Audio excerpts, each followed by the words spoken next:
Ooh, it sure is cold today. I wonder how much heavier the snow's gonna get. Here to see Odette? I just need to see your tickets for the preview. Perfect. Thank you. I'll hold on to your tickets. Come on in. It's freezing outside.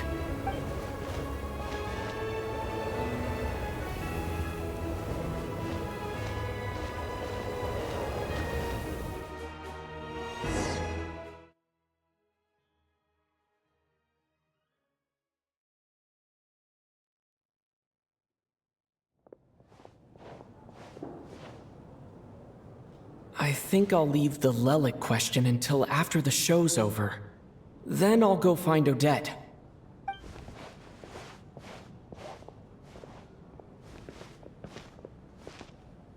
Child said he was originally going to come with Tonya. So I'm guessing Tonya's already here somewhere. Is there anyone here who looks like a Tonya? Let's see. It's a small audience.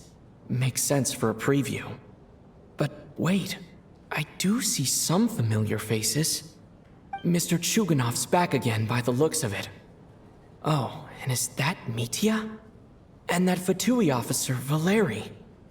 Guess he must be playing cat and mouse with Mitya again. Oh no, it looks like the show's starting and I still haven't found Tonya.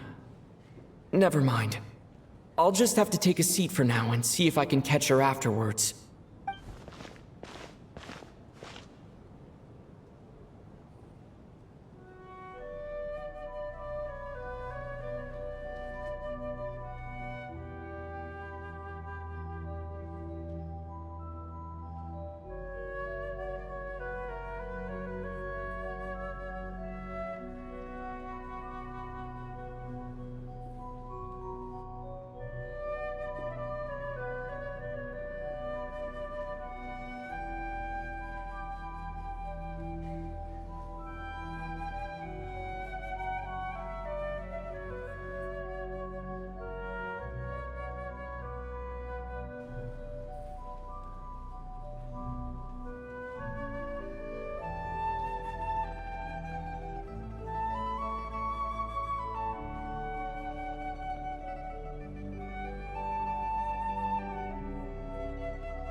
Members of the audience.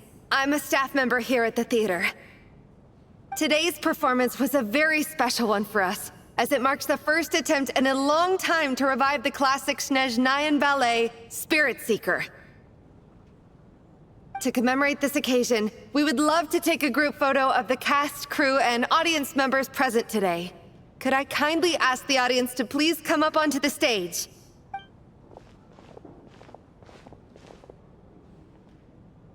All right, everyone, huddle in a little more.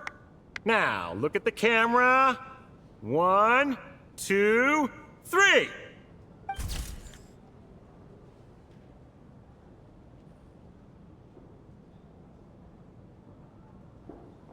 Are you quite satisfied, Mr. Energy Scientist?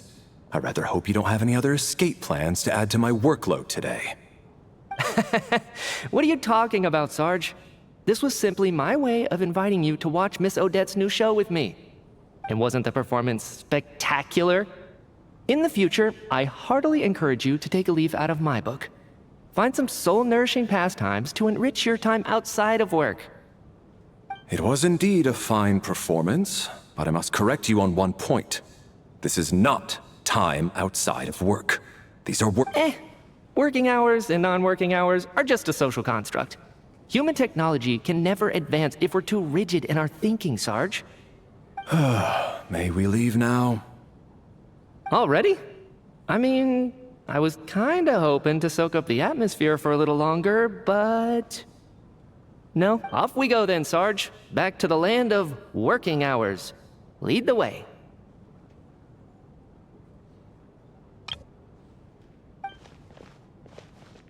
That has to be her. She's the only person in the audience around Tonya's age.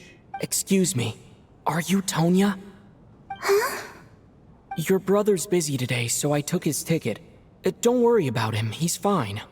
Oh, okay. Sorry for the trouble. What's wrong? Are you sick? No, I'm fine. It's nothing. Maybe she caught a cold on the way here because of the weather.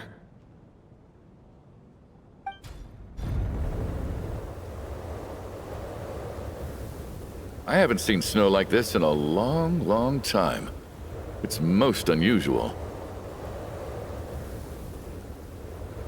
I know, it's completely white out there. You can barely see a thing. I've never seen such heavy snow in my life. Let's wait it out for now.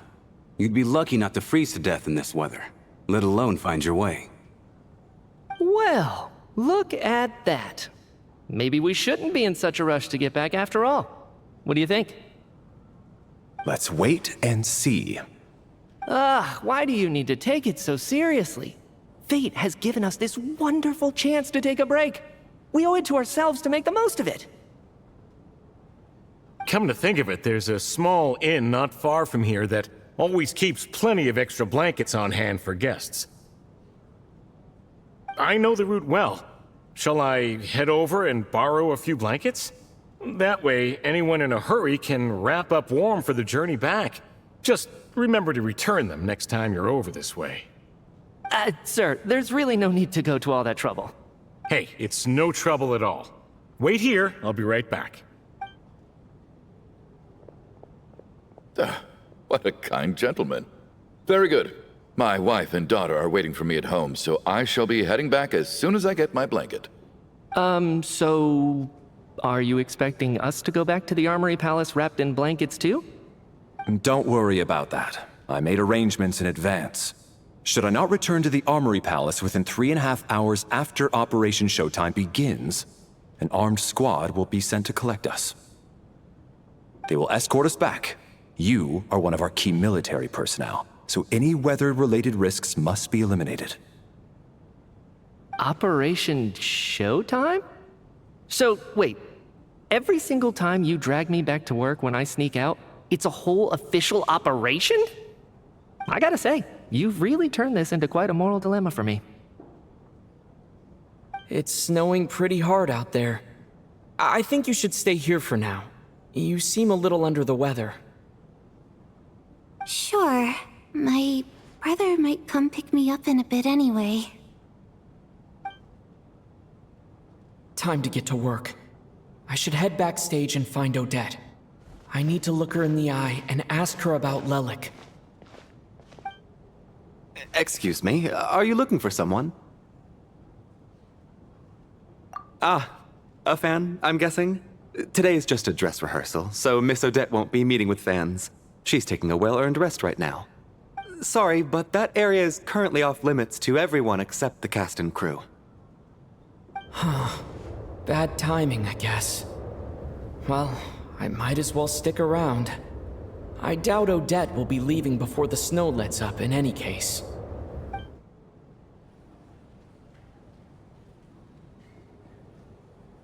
What happened to the gentleman who went to fetch the blankets? How has he still not returned? I was thinking the same thing. It's still snowing very hard. Do you think something might have happened to him? Whatever the reason for his delay, I must say I hate nothing more than people who make empty promises and fail to deliver. Well, I have to treat my employees like that on occasion, but that's different.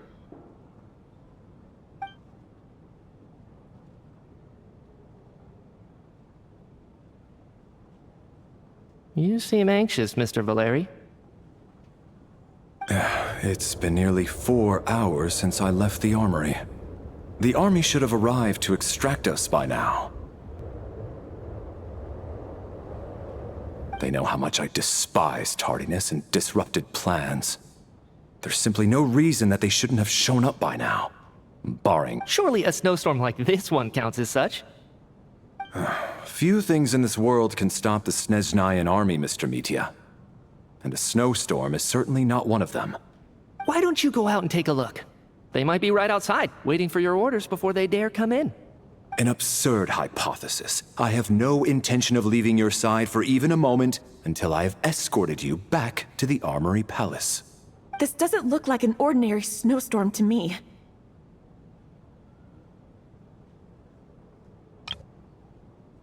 That guy who left earlier. It looked like he just vanished into thin air. Either that, or my eyes were playing tricks on me. A man-eating snowstorm? Come on. Night hasn't even fallen yet. Spare us the ghost stories.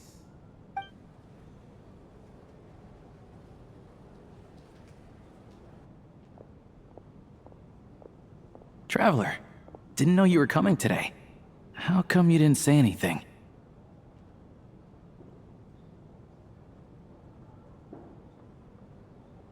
Oh, right. I assumed you were looking for me and Vodenitsa. Odette's still backstage. Whoa, that's quite a snowstorm out there. I've been working backstage this whole time, so I didn't even notice. No wonder the audience hasn't left yet. Is weather like this rare, even in Sneznaya? Yeah, snow like this. I'm sure I've seen it out in the wild before, but never in the city. Actually, I take that back. I don't think I've seen snow this bad even in the wild.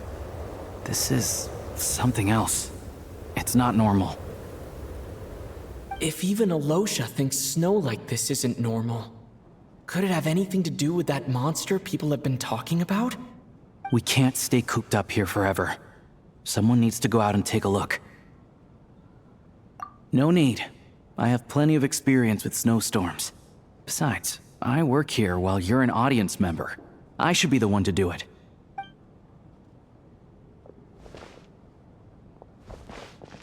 Everyone by the door.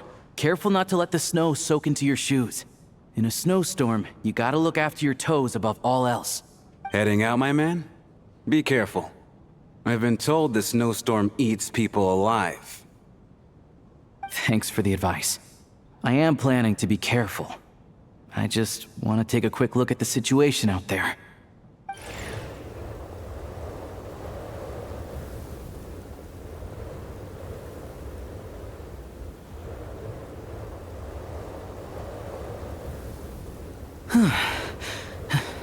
He's back! He's back! How was it? Did you see any soldiers patrolling the area? Something about this storm isn't right. There's no one out there. I didn't see a single soul. And something in the air gives me the creeps. This isn't your average snowstorm.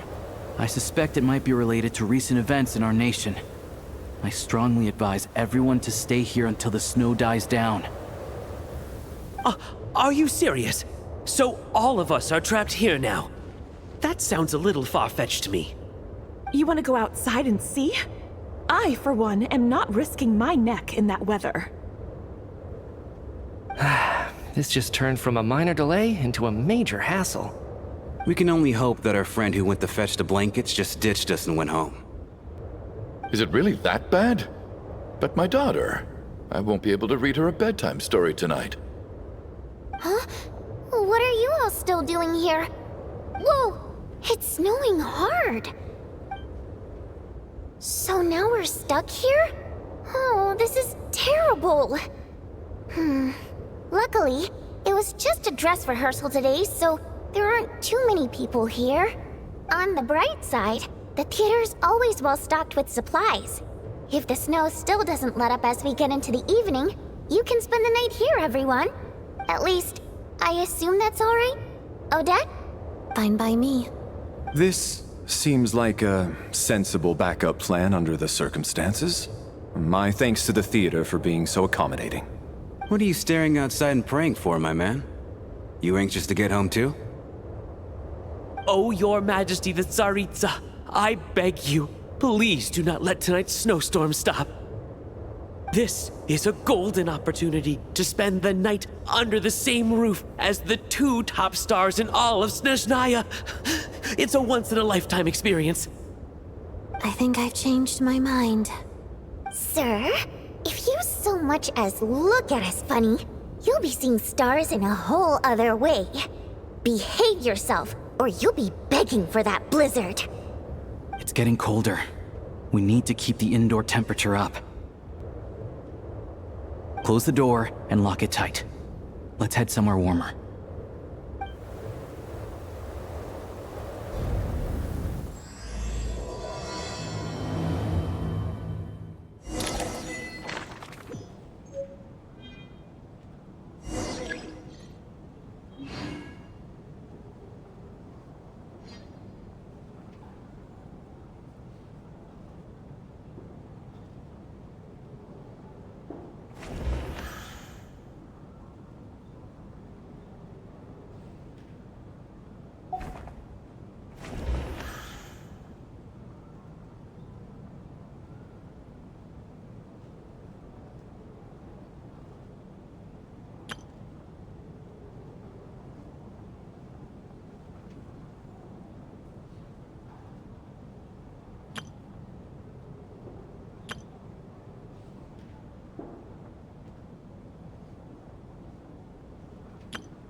And then there's the aristocrats. Easiest of all to deal with. You don't need to use any force whatsoever. All you have to do is show them the rope you plan to tie them up with. Do you know why? I don't. Do tell. Because nothing horrifies them more than the thought of a cheap, coarse rope leaving creases on their precious million Mora coat. They'll do whatever you ask to avoid that fate. Unexpected, but funny nonetheless. Tell me another one. Well, look at that. I got myself a new listener. Hey there. Let me introduce myself. The name's Shram, and I'm a mercenary. The kind that gets paid to do odd jobs for rich folks. And I am Chuganov, an entrepreneur. If my name is unfamiliar to you, you will no doubt have heard of my factory, the renowned Iskra manufacturing plant. Are you really that famous, Mr. Chuganov? How come I've never heard your name before? Excuse me? Is that a joke? Or are you being serious? Oh, I'll have to ask my rope later. He's probably tied up more entrepreneurs than I've ever heard of.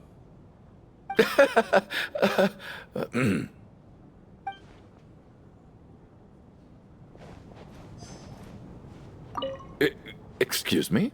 Is that a joke? Or are you being serious?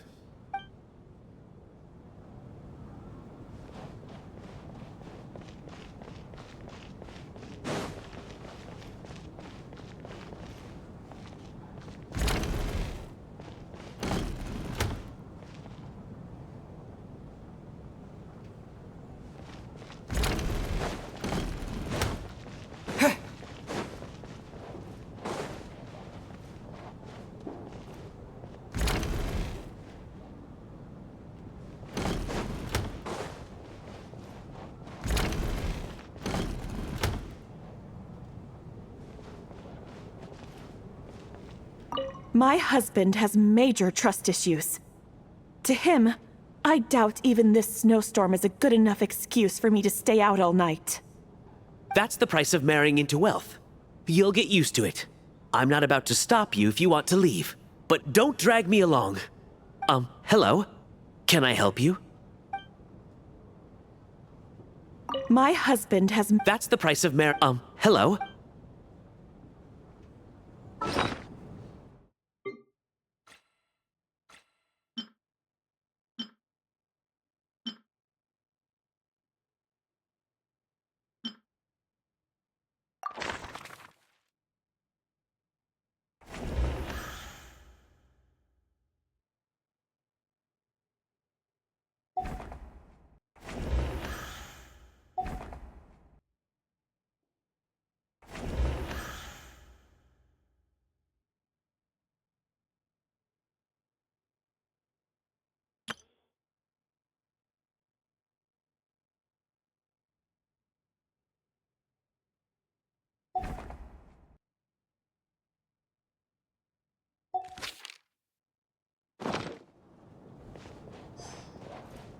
How are you feeling, Tonya?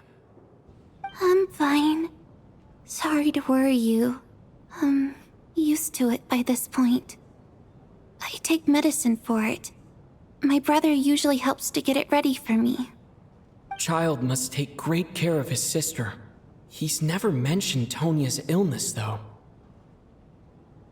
You know, I actually find this whole thing kind of exciting. Stuck in a strange place thanks to a snowstorm, having to spend the night with a bunch of interesting characters. It's pretty cool, don't you think?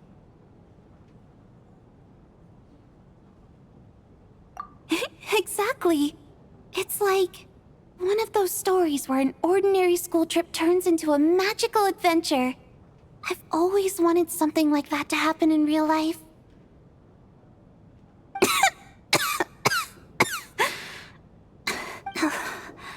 I'm fine, really. Just got a little overexcited. Look after yourself. Otherwise, your brother will come after me.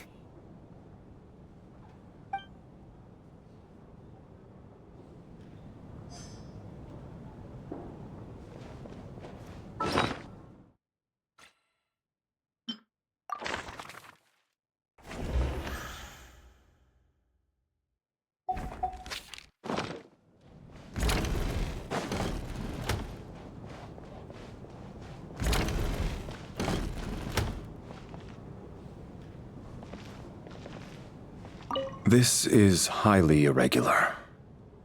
A delay of over an hour during an operation like this theoretically warrants a Harbinger-level response. I wonder what the issue is. The storm, or something else. Sarge, the day you learn to let go and just enjoy moments like this is the day you'll finally understand the meaning of life. Why, hello, sir. I believe you were the one sitting at a nearby table back at Podvorye Restaurant? Any friend of the theater's star performers is a friend of mine. It's a pleasure to meet you. I'm Mitya from the Energy Commission. Greetings. Major Valeri, head of the Special Assignments Battalion. Armory Palace Royal Grenadier Guards, 1st Regiment. I am here to ensure Mr. Mitya's personal safety. Please let me know if I can be of any assistance. Mr. Traveler, I cannot help but notice that Miss Odette is stealing glances at me. Any idea what that could be about? I've racked my brains, but I can't think of anything I might have done to offend her. Perhaps she noticed me spacing out during her performance? What? You mean I really did do something to upset her? Well, thanks for letting me know. So, Mr. Mitya, is your work related to Project Stuja? Yes, that's right. The higher-ups in the Fatui transferred me from the Energy Commission to the Armory Palace because they wanted me to...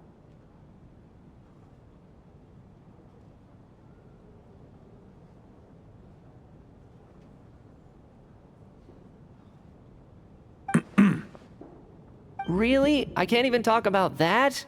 Pretty sure it counts as part of my private life. All right, I won't say anything. Sorry, Traveler. As you can see, I'm afraid this pleasant chat will have to end here.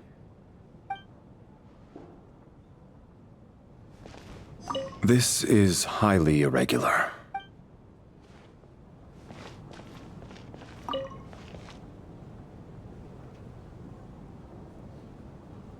I don't think it's ever been this lively backstage before. I didn't know you were coming today. Hey, have you seen Chuganov? I heard he was coming today. Have you spoken to him at all? I'm with you. This could be just the chance we need. Yeah, I gotta figure out a way to coax some more intel out of him. I want to know why he suddenly changed his stance on Project Stuja. What exactly happened before the most recent Vecha vote? For the Rokad, or just out of personal interest? Shh! There are other people around. Don't say the R word.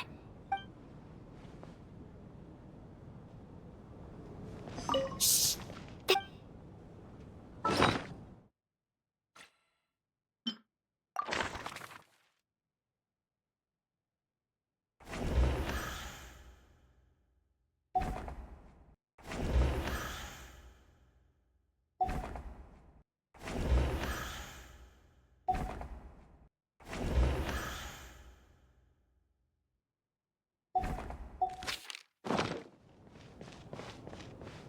I have to say, even though today was a rehearsal and there were some hiccups along the way, Miss Odette's performance was one of the best I've ever seen, even compared to an actual show.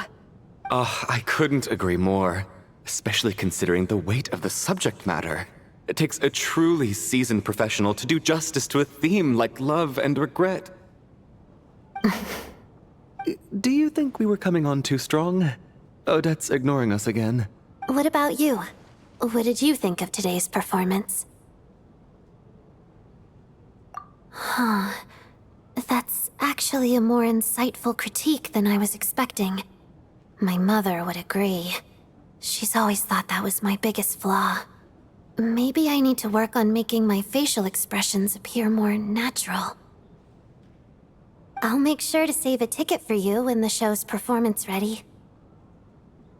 This doesn't seem like the time or place to bring up the subject of Lelik. I need a chance to speak with her in private. So unfair. Talk about double standards. And now it looks like I've been spotted. You know Mitya too? No, I don't. I just have a feeling that he might be dangerous.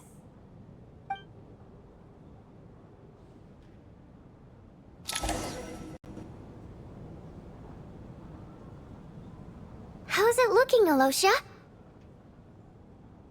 No change from this afternoon. Heavy snow with no sign of slowing down. May I have your attention, please? The storm is unlikely to stop tonight, and it'll be even more dangerous outside at night than it was during the day. We at the theater owe everyone here a duty of care. Therefore, we strongly suggest that you stay on site overnight and avoid going outside unless absolutely necessary. In a few short moments, we'll give you a tour of the theater's various quarters. You can choose to sleep in the VIP room, the office, or backstage. Or on the stage if you'd prefer. We won't mind. I'll pass on sleeping on the stage. What if the snow is stopped by tomorrow morning? The early birds in the audience might think we're part of some experimental new show. A drama about sleeping? That could be fun. Maybe we could come up with a title for the production. What? Gotta admit, I didn't get that one. Anyone who doesn't wish to sleep on the stage, please follow me. I'll show you to the rooms.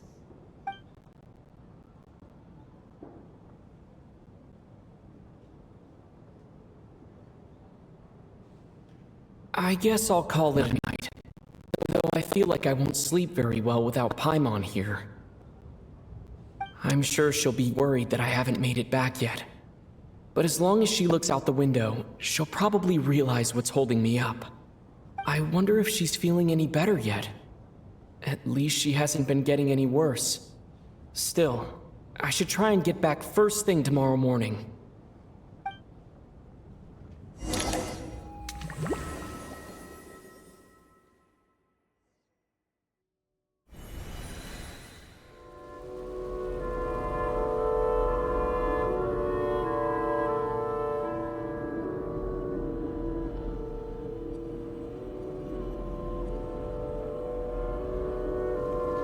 Ah, finally! Welcome back to the world of the living, lazy bones. I was about to wake you. The black mist is almost on us. Still waking up, huh? You know, the black mist. It's been chasing us from below ever since we were born. You're just dozy. There's no way you've forgotten. Come on, let's keep heading up. Onwards and upwards is the only way to survive. Don't listen to a word those black mist cultists say. Here we go again. The endless march toward survival. What's going on? That black mist down there is creeping me out. And it's rising. Guess I should head upwards and get away from it. The black mist cultists believe that being swallowed by the black mist leads to everlasting peace. But if you ask me, they're just lying to themselves. We're the only heretics left, the only ones who refuse to give in. We have to keep going.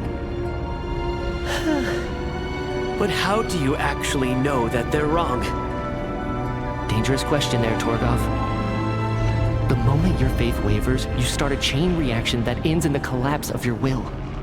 Put the question out of your mind.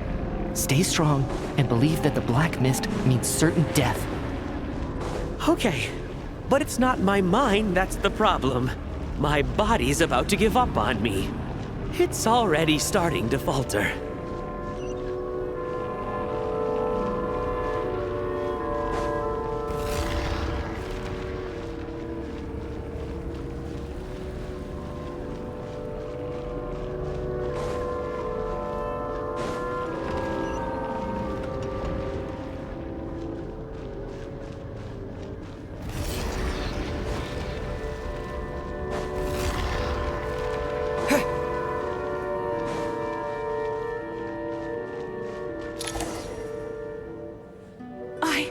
I can't do this anymore.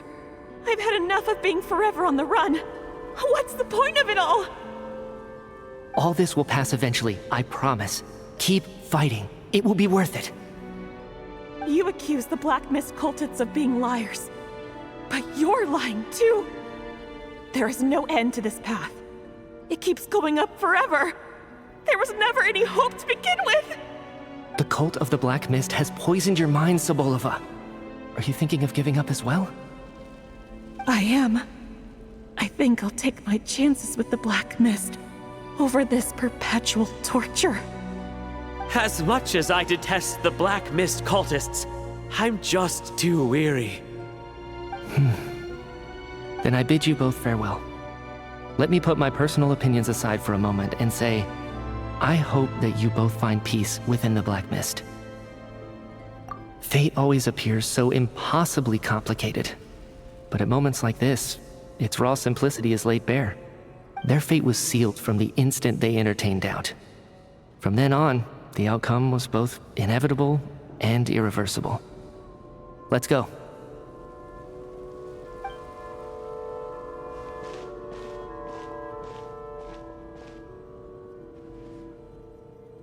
Torgov and Sobolova are gone. I never thought the day would come when even they would be swallowed by the Black Mist. It's just you and me now. Yes, it looks like it's satisfied. For now. This happens from time to time, but it won't be long before the Black Mist starts chasing survivors once again. No one knows how to stop its advance for good. Well, we should make the most of the precious moments of rest that those two bought for us. Huh? Are you really that sleepy, traveler?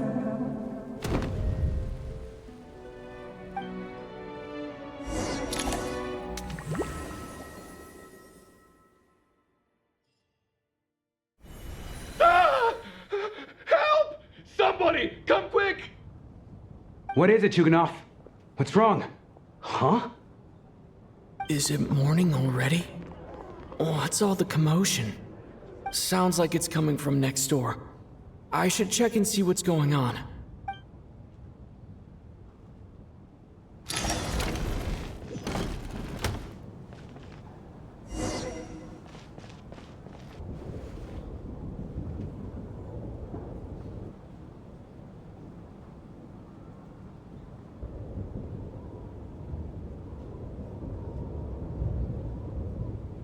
Don't look, Miss Tonya. Stay here. Okay. What happened to them?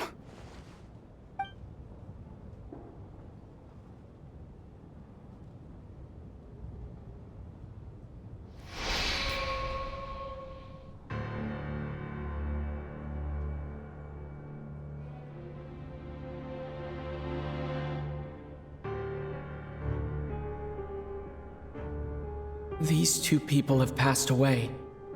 And the strange thing is that somehow, I knew this was going to happen.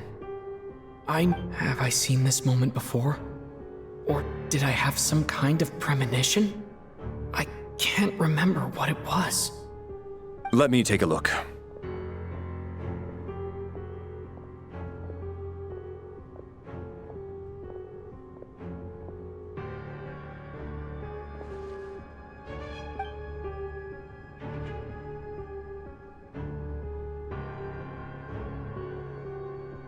No vital signs in either of them. They're dead. The cause of death, however, remains unclear. No wounds on the bodies, no signs of a struggle, and no skin discoloration caused by the buildup of toxins. But just last night, they were chatting and joking away. This is so sudden. Could they have had pre-existing medical conditions? Even then, the odds of them both dying of sudden complications on the same night are extremely low. It's hard to believe that they died of natural causes, nor does this appear to be a suicide.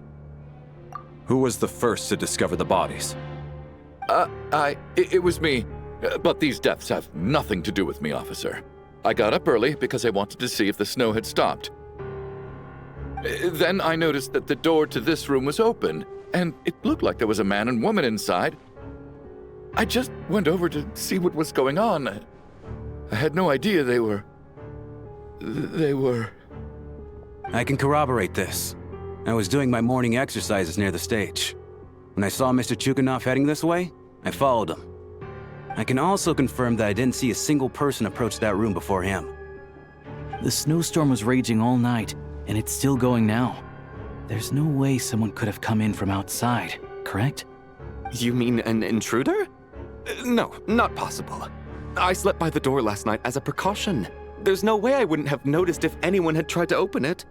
Everyone, split into pairs and search the theater for anyone in hiding or any signs of suspicious activity. I'll follow up with a full search of my own shortly. Go.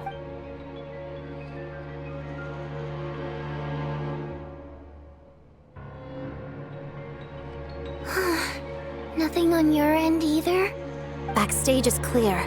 No signs of suspicious activity. We checked the basement. Also clear. I don't think there's anywhere here that a living person could hide. Are we certain that the theater doesn't have a back door? Or any tunnel or passageway wide enough for a person to fit through? No, there's nothing like that. If people were sneaking in through some secret tunnel to avoid buying a ticket, we'd have sealed it off ages ago. I also checked the windows. All of them are locked from the inside, and there's no sign of anyone entering or leaving. It sounds like we can safely rule out the intruder theory. If anyone came in during the night in this weather, there'd be no way for them to avoid leaving footprints or water stains. This can only mean one thing. It's like one of those murder mysteries you see in novels and plays, isn't it? The ones where the killer is one of us.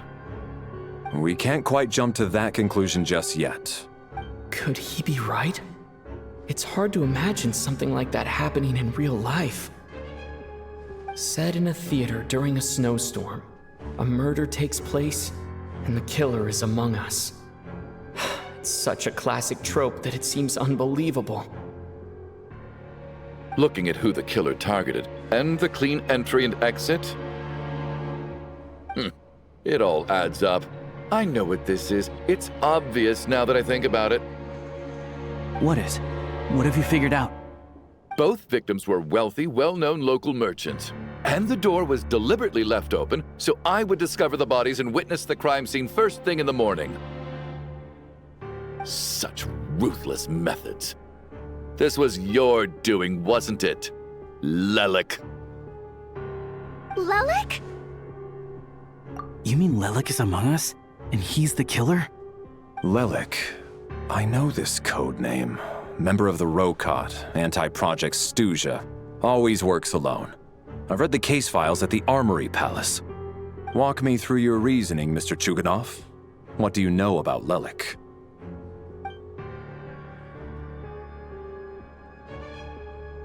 What now, huh? What now, Lelik? What more do you want from me? I already voted against Project Stuja at the Снежная Gradvecha. You snuck into my house the other day while I was asleep. Left a threatening letter. And I did all that you asked. But Project Stuja cannot be so easily shaken. Not with the rooster in charge. So he really was threatened by Lelik. That makes sense. And now you're resorting to murder to threaten me. Isn't that right? I knew it. The Rokot despises the rich. The lives of the wealthy are but refuse in your eyes. Show yourself! Which one of you is Lelik, Tell me! I'll do whatever you want! Just stop playing these mind games!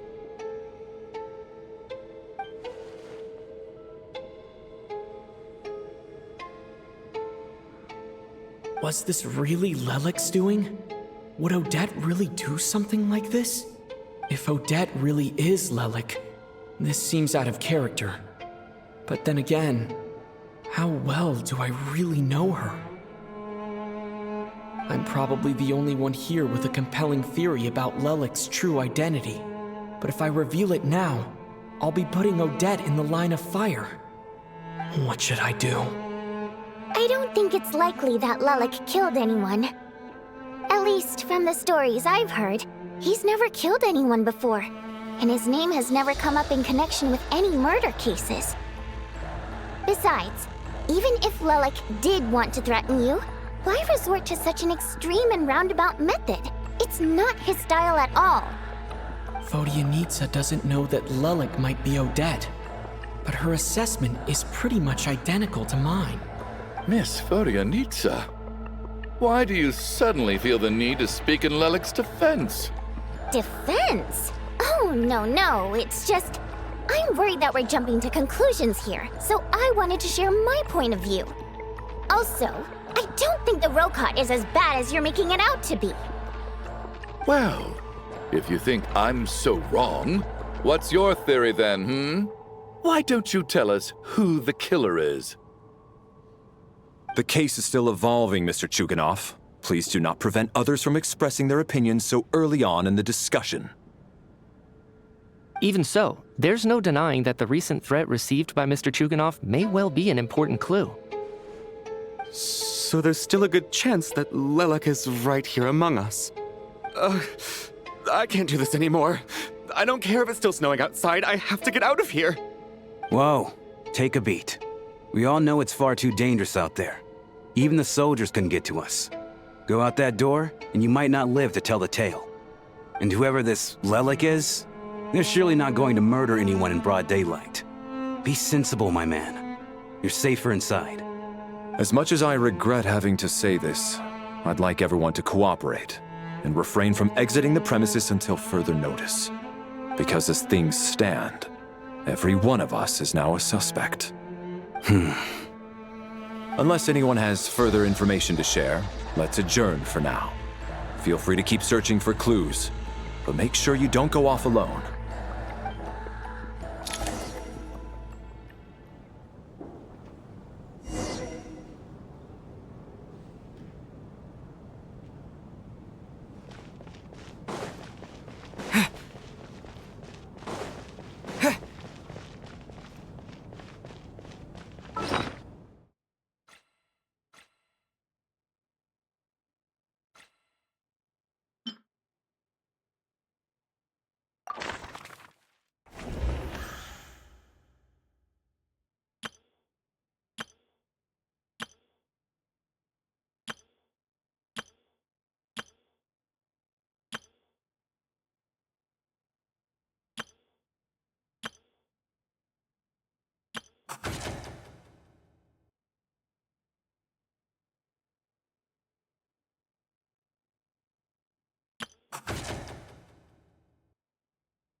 We don't move in the same circles, so I'm not clued up on Project Stuja and all this political intrigue.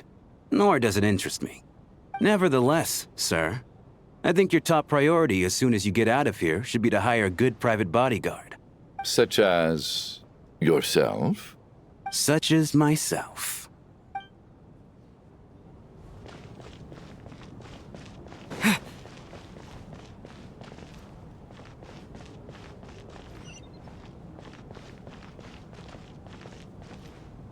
You seem to be very comfortable taking charge, Major. You took the reins as soon as things went south. I simply made an executive decision that someone needed to take control of the situation on the military's behalf. Does this offend you? No, quite the opposite. We feel much safer for it. By the way, what does Major mean exactly? Is it a pretty high rank?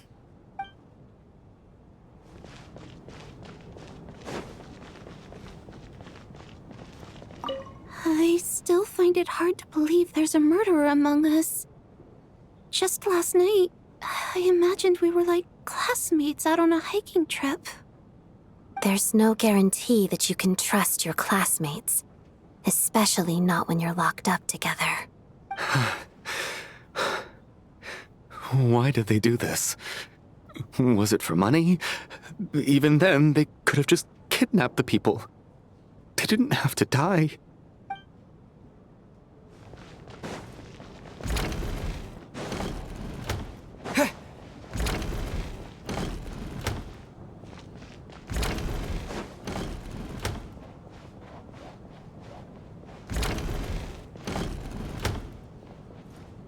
You're right, that was my bad.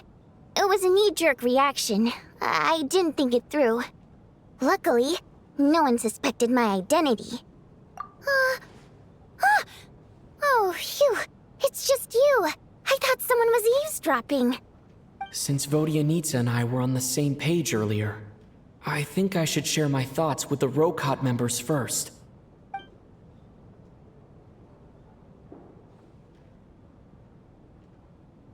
Whoa. Are you serious? I don't know if this counts as gossip, but it's definitely on track to be the juiciest this whole year. Odette? Really? Odette? Oh god, how dumb does this make me look? Lelek has been right under my nose this whole time, and I didn't notice a thing. Actually, it's exactly what you'd expect. Sometimes, hiding in plain sight is the best strategy. And now that you mention it, the more I think about it, the more sense it seems to make. It all adds up. What are we up to now? 1, 2, 3, 4... Odette's identities.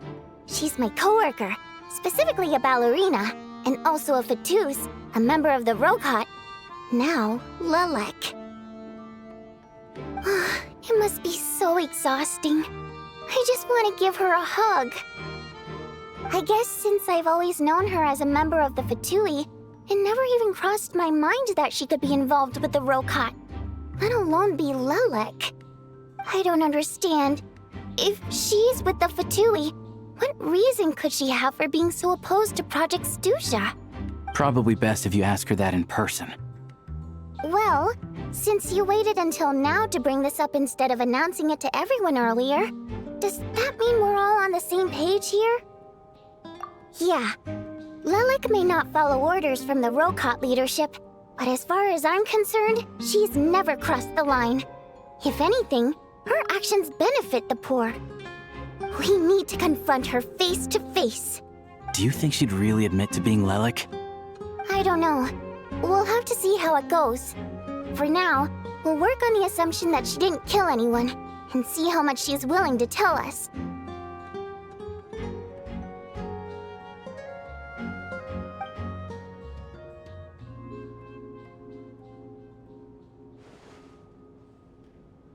Now's our chance.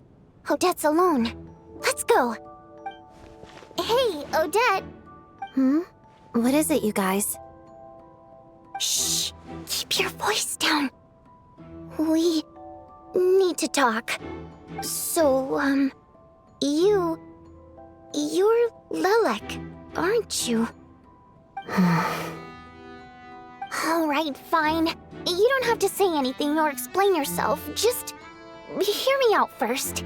None of us believes you'd kill innocent people. Whoever murdered those 2 people last night, it wasn't you.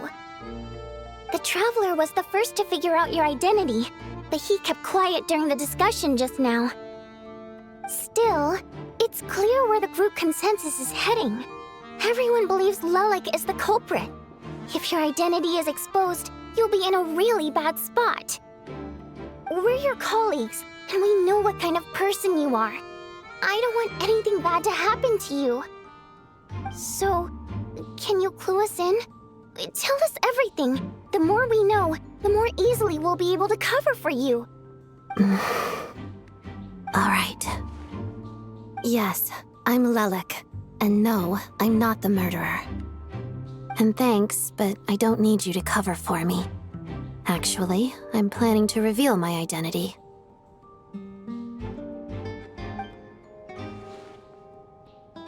Huh? You're gonna reveal that you're Lelek? Here?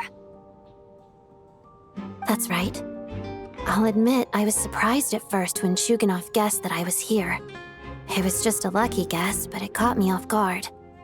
But after taking some time to assess the situation and confirm where everyone stands, I don't believe I have anything to worry about. Are you sure you don't need a second opinion? Given the circumstances. Mr. Valeri! What?!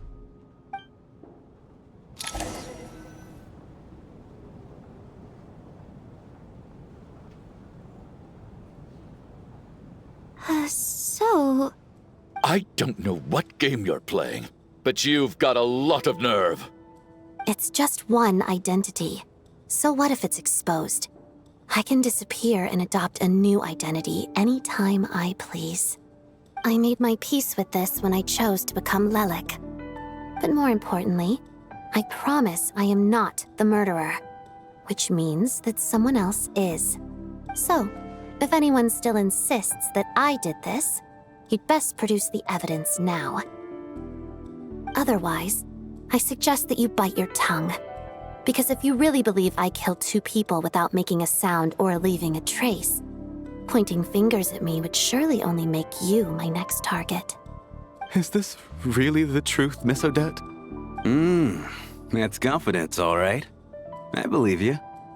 A real no-nonsense attitude. I can see why Marionette said that she's on track to inherit the title of the Fair Lady. Are you seriously buying this? Hey, officer! She just admitted to being Lelik. Aren't you going to do something about this? I do have one question, Miss Odette. Why have you chosen this moment to come forward and reveal your identity? If I didn't say anything, everyone would be focusing all their efforts on finding Lelik. And that is exactly what the real culprit wants. I don't want to be the scapegoat who lets the murderer get away with this crime. Despite all the accusations, she made the smart choice. A remarkable display of rational thinking under pressure. Clearly, Odette's talent extends far beyond the art of dance. She thought so far ahead. Ugh, why do I always feel like I'm one step behind her in everything? You've convinced me. Dealing with the murder case remains the top priority right now. Let's put the name Lelik and all related incidents aside until further notice. Nevertheless, the group still considers you the prime suspect. I assume you have no quarrel with that, Miss Odette? I understand. You're welcome to keep an eye on me around the clock. I have no objections. Mr. Chuganov? For my wife and daughter's sake, I'll let you off the hook for now. But don't think you're forgiven for breaking into my house and threatening me. Just wait till we get out of here, Lelik. We'll settle the score then.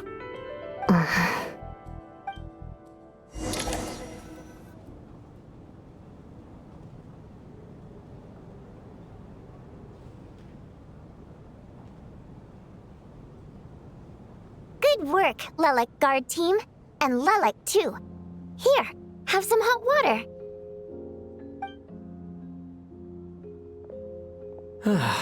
Turns out Valeri knew about my exploits.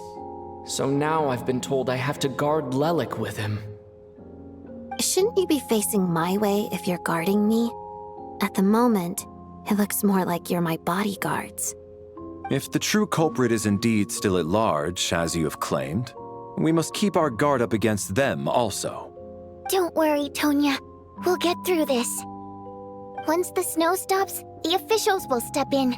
The investigation will get easier, and then we'll be safe. But once the snow stops, won't everyone just leave? You're gonna miss us, huh? Well, some of us work at the theaters, so we'll still be here. I'll even give you a special backstage pass. Really, Miss Vodyanitsa? That's awesome! You've made a fan for life. Aw, you're so cute, Tonya. All right, let's swear to it. I promise to give you the pass, and you promise to never change your mind about being my fan. Promise. Don't indulge her, Tonya. You don't have to swear an oath over things like that. You really do get carried away sometimes, don't you, Miss Vodyanitsa?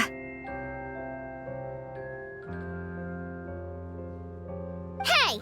Mind your own business!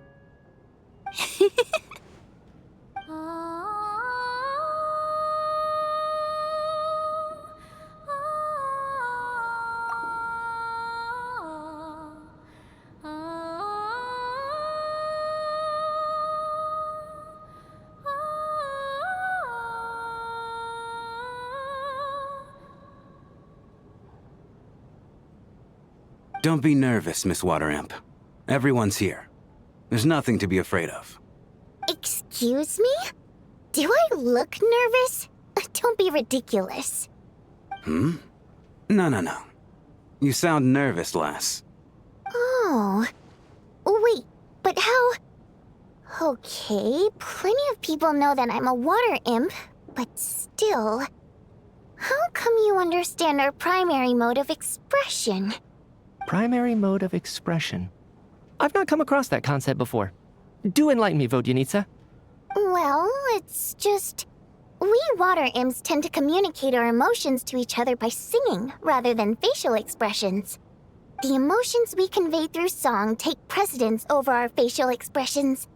So, we think of it as our primary mode of expression. I'm impressed, Shram. I didn't take you for a man of culture, but you're clearly rather learned. It's not about being cultured or not. The thing is, this mode of expression can usually only be understood by other water imps. It's not a simple case of a song sounding happy or sad. And yet, you're clearly human, Mr. Shram. It's really not the big deal you're making it out to be. I think I just have a knack for it. Plus, I have a... very close friend who's a water imp. A delightful lady. But keep that a secret. Anyway, we spent so much time together that before I knew it, I noticed I could understand her expressions. Oh, I guess that makes sense. Still, the fact that you have a water imp friend is even more surprising. I'd better watch what I'm singing when I'm around you from now on. Hey, what are you implying? You're not secretly insulting the audience in your songs, are you? Heavens, why would I do a thing like that? It's getting late. We should discuss our sleeping arrangements for tonight. To guard against the killer, someone needs to keep watch. I suggest that we don't sleep in separate quarters tonight. It will be safer if we all stayed together. As long as someone keeps an eye on Lelik, I'm quite sure we won't have any trouble. Are you saying that you wish to bet your life on Miss Odette being the killer? Nonsense. Of course not. Then I propose the following arrangement for tonight. The Traveler, Odette, and I will form the Night Watch. We'll sleep in shifts, but 2 of us must be awake at any given time. An excellent idea. This allows us to handle the Night Watch while also keeping an eye on Lelik. Meanwhile, the rule of taking shifts in pairs resolves the other issue. Namely that we can't necessarily trust the Traveler or Valeri either. I expect that plan took you quite some time to come up with, didn't it? Actually, our field combat manual outlines a similar approach. Although the scenario there involves guarding prisoners overnight during field operations. That being said, I must clarify that I harbor no disrespect towards you personally, Miss Odette. In fact, Lelik's numerous covert operations make fine textbook examples for military agents. I care less about respect and more about the fact that you just robbed me of 2/3 of my sleep tonight. I'm calling dibs on being the first to rest. Good night.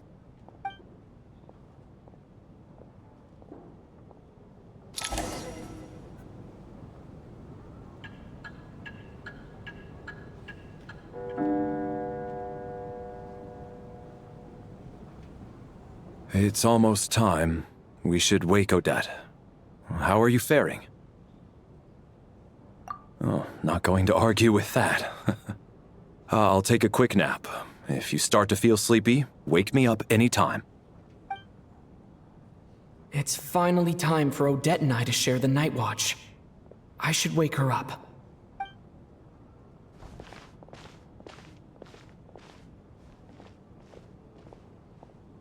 I came here to get information from her in the first place. Maybe I should think about what questions I want to ask before she wakes up. How long are you gonna keep staring at me? Couldn't sleep. My mind's been running haywire. Plus, there's something I've been meaning to talk to you about. I had a hunch that you wanted a conversation too. Let's take this chance to clear the air, shall we?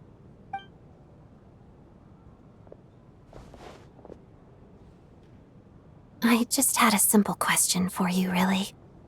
It's, Rosaline. In her final moments, did she have any last words or anything? I see. Well, that was all. I have no other questions. No. She was utterly ruthless in pursuing her goals. That kind of person should be hard to miss. And yet, even though I never approved of her methods, and she was an abrasive person, the fact remains that I am indebted to her. Oh, she told you. I guess that makes sense. I think she and Rosaline were on pretty good terms. Yes, Rosaline wasn't the kind to gossip about this sort of thing. Not that it's any huge secret to me, though. When I was a child, I had to join the Fatui for the sake of my mother and me. I trained under Rosaline. It was extremely grueling, and it didn't exactly come naturally to me. All I could do was try to ignore the biting cold and practice. I was a newcomer who'd managed to make a good first impression on a harbinger. There was pressure to live up to her expectations, to be worthy of the fair lady's reputation. Every day was a struggle against the cold, pain, and fatigue. And most nights, I struggled to fall asleep. After enduring all that, I've become almost immune to the sensation of pain. I suppose that was the cost of survival. Surely, any child who had to experience that would grow to hate her lot in life, don't you think? So, I put an equal amount of effort into my ballet. Because in my young mind, that was the only way to defy my fate. It was my way of telling her, the Fatui's demands and your expectations of me are not what I wish for. One day, I will leave. I think she probably blamed my poor performance in training on my passion for ballet. She knew my heart wasn't in it. One time, when I was secretly practicing a dance at night, she suddenly showed up. I knew she was there to catch me red-handed. I told her, "You don't deserve to watch the dance I learned from my mother." She looked stunned. I guess she was surprised that I lashed out first, before she had the chance. But strangely enough, on that occasion, she wasn't fierce with me like she was during training. Instead, she fell silent for a moment, and then left. After that, she never interfered with my dancing or asked me how it was going. She never came to watch me dance again either. She was. But even now, whenever I take out this core Ignis, I can't help but think of that night, of the look on her face. Sort of. Although gift might be too kind a term. This is her flame sealed within ice. A symbol of her favor, yes, but also our way of keeping an eye on people. She knew the location of every piece of core Ignis. If any recipient started acting suspiciously, she'd be on to them immediately. Trust her to make even a mark of approval feel suffocating. So, when news of Rosaline's death reached Снежная, many people immediately crushed their core Ignis. It gave them a profound sense of relief, like they'd broken free from her shackles. But I kept mine. With my sensitivity to pain being as dull as it is, the warmth from this core Ignis is one of the few things I can still feel clearly. I still wonder, did she really come to stop me that night? I wasn't sure, but I was scared, so I said some really awful things. I guess she didn't leave anything behind. Not that I expected her to. It's fine. It's just a bit of a shame that we couldn't settle our differences before the end. She did. Are you sure she was talking about this event? No, she didn't. I didn't even find out that she'd gone to Mondstadt until a while after she'd left. Wait, in that case... Okay, I will. Thanks for letting me know. There's something I'm trying to figure out. I'm beginning to suspect that Paimon's mystery illness is being caused by the energy research behind Project Stuja. Paimon's very important to me, so I have to get to the bottom of this. I figured that since you're Lelik, you might know something about all this. The ultimate goal of this energy experiment is to create a weapon for the final battle. The weapon's construction was completed in Nodkrai. Now, all that remains is to arm it with a sufficiently powerful energy. Yes, the weapon's development and all the related experiments are overseen by Lord Piero, the Jester, and the lab is located deep within the Armory Palace. I'm not sure why this experiment would be making Paimon feel unwell, though. The best way to get to the bottom of it would be to go there in person. Once we get out of here, I'll help you apply for an entry permit. And I'm hardly the organization's proudest member, as you know. You answered my question about Rosaline. I want to do you a favor in return. It's that simple.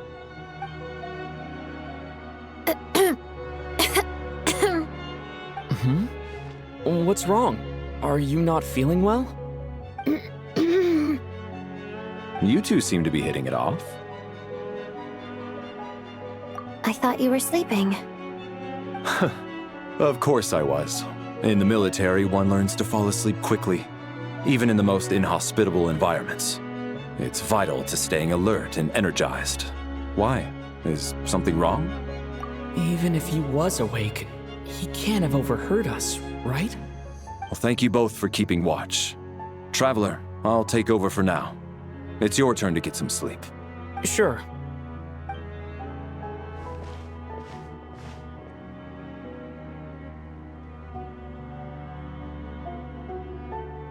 This is our second night here, but at least I found out a little more about Paimon's condition.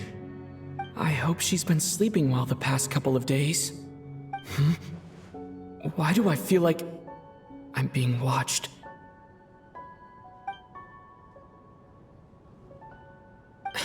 Seriously? Is this payback for when I stared at her earlier? Never mind. I'd better try and get some sleep myself.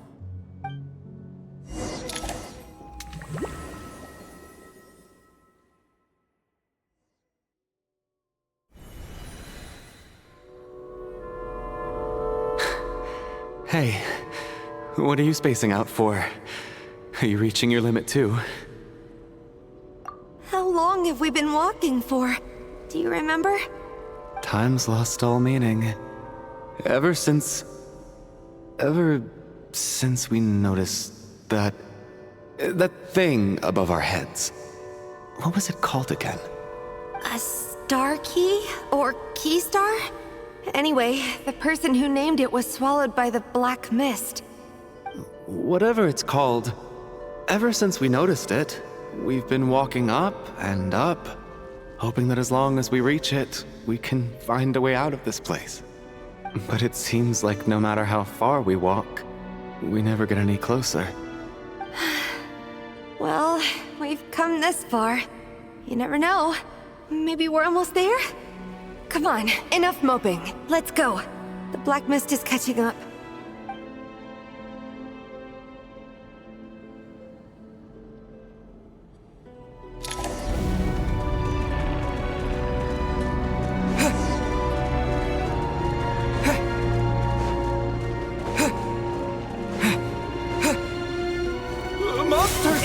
Watch out! Not again! I've lost count of how many times we run into them. Be careful. Back up here.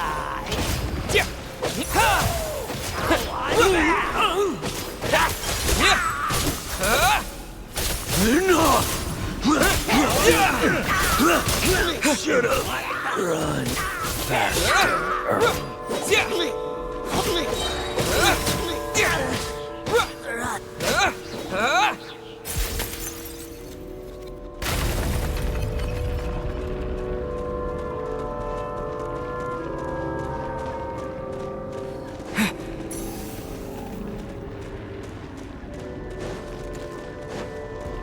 Here they come again!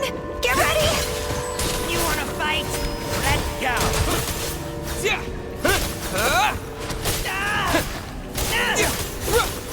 What the? Gotta...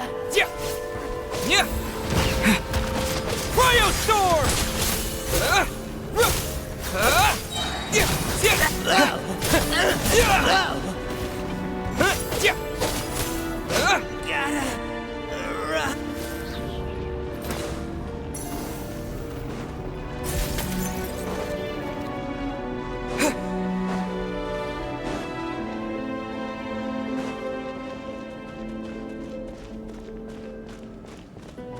Monsters ahead of us. The black mist behind us. Feels like there's no escape.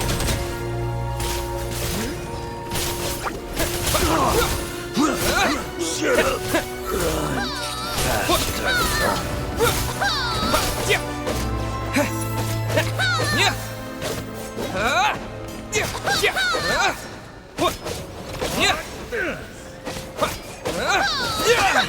Learned! Are you hurt, Coolish? No. I'm fine. It's just... Suddenly I don't want to walk any further. I get you. In fact, I reached my limit a long time ago. Sometimes it feels like there's hope where there shouldn't be. Yeah. The hope that the star gives us is the only thing keeping us going. But I'm not sure it's real at all. It may just be a collective illusion. Otherwise, why would it always be out of reach? We know you mean well, but you're only saying that to try and encourage us to keep going, aren't you? Thank you, friend. But enough is enough. Please don't give me any more false hope. Hope is poison in this place. You're going to continue, aren't you? I admire that. I've given up, but I wish you the best. May there come a day that you catch up to the star and leave this godforsaken place.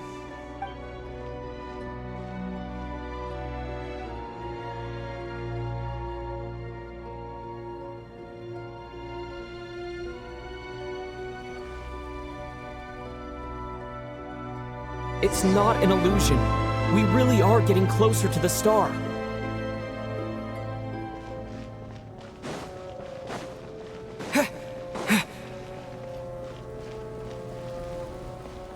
Congratulations. You're the first person to make it here.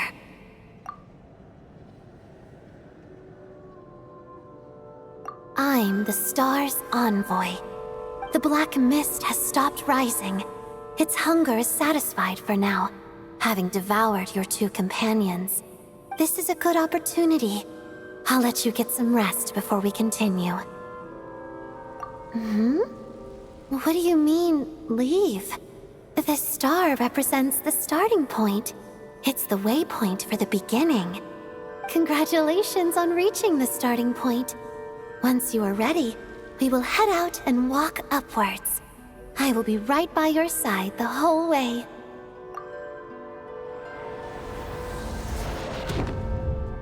Huh? What's wrong? Hey, don't give up before the journey's even begun.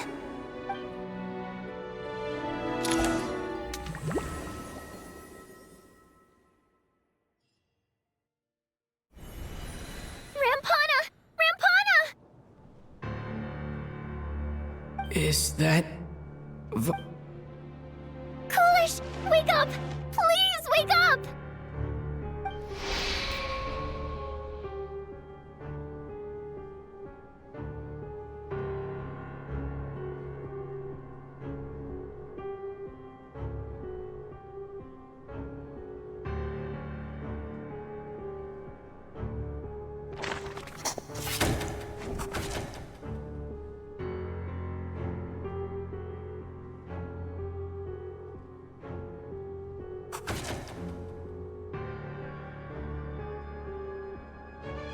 The situation is identical to that of the 2 casualties yesterday. We cannot ascertain the cause of death. At least there are some elements that we can rule out this time. They slept on the stage with everyone else, so I suppose the surrounding environment can't be a relevant variable. Rampana. Coolish. Weren't some of us keeping watch last night? 3 of us, in fact. How could you not notice something was wrong? I'm as confused as you are. Certainly nothing unusual happened on my watch.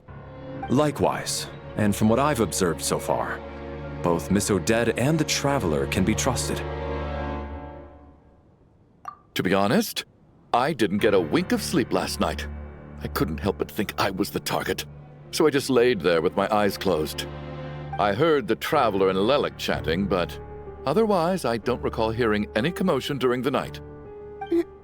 Me too. I didn't want to wake everyone up, so I was concentrating hard, trying not to cough.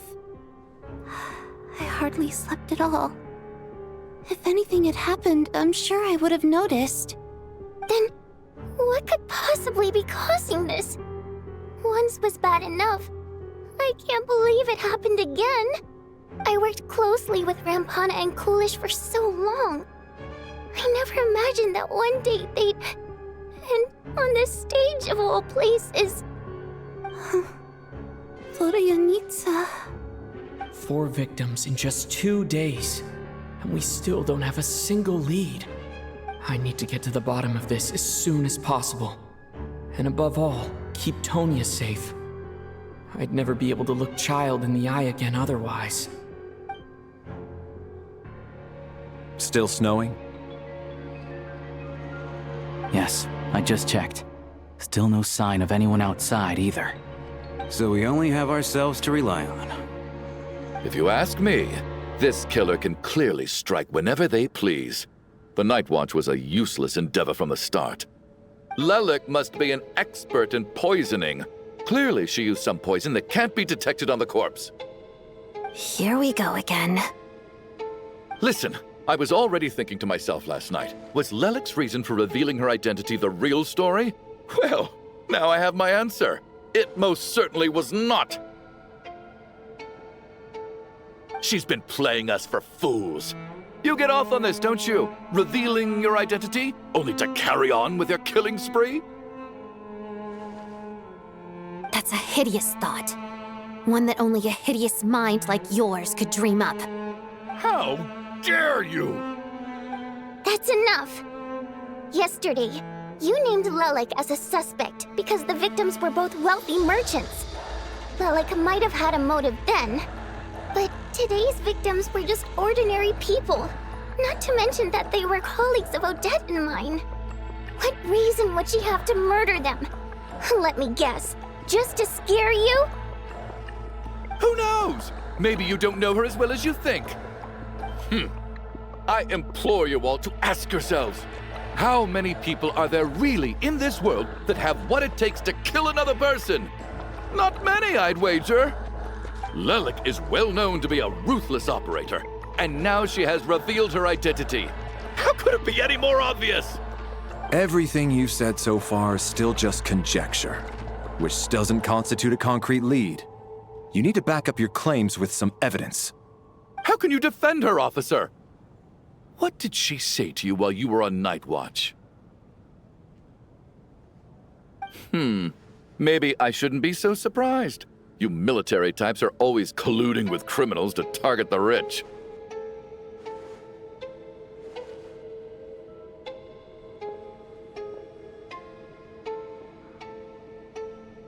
All while so you can get your grubby paws on our hard-earned fortunes. Then tell us to fall in line.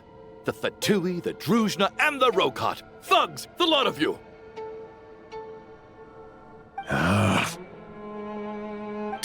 Don't you dare!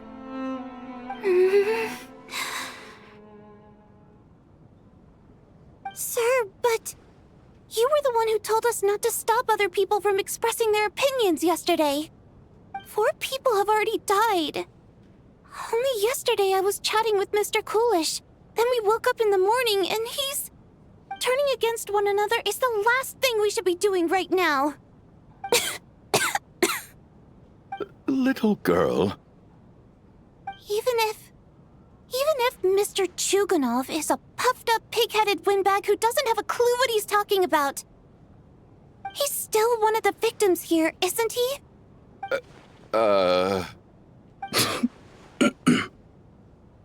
Quite. I had no intention of resorting to violence. But you're right, Miss Tonya. I ought not prevent him from speaking his mind. In any case, I believe Mr. Chuganov has calmed down a little now. We may resume our discussion. I don't think there's any need for that. What is there to discuss? Nothing about this situation is normal. Did you have an idea, Mitya? You're the brainiac here, right? Come on, clue us in. I've been mulling something over. All the leads we have so far concern things from outside the theater. Miss Odette's alter ego, the threats Mr. Chuganov received. But then there's the 2 double murder crime scenes themselves, which have given us absolutely nothing to go on whatsoever. That's highly unusual. Even with the most careful killers, there's always some evidence left behind. So what are you suggesting? I think this could be a supernatural event. It isn't characteristic of human-on-human homicide at all. Correct me if I'm wrong, but aren't you supposed to be a scientist? That doesn't sound like a conclusion someone like you is supposed to make. I got into scientific research because of my insatiable curiosity. But if the present situation defies all known scientific explanations, I don't mind shifting my curiosity toward the paranormal instead. Now that you mention it, I remember when I first came to the theater. I heard rumors about this place being haunted. Haunted? Yeah, I think I heard the same thing. But I mean, they're only rumors, right? We've worked here for years. Surely we would have noticed any spooky goings-on by now. Well, this has taken an unexpected turn. A haunted theater? If Paimon were here, she'd probably be hiding behind me in fear right now. Why don't we take this opportunity to look for clues again with a more open mind? Maybe a different perspective will help us see something different. Very well. Whether it's criminals or ghosts we're looking for, the same rules apply. Everyone needs to tread carefully. I'll move the bodies into the same room for now.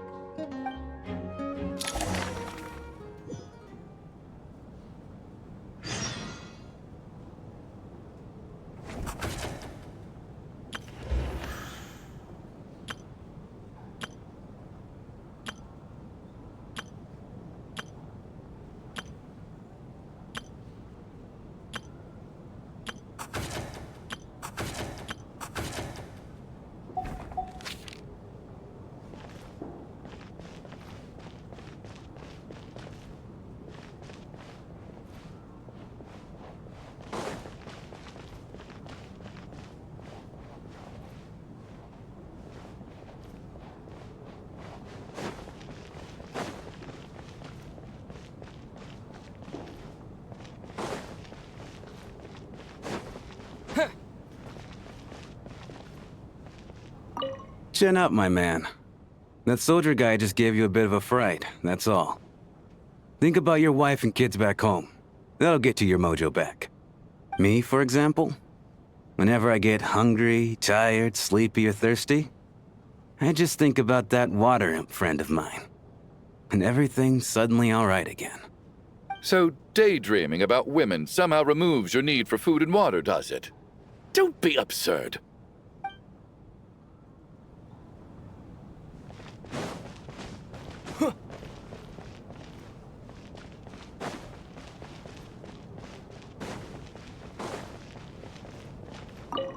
I need to think very hard about whether there's anything that ever needed hiding. After all these years, there must be some things even I've forgotten about.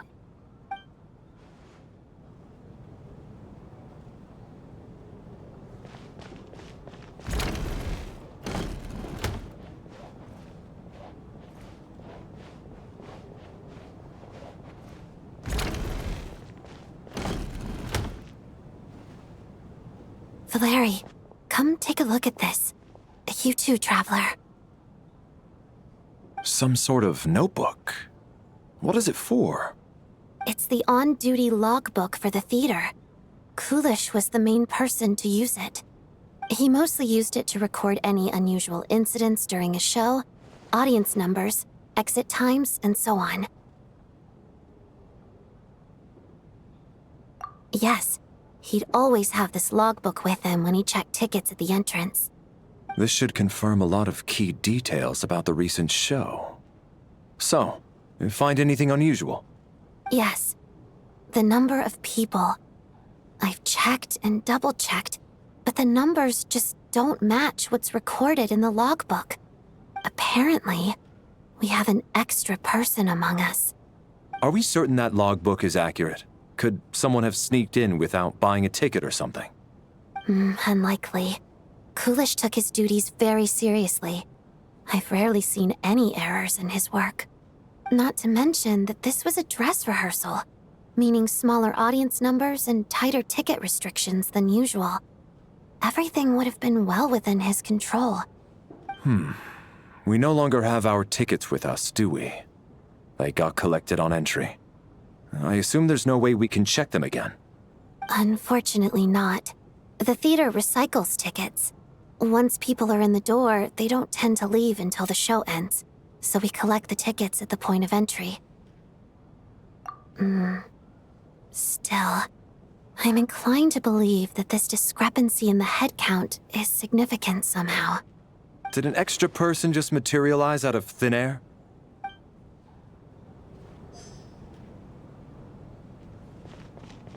Did an extra person...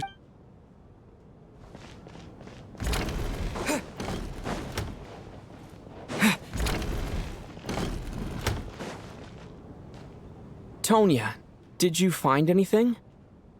Not yet. Still looking. So... Are we supposed to be looking for something paranormal? I think I'd prefer teaming up with you than looking around on my own.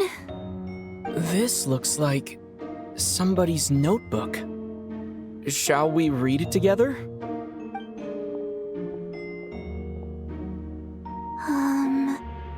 Well, it doesn't look scary or anything, so I guess it should be fine. All right, let's read it together.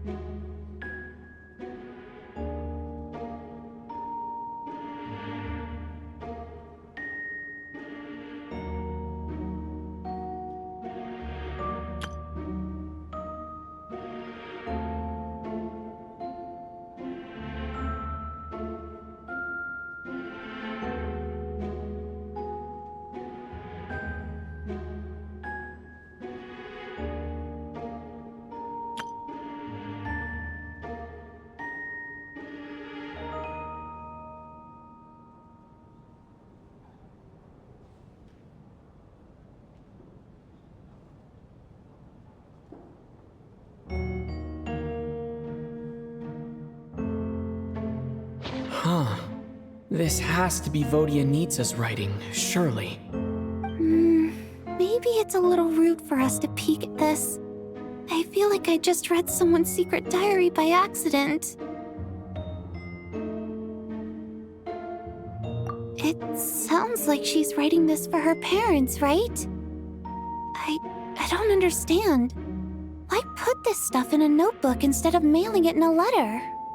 Because her water imp parents belong to the aristocracy, who were driven out of Снежная by the Tsaritsa long ago.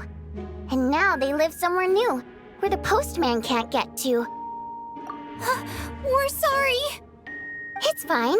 My fault for not storing it properly. I can't leave things lying around and expect them to get ignored when everyone's scouring the place for clues. All right, give me my notebook back. I'll take over the investigation in this room.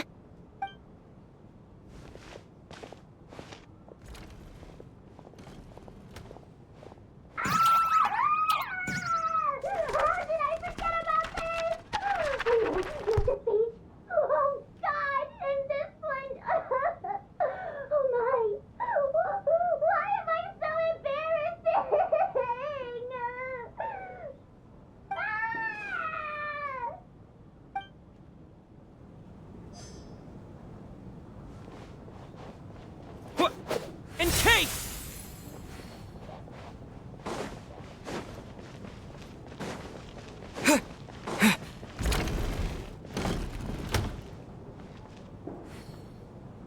Ah, Traveler. Since you're here, come take a look at this. Alosha found it. We're both curious to hear your perspective. It appears to be an investigation report. And the focus of the investigation was the rumors of haunting we heard about earlier.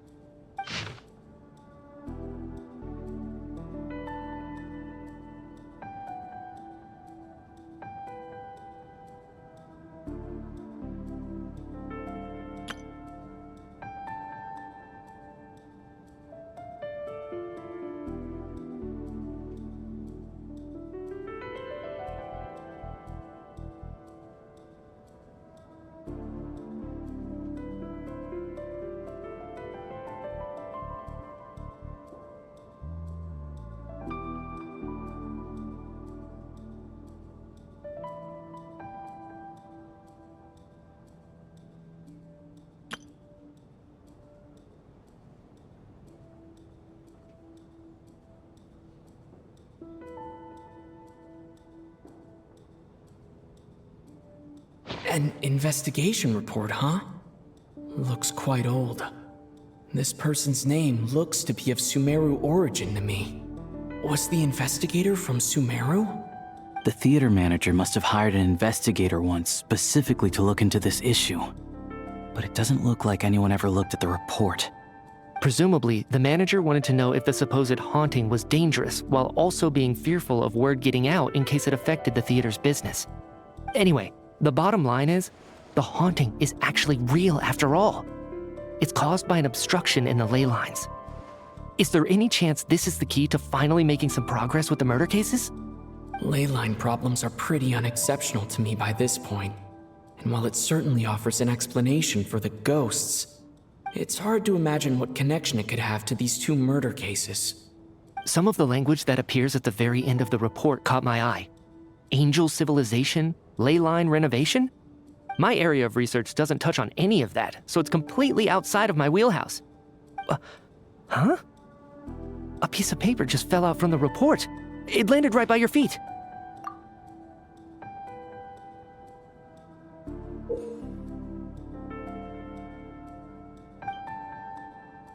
How unnerving.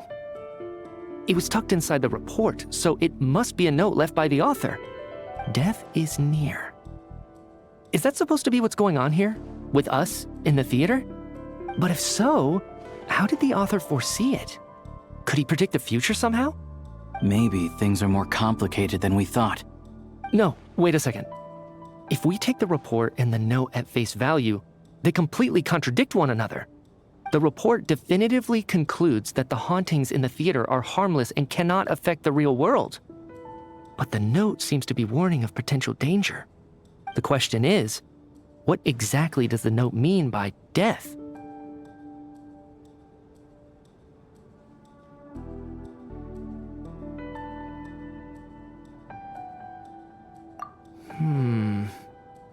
The various ways we could interpret this keyword lead in completely different directions. Let's pause our analysis here for now. I think we need more information.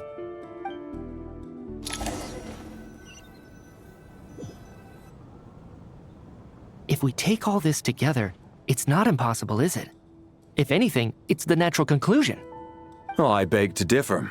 This sounds to me like a product of a researcher's vivid imagination. And perhaps it's because I'm still viewing this through the lens of a typical murder investigation. But still, I'm struggling to be persuaded by your theory. Does it really sound that far-fetched? Alright, well, let's treat that as speculation for now. I do agree with what you've said, so let's go with your idea for now.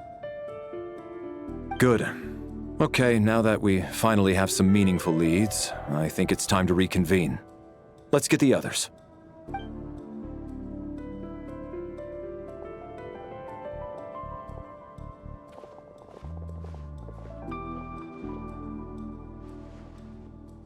So, that's about everything we've discovered so far.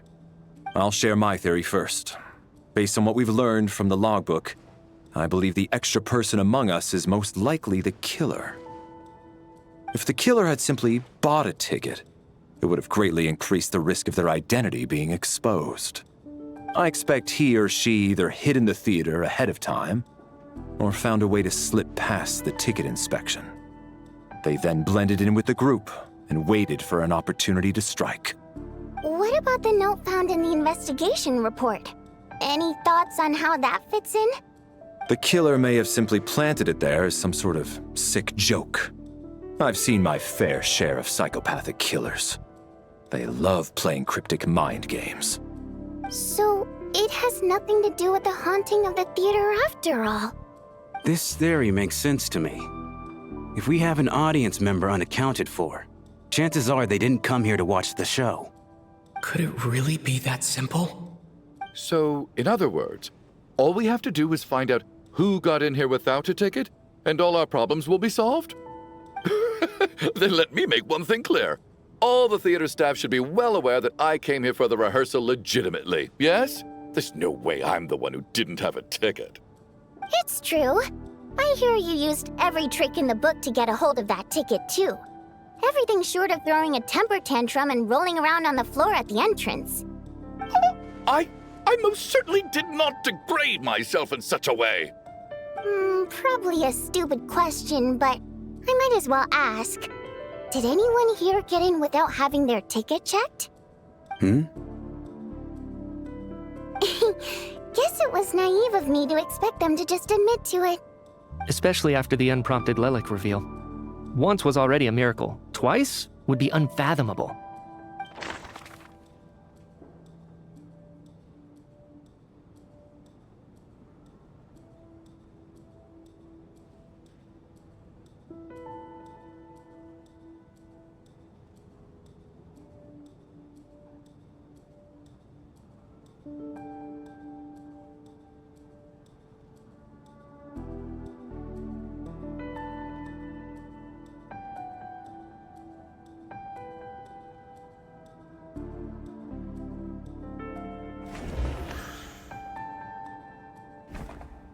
I don't believe any of us here knew Shram before all this.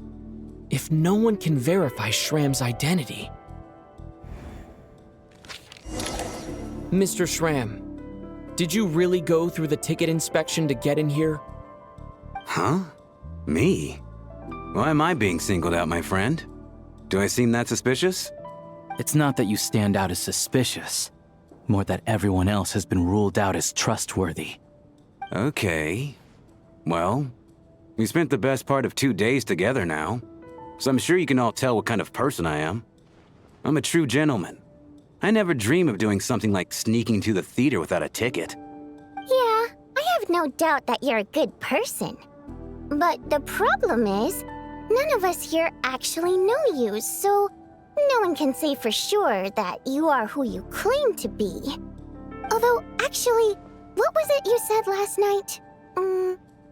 Yeah, you're friends with that water imp, which is why you understand our primary mode of expression. Last time I checked, there were barely any of us remaining in Снежная, since most of the water imps left. Could you tell me a little bit more about your friend? There's a good chance I actually know her. And I suppose it's also kind of a way for everyone else to get to know you a little better.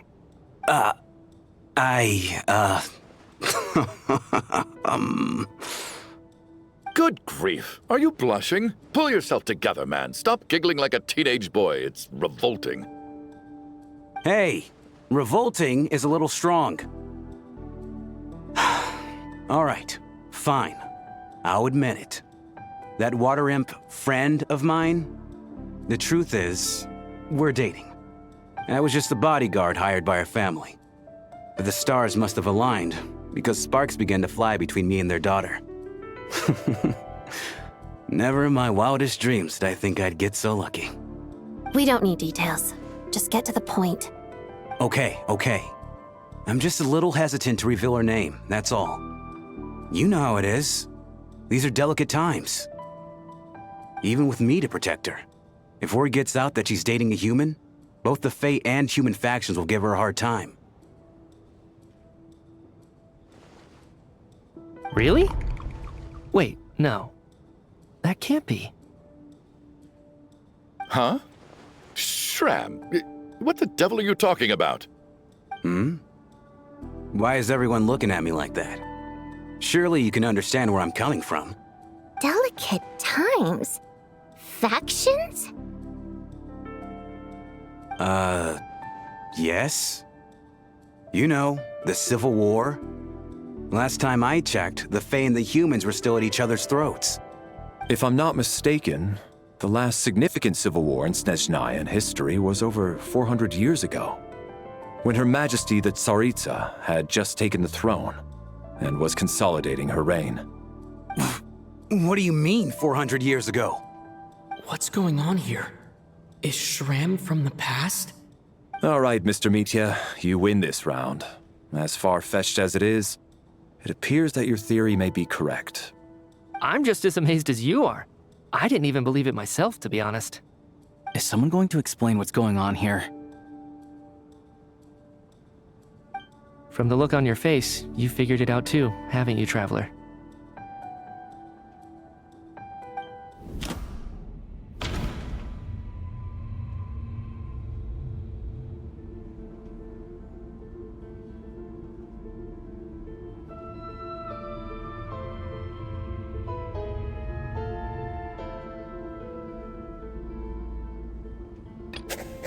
That seems to be the case.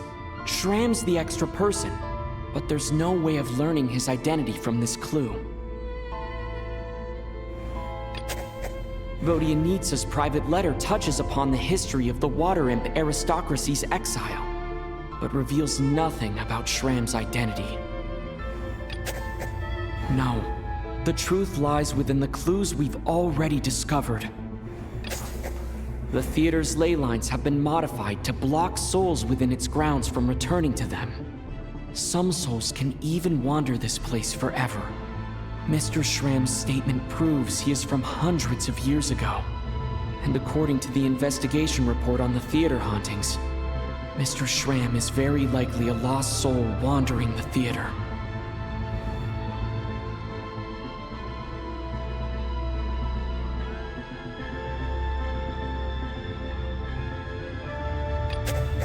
I don't think I'm that redundant. That's not it. If that's the case, we're back to square one. This is Mr. Valeri's hypothesis. If there is no supernatural element to this incident, it's very likely to be true. For some unknown reason, the soul that has been wandering the theater due to the ley line issues has joined our group and blended in. Yeah, that must be the immediate reason why the ticket count doesn't match the number of people present.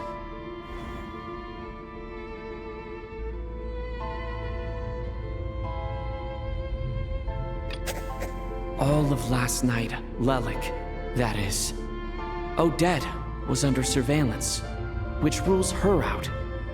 We've basically proven Lelik's innocence. The death of those victims is an irrefutable fact. It is the outcome of whatever's going on here. What we need to do now is find the truth within this information. Since we discovered that Mr. Shram is from the past, it seems we need to broaden our assessment of this incident beyond the bounds of common sense. The contents of the investigation report have been verified. There are indeed ley line issues and wandering souls in the theater. death likely symbolizes the deceased. Mr. Schramm, for instance. Death is near. That must mean that there's a dead person in our midst. Yeah, the logic is clear now. The investigation report said that there would be souls stuck wandering around the theater because the ley lines were cut off. Mr. Schramm must be one such soul who died in the theater a long time ago.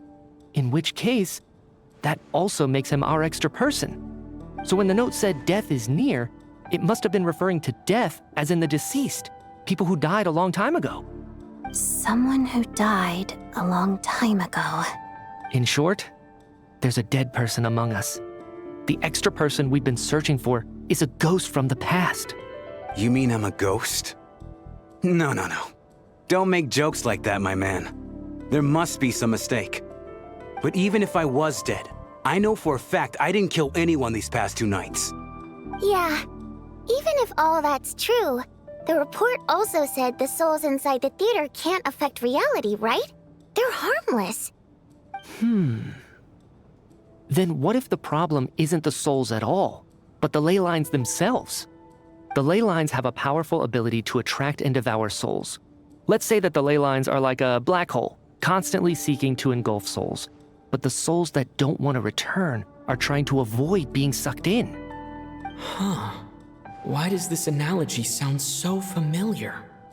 What happens when the black hole can't achieve its goal? I'm only speculating here, but what if it ended up swallowing innocent souls by mistake, or intentionally taking other souls to compensate? That could explain why we weren't able to determine a cause of death. If you're right, and their souls were devoured by the ley lines, it does make some sense. It does seem to explain a lot of the things we couldn't make sense of. Does that mean it's true? Except there's no concrete evidence. Mitya's relying on a lot of logical leaps. Still, it seems like the best explanation we have under the circumstances. All right, so how could Schramm not know that he's dead? Seems a little unlikely that he hasn't noticed anything unusual even after several days interacting with us. On the contrary, it's perfectly normal for a soul to wander the theater for centuries without questioning their existence or reason for being there. It's simply what's natural for them.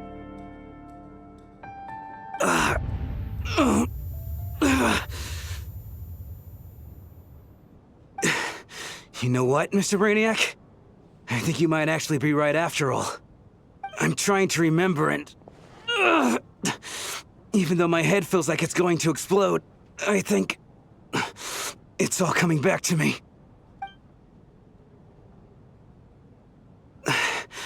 I was the one who didn't want to remember my own death, so I forced myself to forget. Well, I'm sure those are painful memories. My lady and I snuck out to go on a date one day. We bought tickets for the theater. It wasn't really my thing, but I was just happy to be together. All of a sudden, a group of people burst into the theater, shouting for all the water imps to get out, performers and audience members included. It was clear the conflict between humans and Fae had reached a boiling point. This time, the extremists were even coming after the water imps who had nothing to do with the war. I thought I could pull one over on them, so I took off my jacket, draped it over my lady, and tried to sneak out amid the chaos. But I got caught. They started shouting, calling me a traitor to humanity. But I was going to do whatever it took to buy our chance to escape, no matter how many people stood in my way. I had to, both as their bodyguard and out of love. It's all right, friend. You can stop there if you want. You don't need to dig all that up again. It's just... even now, I'm still struggling to accept the truth. How could I be dead? I'm sorry, everyone. If I'd known I was a dead man walking, I wouldn't have dragged you down with me. If I'm the cause of all this death, then punish me however you see fit. But, Mr. Schramm... No. I refuse to be a burden. I know what I have to do. You said I've been wandering the theater for centuries, right? I guess it's high time I got a breath of fresh air. Out there, I mean. I'll leave this place and take all this death with me. Go out on my own terms. Mr. Schramm, I'm sure we can figure out a different course of action. My good sir, we both know I'm not supposed to be here. I should have accepted my death long ago. One way or another, this has to end. Unless you're saying this goes against another one of your military principles somehow.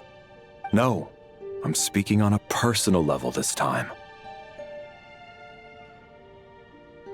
Let it go, man. Oh, wait. One last thing. Miss Wateramp. My lover. Her name was Litia. Litia Ozarova. Do you know what happened to her? Ozarova. Oh, Auntie Ozarova. That's what we all called her. I remember her as a very kind elder. She had a bunch of kids, too. I'm so glad she survived. And she had lots of kids? Good. That's good. I could hardly expect her to stay single just because of what happened to me, right? As long as she went on to be happy, that's all that matters. Besides, I'm dead. My soul's been wandering around here for so long because I was worried about her. But now, I can go without regret. There's no need to see me off, my friends. I've enjoyed our time together over these past few days. Perhaps we'll meet again in the next life.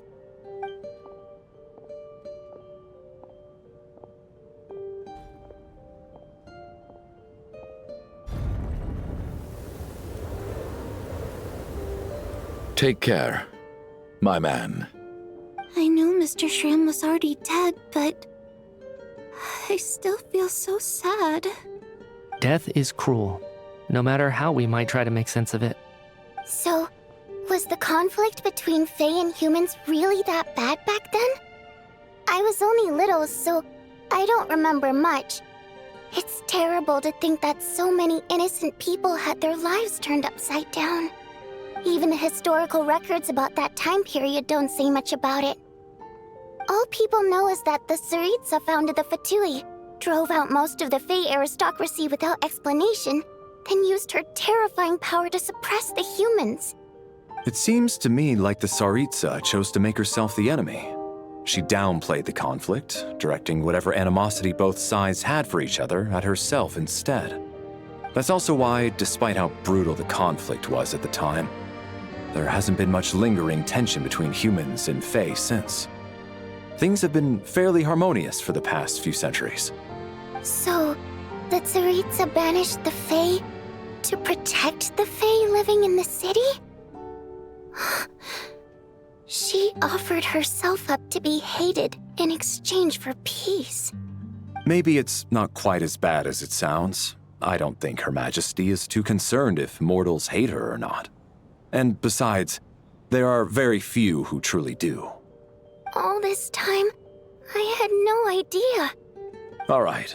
If Mitia's theory is correct, then I think we can consider this matter settled. Let's all take a break.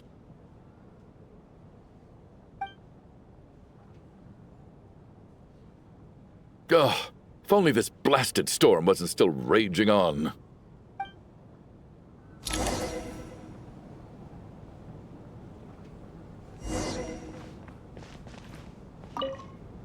I was actually planning on hiring him as my bodyguard after we got out of here, you know.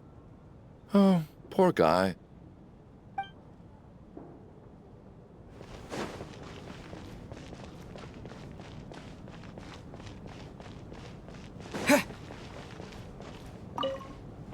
Even though Schramm was already deceased, his decision to walk into the snowstorm was still a sacrifice, and a very brave one.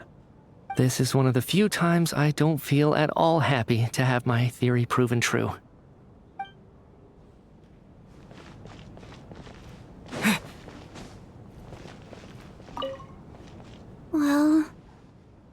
least it seems like Mr. Shram stayed optimistic until the end.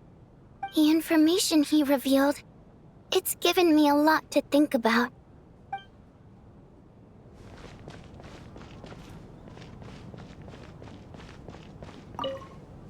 At least the lingering regret that kept him here has been put to rest. That's not necessarily a bad thing.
Looks like now we can just rest until the snowstorm stops.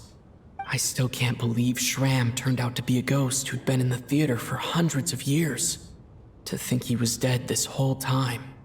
Knock knock. Huh? Knock knock. You know the door isn't closed, right? You don't have to knock. Think of it as a signal then. When I'm entering someone else's room and I knock, I'm here as Odette. If I don't knock, it's Lelik. Thanks. So, why did you come to find me? Is there something I can help with? Vodyanitsa said you knew about my secret identity from the start. But when everyone was discussing who Lelik could be, you were worried that revealing what you knew would be unfair to me, so you kept it to yourself, right? Yes. I'm extremely grateful for that. It's nothing.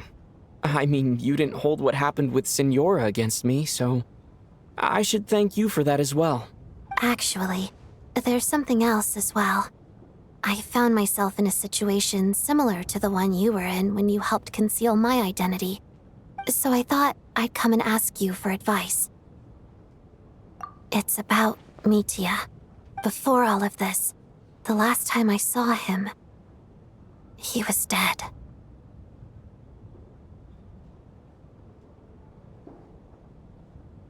As I'm sure you know, my goal as Lelik was to stop Project Stuja. Well, when I found out the tech lead for the experiment behind Project Stuja was Mitya, I immediately started planning to track him down and threaten him to back out. I often saw him around the theater, but I soon concluded that making my move there would risk exposing my identity. So I decided to infiltrate the Armory Palace and go directly to his lab. That way, the threat would be much more effective. Well, I suppose there was a bit of luck involved. But I am a Fatus, so I already had some familiarity with the building's layout. But when I finally made it to his lab, Mitya seemed to be dead. I checked his breathing and his pulse. He had no vital signs whatsoever. I thought maybe another anti-Project Stuja activist had beaten me to it, and chosen a much more brutal method. So I made myself scarce. That's why you were so on guard around Mitya that first night here. Yes. When I saw him sitting in the audience during the performance, I could barely contain the shock. To me, it was a miracle. Somehow, he'd come back from the dead. But then, the murders started happening and things got so complicated that it wasn't really at the front of my mind. That is, until Mitya himself said there must be a dead person among us. Then, I couldn't ignore it any longer. And yet, you thought that bringing it up right away would single Mitya out. Just like when everyone was suspecting Lelik. Exactly. I thought there could be something I was missing. Besides, we soon figured out that Mr. Schramm was a ghost. And we knew there was only one extra person. So we thought he had to be the one. But now, it seems like there's another candidate. I understand why you kept it to yourself. There was so much information being thrown around during that discussion. Bringing up Mitya would have just introduced more confusion. So, what do you think we should do? Let me confirm one thing first. When was it that you found Mitya dead? Around a week ago. Sometime in the afternoon. A week ago? That's earlier than I thought. I saw him just a few days ago at a restaurant. That definitely would have been after you found him dead. He seemed completely normal to me, chatting with Vodyanitsa, trying to avoid Valeri. So he was definitely alive on that day. Huh. Well, all I can say is I know what I saw. Here's a thought. The reason we even suspected a dead person could be among us was because of the problem with the theater's ley lines. But Mitya's death happened inside the Armory Palace. The ley lines affecting the theater shouldn't reach that far. You're right. I guess he doesn't fit the profile of the person we were searching for. I think the chances of it being him are very low. Surely he can't have died for real in the Armory Palace. Unless... Unless what? Unless he really did come back from the dead. You're right. Do you think we need to disclose this to the others? Huh, what's this? A private meet and greet? Where do I line up? That's not what's going on here. Well, I was just making the rounds. Thought I'd try to lighten the mood a bit. Vodyanitsa's handing out food if you're hungry.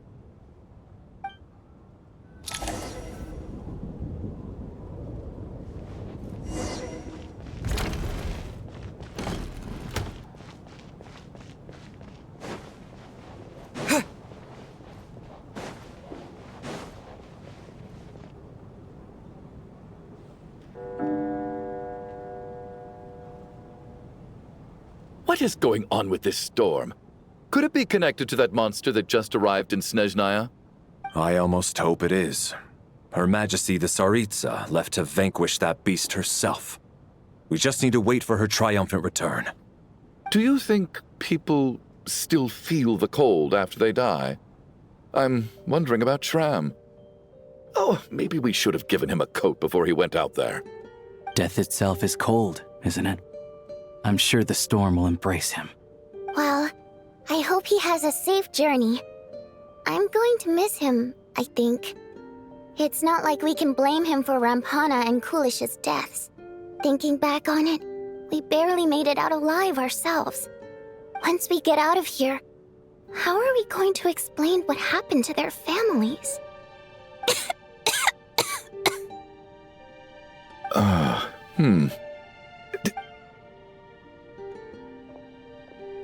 Are you okay? Here, take this. I've never used it.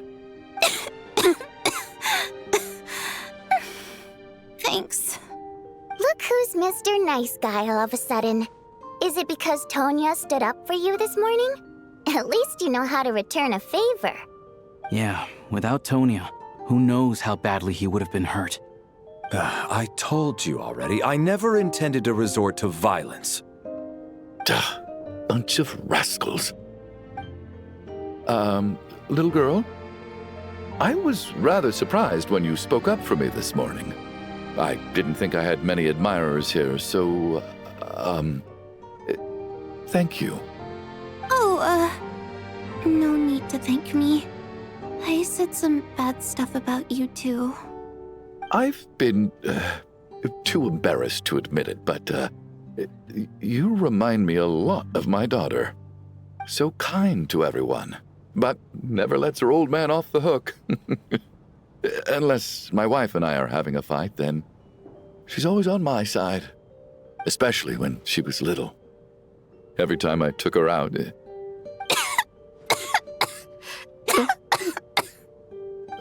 All right, easy now.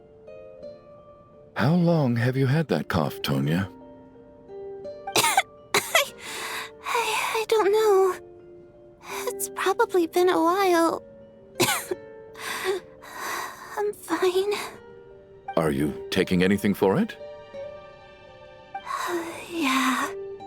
I'll be fine once I see my brother. He's gonna pick some frost fairy flower leaves and brew a tonic for me. I'll feel much better once I drink that. I see. That's good to hear, then. We should probably discuss arrangements for tonight. Now that the deceased has left our midst, there shouldn't be any more incidents. However, out of an abundance of caution, I'll keep watch. Shouldn't we take shifts? I can take one if needed. No need. I managed to get a nap in earlier, so I have plenty of energy right now. After all the tension of the past few days, everyone else should just focus on getting a good night's sleep.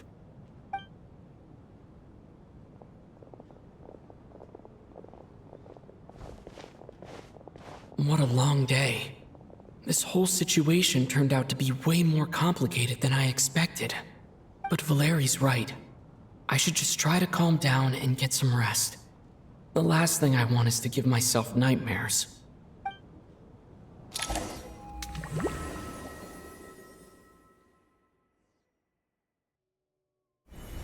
He's awake! He's awake!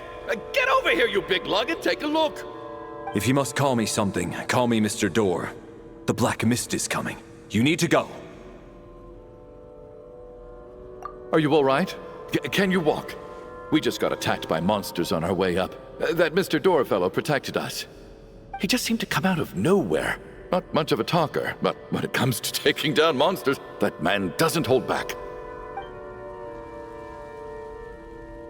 Curses! The Black Mist is catching up to us. We need to keep going. Mr. Door, I don't believe I've ever seen you around here before. Why is that? There's no need to try to get to know me. I'm just Mr. Door. I have to find the door that belongs to me. Oh, well, Mr. Door, monsters!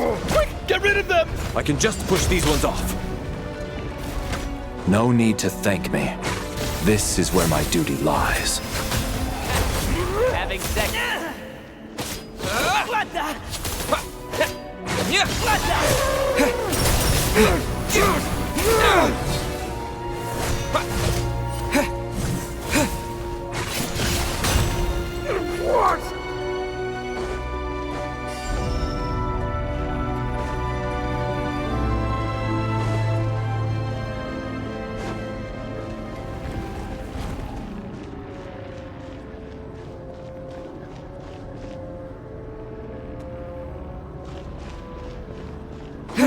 So we're doing this the hard way.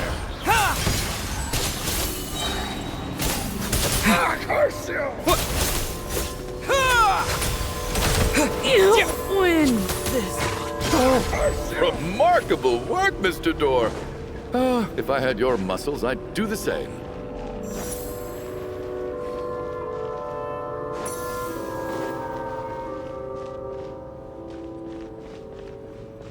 Are none of these doors the one you're looking for? No.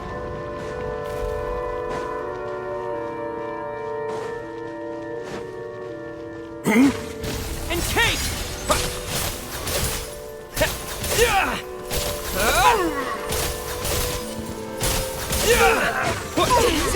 Impossible.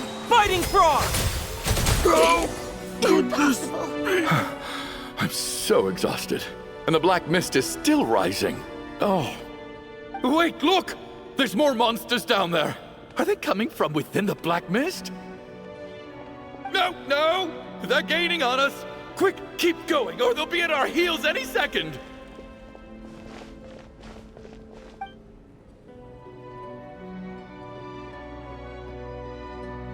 Mr. Door, what are you doing? We need to get out of here. They're coming! Found it. This is my door. What? You mean you're going to stay here? I am a door. This is where my duty lies. No! You saved us. We can't leave you behind. You must keep going. A door can only keep things out for so long. You must make haste. But... Oh, you're right. Let's go. We can't let Mr. Door's sacrifice be in vain.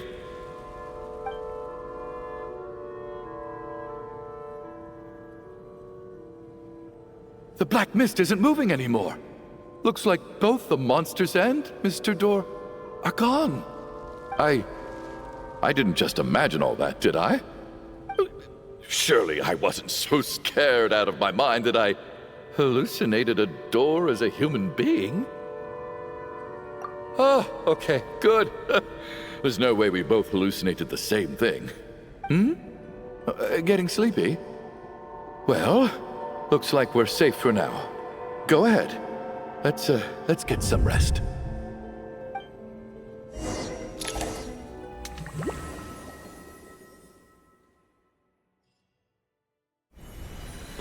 What time is it? Is it morning? I think I had a nightmare. I guess everyone's still asleep? These past 2 days have been exhausting. Valeri's keeping watch though, so he's probably the only one awake. Valeri?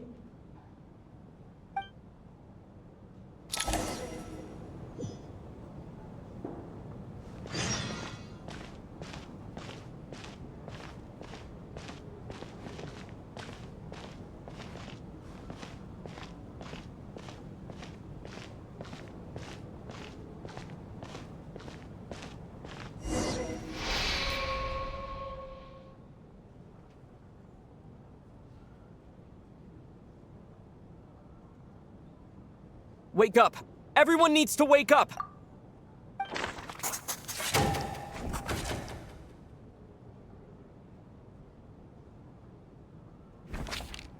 Just like the last 2 nights. No clear cause of death. I've been a real thorn in your side, haven't I, Mr. Valeri? Now you can rest in peace. But for me, life will be all the duller for not having to run away from you, my friend.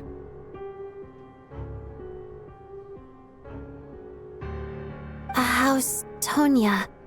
Is she okay? I just checked on her, and it doesn't seem like anything serious. She's just exhausted from the past couple of days, and she's still recovering from her illness. We should let her sleep a bit longer. That means Valeri was the only one who died last night. If Valeri was awake and keeping watch, it would have been impossible to kill him without waking everyone else up. That much is certain. This is so frustrating. Why has nothing changed since yesterday? I thought we already dealt with the dead person causing all this. Actually, one thing has changed. There's only 1 victim this time, not 2. Does that mean...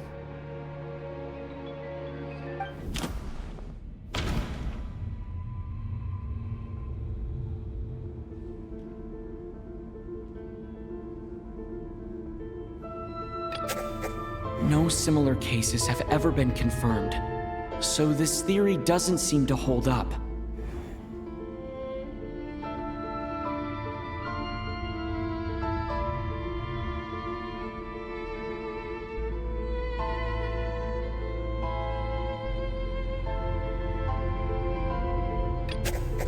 But Mr. Schramm was already deceased to start with. Can a death at night even be defended against? This logic seems baseless to me. After the deceased Schramm left, there was one less victim last night. That more or less tracks. It's a reasonable conclusion, considering the only variable that changed. The number of people who die each night is equivalent to the number of dead among us. That's your theory, right? Exactly. We identified Mr. Schramm, and the night after he left, the death toll dropped from 2 to 1. By that logic, there must be one more dead person left among us. Another one? But there was only one person unaccounted for in the ticket checks, right? The head count should match up now.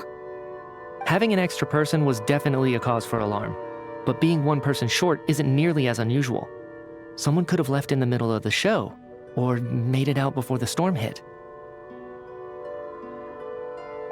One more dead person among us. If Mitya's theory is right, then what Odette told me seems a lot more relevant. It's just, at the time, we had no reason to think there was more than one dead person. If only we'd taken it more seriously as a possibility, maybe this could have been avoided. I'm sorry. This is my fault. I had information that could have been helpful, but I held back. I should have brought it up right away. I'm partly to blame as well. I was too quick to dismiss Odette's concerns. What is this about? What have you two been getting up to behind my back? Sounds like there's some big news you've been keeping from the rest of us. Well, we're all ears.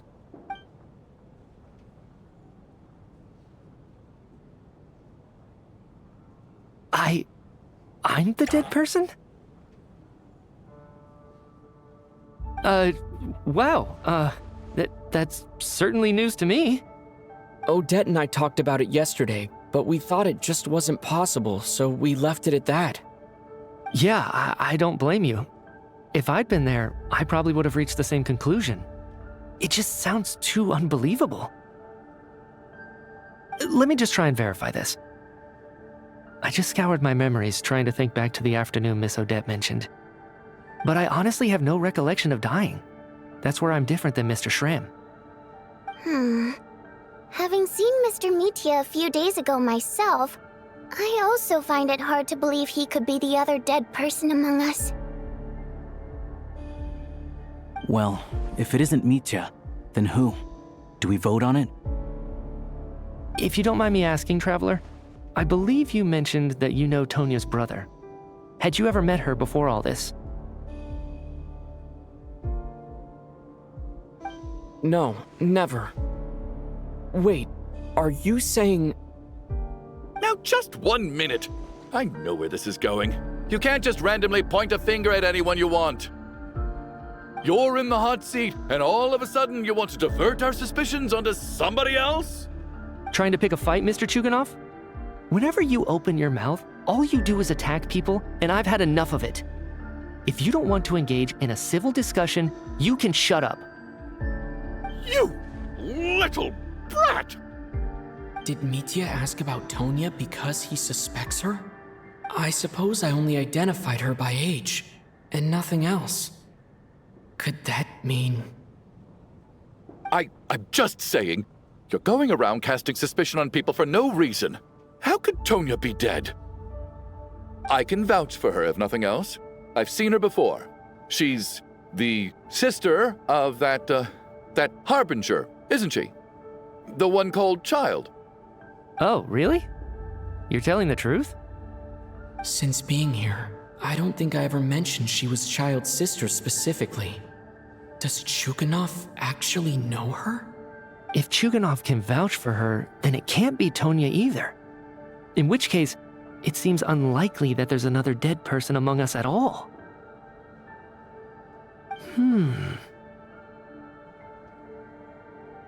Miss Odette, could you go over that afternoon with me one more time, when you found me dead? No problem.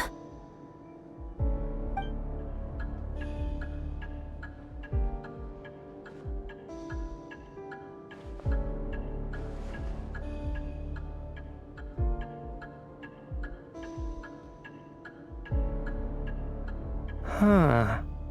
No matter how hard I try, I just can't remember anything about dying. But I do remember something else. Miss Vojanitsa, during our last meal together, I told you how some of the researchers were suffering from temporary memory loss. Do you remember that? Oh, yeah. You said it was hindering the progress of your experiments. You thought they were just under too much stress or something. Right.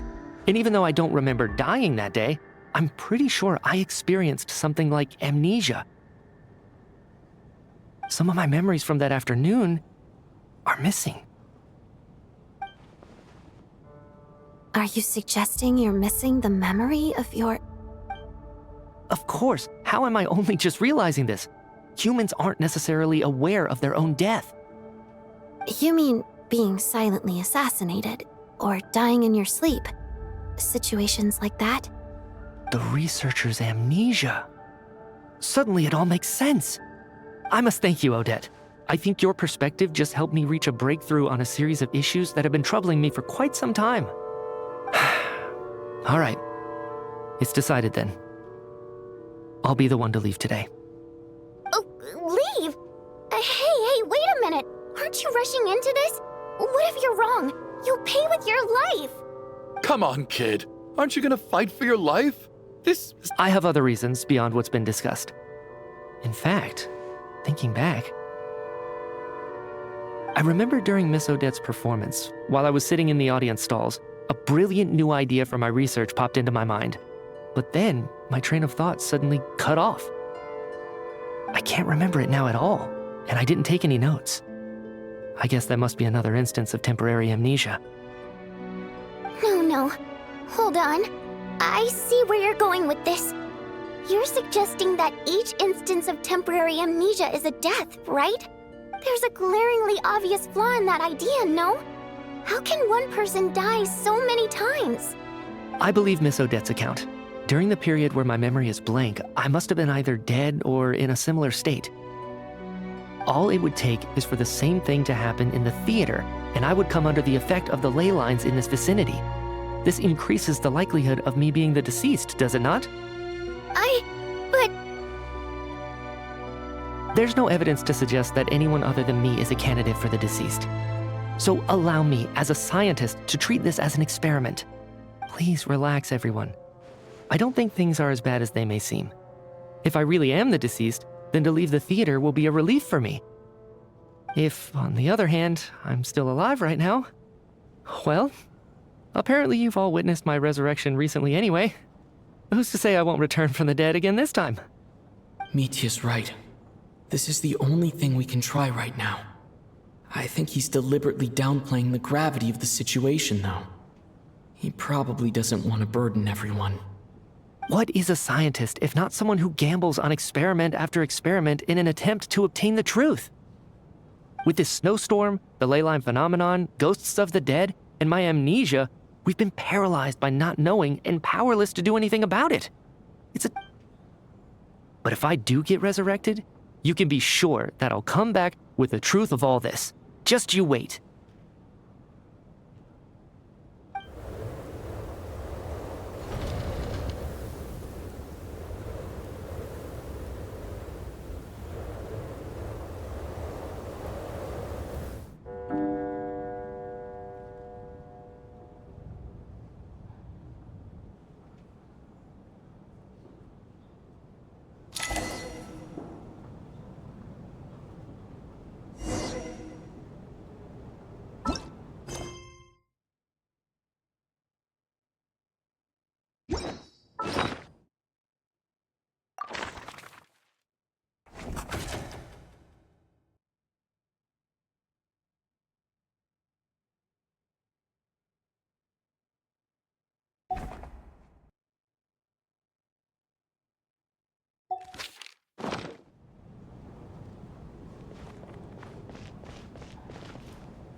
Oh, that Valeri guy was packing even more muscle than I thought. I can't believe how heavy he was. Oh, curse this confounded snowstorm. Go bother some other poor souls instead. What do you want? I'm not in the mood to talk right now.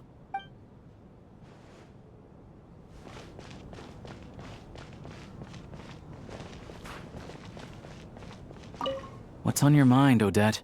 I was thinking about Mitya. If he'd been unwilling to sacrifice himself by walking out into the snowstorm, that would have made more sense to me. After all, it seems like the dead don't perceive things any differently from the living. Mitya doesn't even remember dying. So, to hear the news that you're apparently dead, and simply choose to walk out that door without a second thought, I can't imagine all the things that must have been going through his head. But when Mitya left, his expression revealed absolutely nothing. Perhaps he is even better at disguising himself than I am.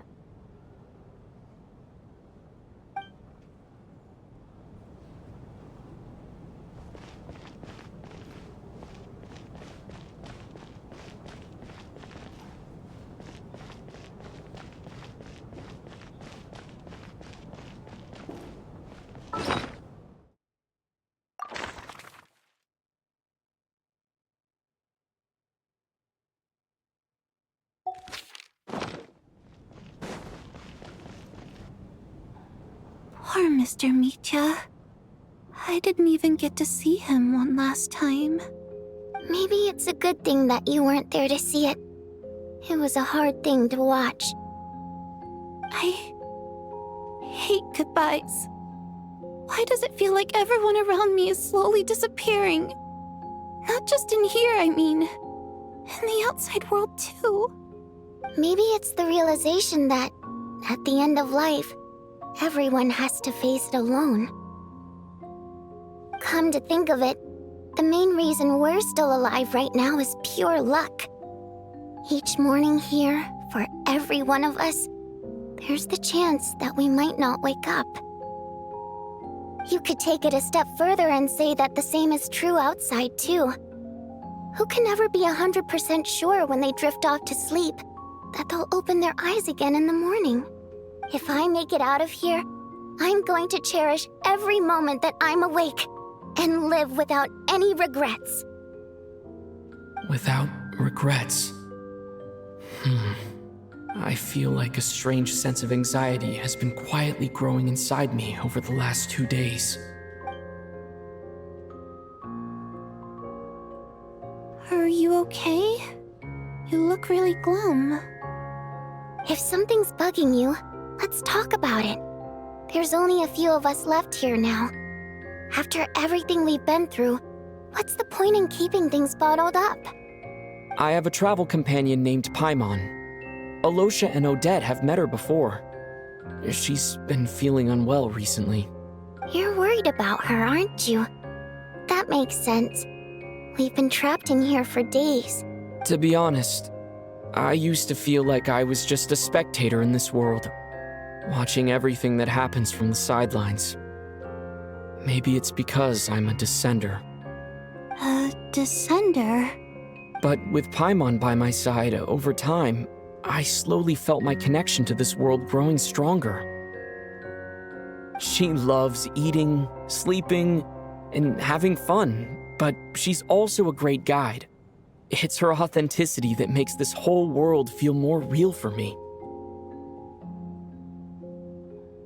Over the last few days that we've been apart, I've often caught myself wondering, what would Paimon say if she were here right now?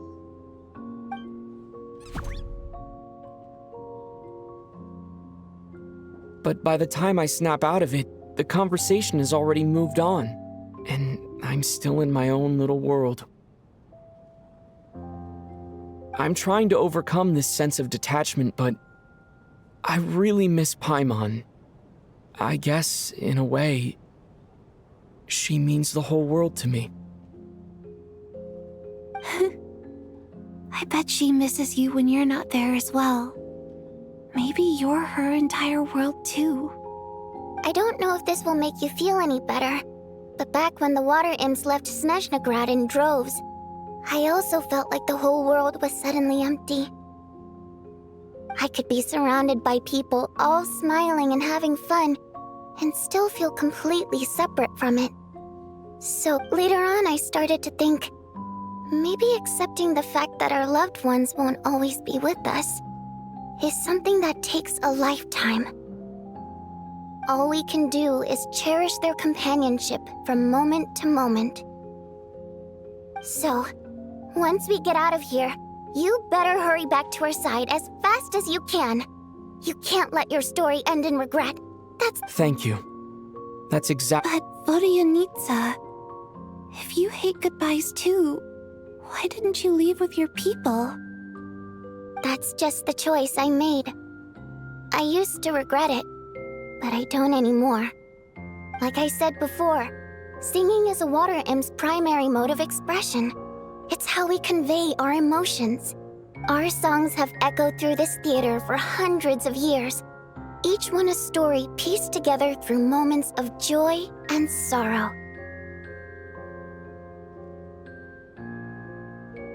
But does a story exist without someone to read it? To me, the answer is no. So I made the choice to stay. That way, there would still be someone left to sing these songs and listen to their stories. Otherwise, they could have been lost forever. Could you teach me how to understand your people's songs sometime? I want to be able to truly hear them, like Mr. Shram. A fan after my own heart. Thank you, Tonya. How about I sing something for you, and you tell me what you hear? Okay, I'll do my best.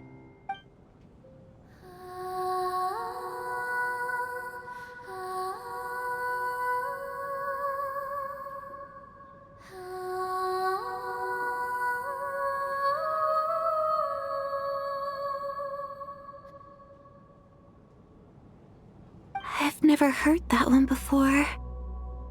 I feel like I can hear a sense of longing somehow. I wonder why that is. Color me impressed, Tonya. You're a keen listener. Most people can only tell if a song is happy or sad. I didn't think you'd be able to pick up on such specific details.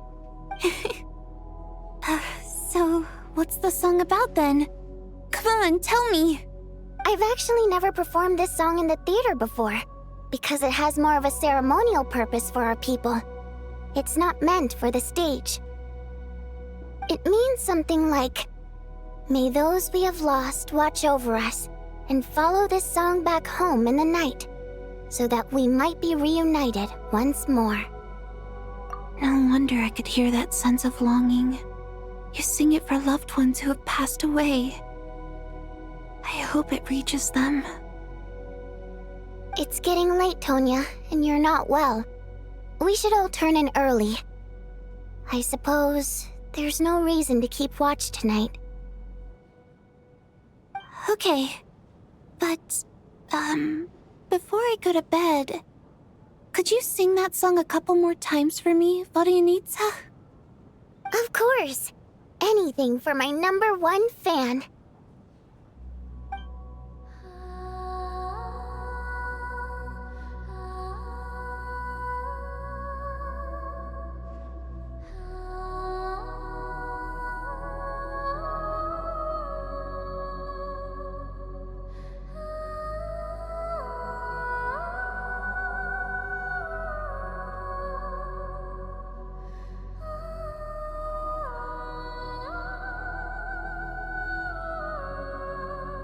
Once I get out of here, I definitely don't plan on ever coming back.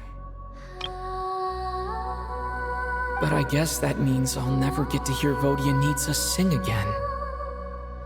That's a sad thought. Before I fall asleep, I should cherish this moment of companionship while it lasts.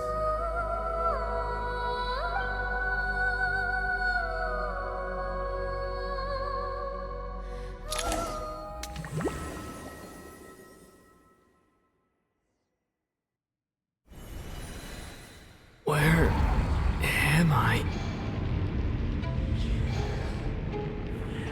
It's so dark in here, and I feel kind of dizzy. Am I alone?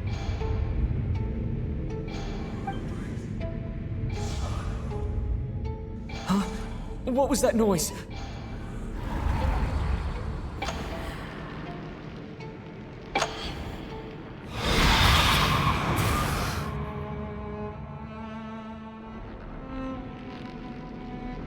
Return, O spirits. Fulfill your oath of protection.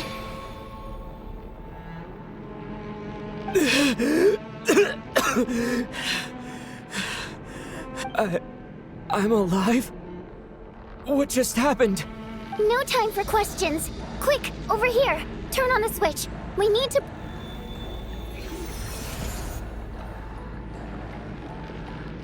Alright, we're safe. The spirit just now is called Night Prayer. The light subdues her, but she'll attack without a second thought in the dark. Sort of. I know it's hard, but you can't let this place go dark, or she'll kill you again. Yep. Luckily, I was here to resurrect you. Otherwise, that'd have been a real bummer. A bit more than a bummer, I'd say. Wait, so you have the ability to resurrect people? Sure I do. I'm your guardian spirit after all. I specialize in soul recall. Oh, it's nice to meet you, by the way. Thanks. It's nice to meet you too. Alright, there's no time to waste. The black mist is already catching up. We need to avoid it at Night Prayer at all costs. Come on, let's go. We need to reach the next switch before the place gets too dark. If we bring the light back, Night Prayer won't be able to get to us.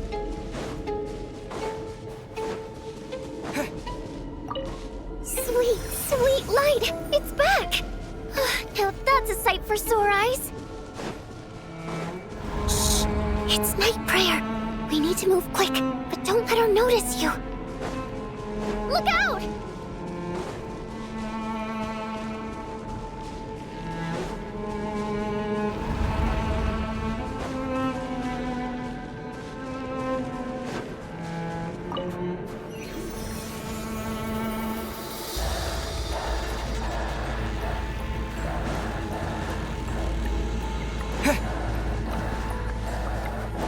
The next switch is... over there!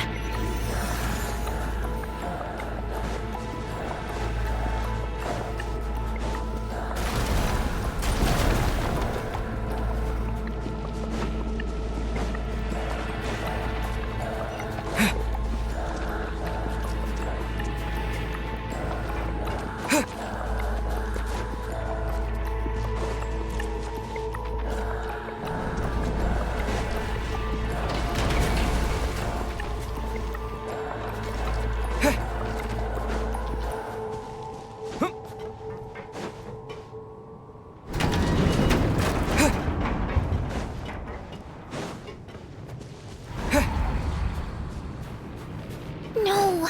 Night Prayer is here too! This can't be the only path.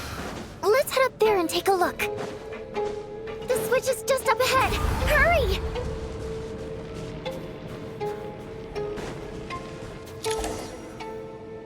It's too dark! We're not gonna make it! Come on, faster!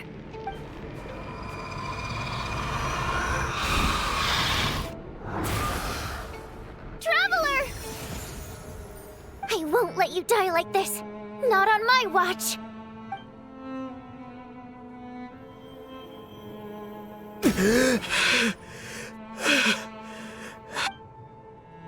Even though it's not permanent, dying is definitely not a pleasant experience. Great. You're back. Yeah, thanks to you. Time for you to get out of here. Quick, before the light runs out. What about you? You're not coming with me? I can't. I've already been used up. A guardian spirit's skills are finite. I can only resurrect someone so many times. I might not look any different, but my essence has been exhausted. Now, I will slowly start to fade away. I can go no further. The black mist is where I belong. It's okay. Why didn't you tell me sooner? Because it wouldn't have changed anything. That knowledge would have just burdened you. And a guardian spirit's role is to protect. But... Go. Now, before it's too late.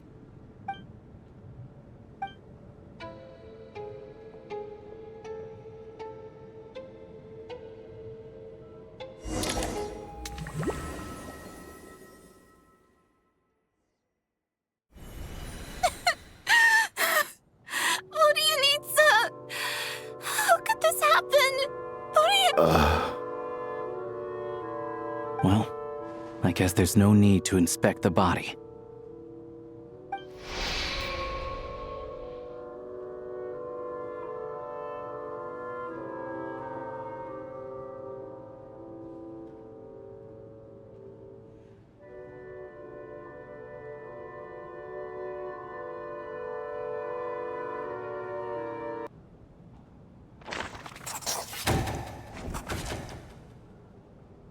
This wasn't supposed to happen. You lied to us, didn't you, Chuganov? You've been lying from the start. Take a long, hard look at yourself before you go around accusing other people. I suspected you on day one, Lelik, and now look where we are. By some strange coincidence, you've never been targeted. You just happen to have survived this long? No, you should be the prime suspect. And you, little hunter, ever so content with staying on the sidelines. Yet you were the one who stopped us from leaving from the start! What? Now you're just lashing out indiscriminately. That's either a sign of anxiety or a guilty conscience. Where was all this passion and bravado before? Decided to fight until the bitter end. Is that it? Is that a threat? Fine, bring it on. You think I'm afraid to die after all this? You want to kill me? Go ahead. I'd like to see you try. After all the trauma of the past few days, everyone's been pushed to the breaking point. Valeria and Mitya aren't here anymore. Someone else needs to step up and take charge. But first, I need to think this through. Considering everyone left, who's the most likely candidate for the deceased?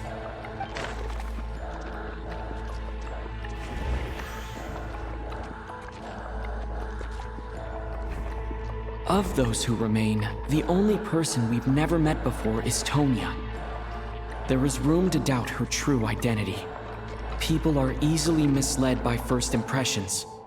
Now that I think about it, child sister was in fact a label I imposed on her due to my own assumptions. But Mr. Chuganov vouched for Tonya's identity yesterday, with basically no other possibilities left.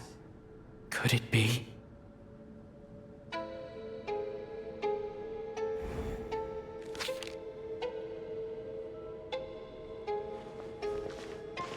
Tonya, how's Tusser been lately? Tusser?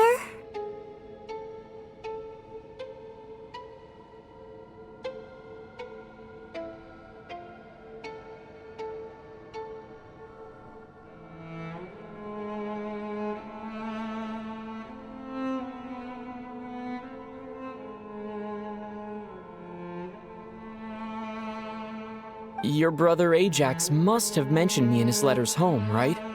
Did he say anything about a blonde traveler? No. And my brother's name is Razik, not Ajax. Chuganov, looks like it's your turn to do some explaining. Yesterday, you said you could vouch for Tonya. Why did you give us a false testimony? I knew you were behind this, Chuganov. You've been lying through your teeth from the start. Everything about you is fake, down to the wife and daughter you're always talking about. Your entire family man persona is a charade, isn't it? That night, when I infiltrated your place as Lelik, I noticed you were home alone. Didn't think much of it at the time, just thought everyone else was out. But thinking back on it now, that doesn't seem very likely. My guess is, you live alone, don't you? Even that was a lie? But why would he lie about having a family? Oh, curses! Oh, why is there no end to this blasted snowstorm? If it would just stop! I think I remember now. I know how I ended up here. It feels like a distant memory. The reason I'm always coughing is because I got sick with frostbite. The locals usually call it the snow cough. It's not a very common illness. It's partly genetic and partly caused by the cold climate, but it can be fatal. They sent me to the hospital as soon as they found out I had it, and I spent so long lying there in that hospital bed. After a while, I felt myself growing weaker and weaker. Nothing seemed to be working anymore.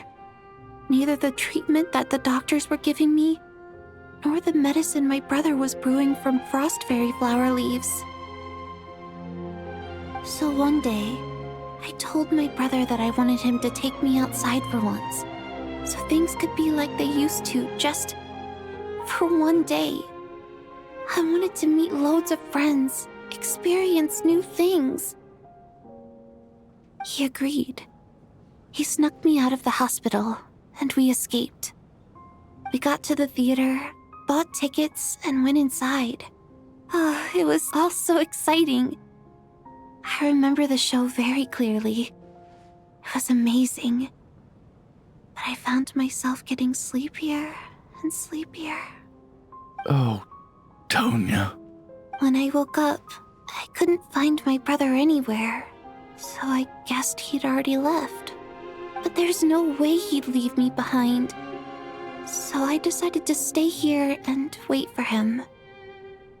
At the time, I figured he'd probably gone to brew some more medicine for me. I was planning to chew him out for abandoning me when he got back. Tonya, it sounds like by then you'd... Yeah, I know. I understand now. Dead, aren't I? This cough and the feeling weak, it's probably just my body's memory. After all of that, it turns out I can't blame my brother after all. I was the one who abandoned him. I'm sorry, everyone. I realized this much too late. Your name probably isn't even Tonya, is it? Didn't that ever strike you as odd over the last few days? Well, when I was little, my brother and I read a storybook, and Tonya is the name of one of the characters. When we escaped from the hospital, our family and the hospital security were looking everywhere for us. So when you first approached me and said my brother had sent you, and called me Tonya, I thought he must have chosen a fake name that only the two of us would know. Because he was afraid of getting caught. Now, it seems like that was just wishful thinking. At least your memory of death isn't painful. That is a small comfort. Now it's your turn, Chuganov. Talk to us. I believe no lie is ever told without a reason. You're right. I was lying. I happened to know that the Harbinger child and his sister Tonya managed to get tickets, so I lied to you and pretended I knew them. And yes, I was lying about my family too. The truth of the matter is, I lost them a long time ago. I just refused to accept reality. And now I've spent the second half of my life living a lie.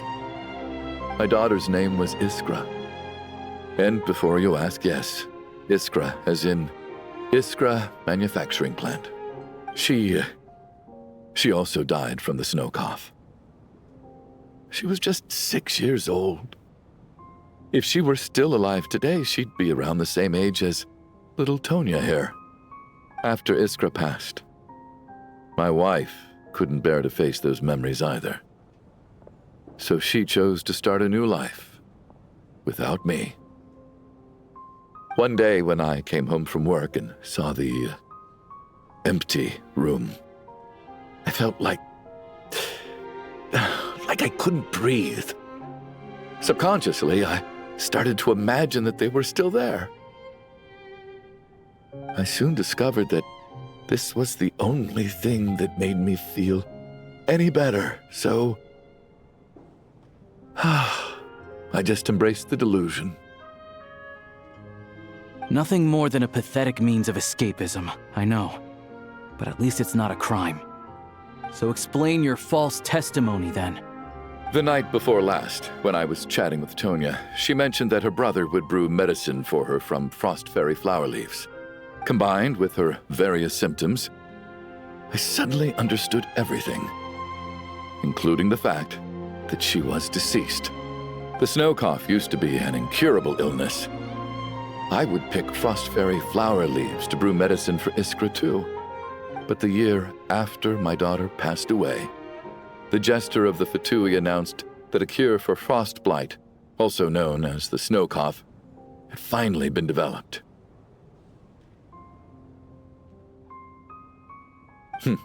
It turned out that all previous treatments were completely ineffective. No better than random concoctions. That was the final straw for me. I just couldn't take it anymore. Just one more year. One more year, and everything would have been okay. So, more than anyone, I know full well that in this day and age, no one in their right mind would still be using frost flower leaves to brew medicine for the snow cough. Poor Miss Tonya, therefore, had to have been from an era when snow cough was still a terminal illness. So, you projected your daughter onto her? Even though you knew she was one of the dead? That doesn't make any sense. You knew she was already dead. What did you hope to achieve by protecting her? I just don't believe in your crackpot theories, nor do I approve of your actions. How can you just declare a living person dead and throw them out into that snowstorm? Nitya's gone. My good buddy Shram's gone. And now it's Tonya's turn, isn't it? The others I can make my peace with, but little Miss Tonya, here she is, standing right in front of us, alive and breathing, and fighting her own battles. Yet you're quite happy to say she's dead? I just want her to live. Once this snowstorm is over, the very moment it stops, I'm going to march out that door and find someone who can fetch the very best medicine for her snow cough. I'll be damned if I'm gonna let you cast her out into the snowstorm before I have the chance to cure her. Not again. Not this time. Not when the cure is right within our grasp. Mr. Chuganov, stop. I can't let you do this. Tonya. By the sounds of it, you've known I was dead since the night before last, right? I really liked Mr. Valeri, Mr. Mitya, and Miss Vodyanitsa. And now they're all dead because of me.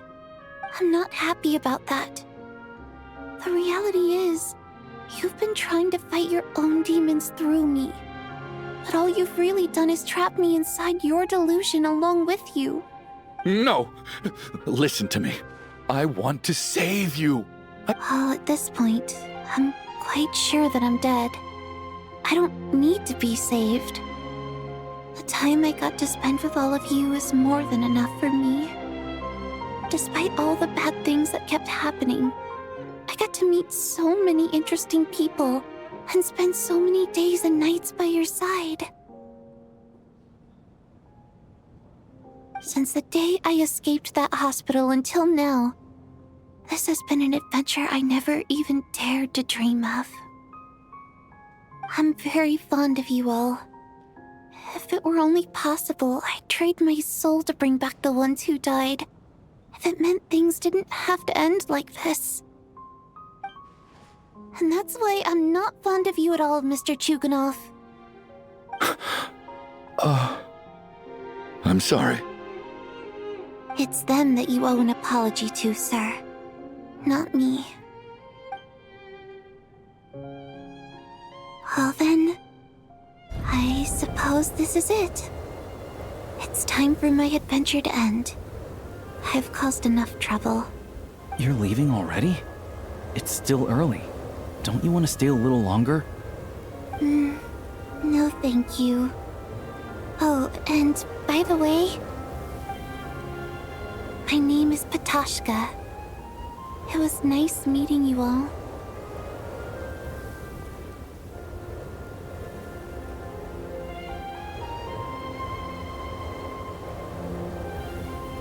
Feels strange that we're only being properly introduced now that it's time to say goodbye. Tashka,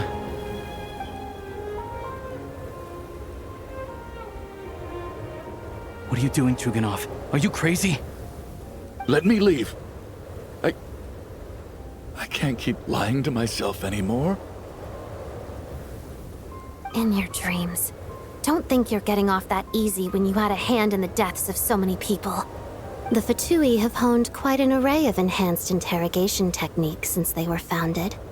Once we're out of here, Lelik will personally give you a taste of every last one.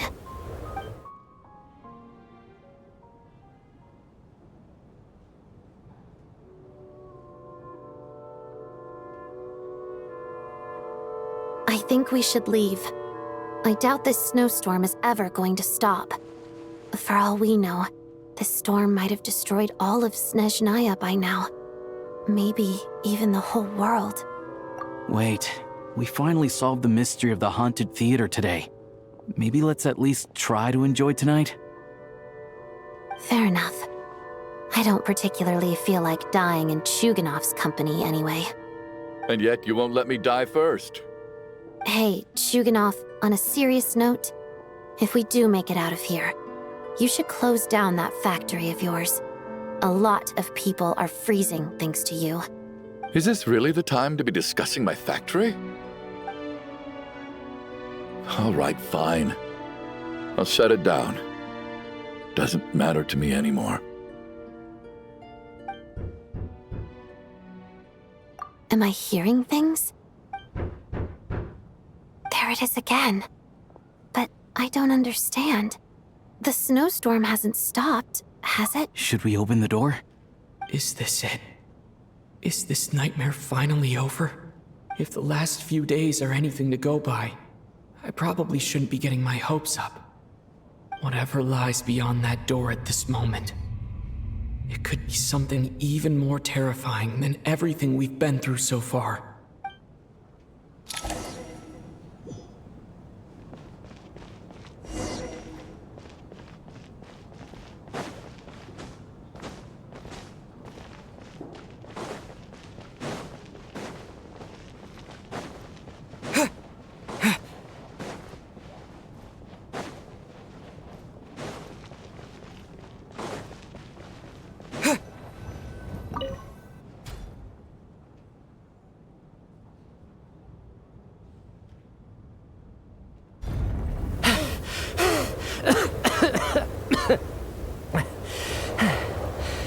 Hey everyone, I'm back. How are you doing? Feeling any better? Much better, thanks. Whew, it is so good to have you guys here. I was a little worried that the theater would be empty by the time I got back. Let me see. Tonya and Vodyanitsa are missing, which means Vodyanitsa died last night. And then you discovered that Tonya was the other dead person. Am I right? Not Tonya. Patashka. First, tell us how you made it back here. Given the conditions outside, no one should be able to return alive. You're right. The thing that got me back safely was a song. I heard someone singing. After walking into the snowstorm, my mind grew hazy. I don't know how long I walked through the storm before my mind completely slipped away. Then, suddenly, I heard the sound of singing. The voice instantly brought me back to my senses, and I regained consciousness. So I followed the voice, searching for the source of the singing. I searched and searched until finally, just a few moments ago, there was the entrance to the theater right in front of me. I've actually never performed this song in the theater before, because it has more of a ceremonial purpose for our people. It's not meant for the stage. It means something like, "May those we have lost watch over us, and follow this song back home in the night, so that we might be reunited once more." That must have been Vodyanitsa's Requiem. Who knew it actually worked? That song is meant to guide the souls of the dead. Mitya, that must mean that you... Huh. No kidding. Huh, seemed like I guessed right then. This is what I've been so desperate to tell you about. When I first stepped out of the theater, I was still quite lucid. My memory of it is still pretty intact. I remember the outside world being completely different than what I'd expected. It was like this was a world where only the snowstorm existed.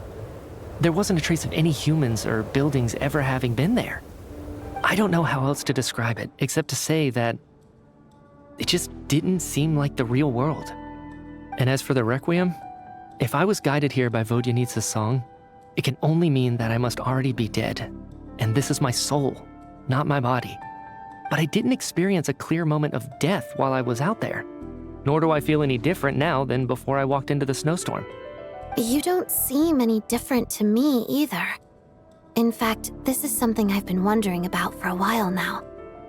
If souls aren't physical, shouldn't they lack tangible form? Both Shram and Patoshka were clearly deceased, and yet their souls didn't look or feel like ghosts at all. They were visible. This raises a truly terrible thought. Is that really what Mitya is suggesting?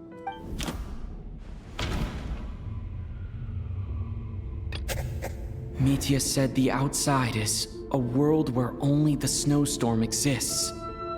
It must be connected to the ley lines, so going out there will only take us further away from the real world.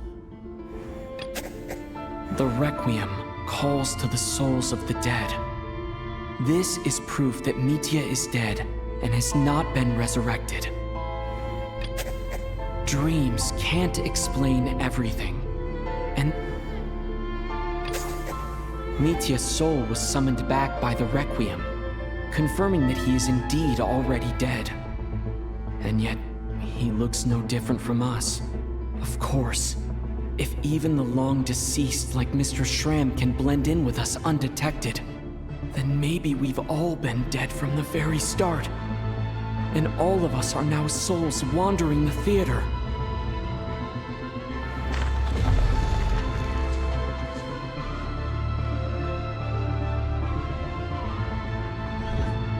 Yes.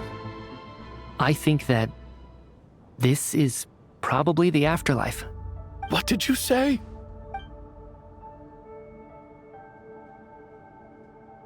You heard me. We died in the theater. All of us did.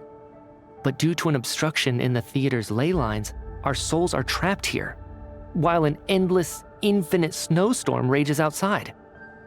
It's ironic, really. All that time, we were working so hard to figure out who the deceased among us were, when the truth was, we were all deceased. The only difference being some of us died more recently than others. Do you remember that note, "Death is near"? Seems like we misunderstood what it meant after all. Death was nearer than we wanted to think all along. The note simply meant that all of us were already dead. So all our attempts to survive, our search for the deceased, it was all for nothing? Hard to say. At the very least, we helped 2 lost souls find clarity and go to where they belong. The presence of those 2 is probably what caused our souls to be drawn in by the ley lines. In which case, the deaths we've awoken to over the past few days were just souls returning to the ley lines for good.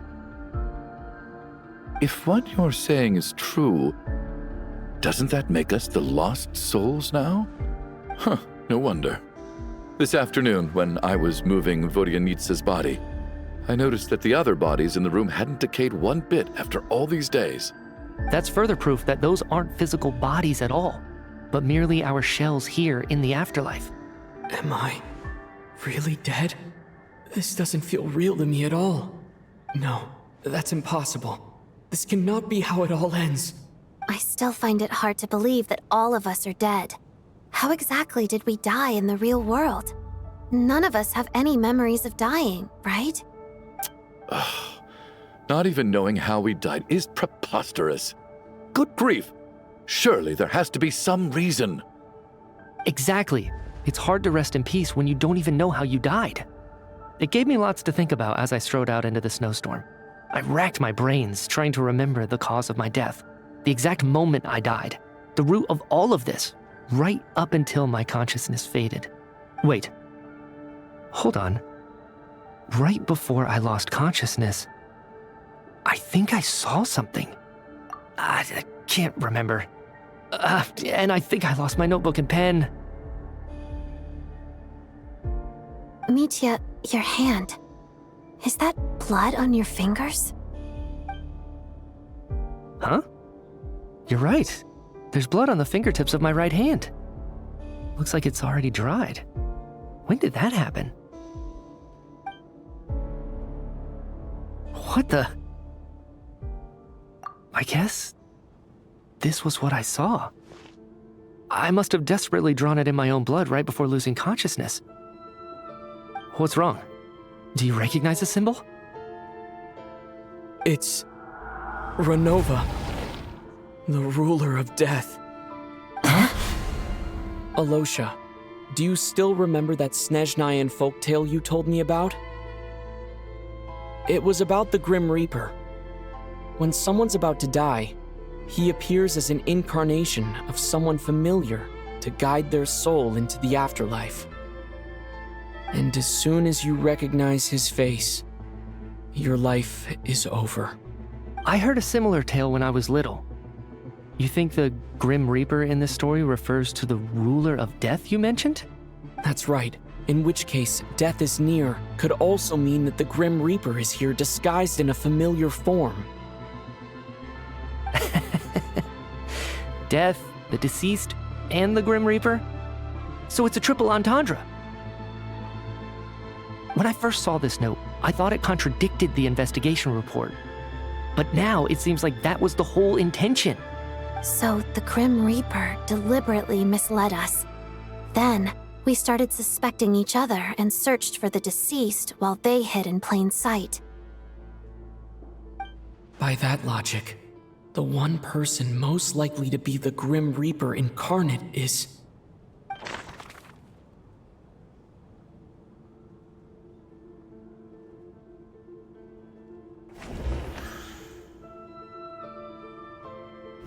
Identifying the Grim Reaper is a major decision to make.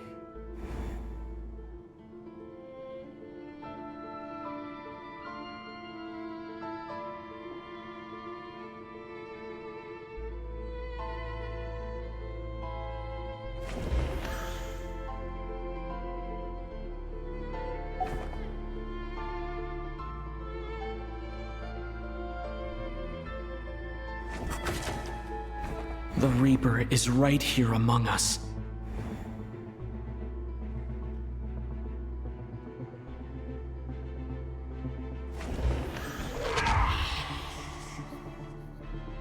No doubt about it. It's Alosha. Looking back at how everyone has acted over the past few days, Alosha is most likely the Grim Reaper lurking among us.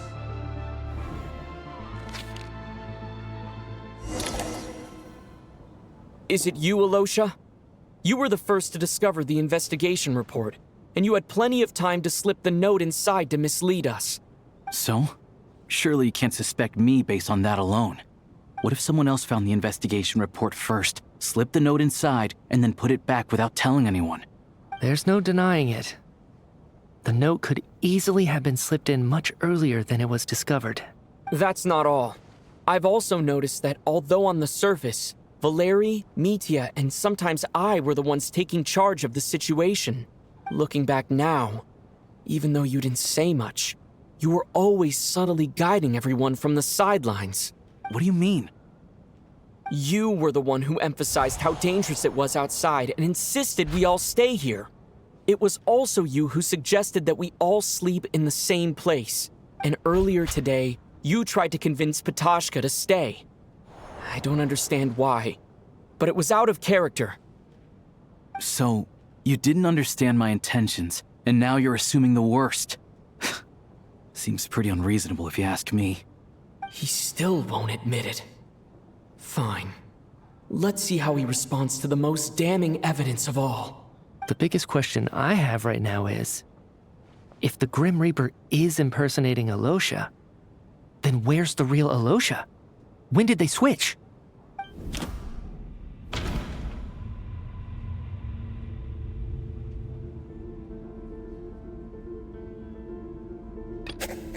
No.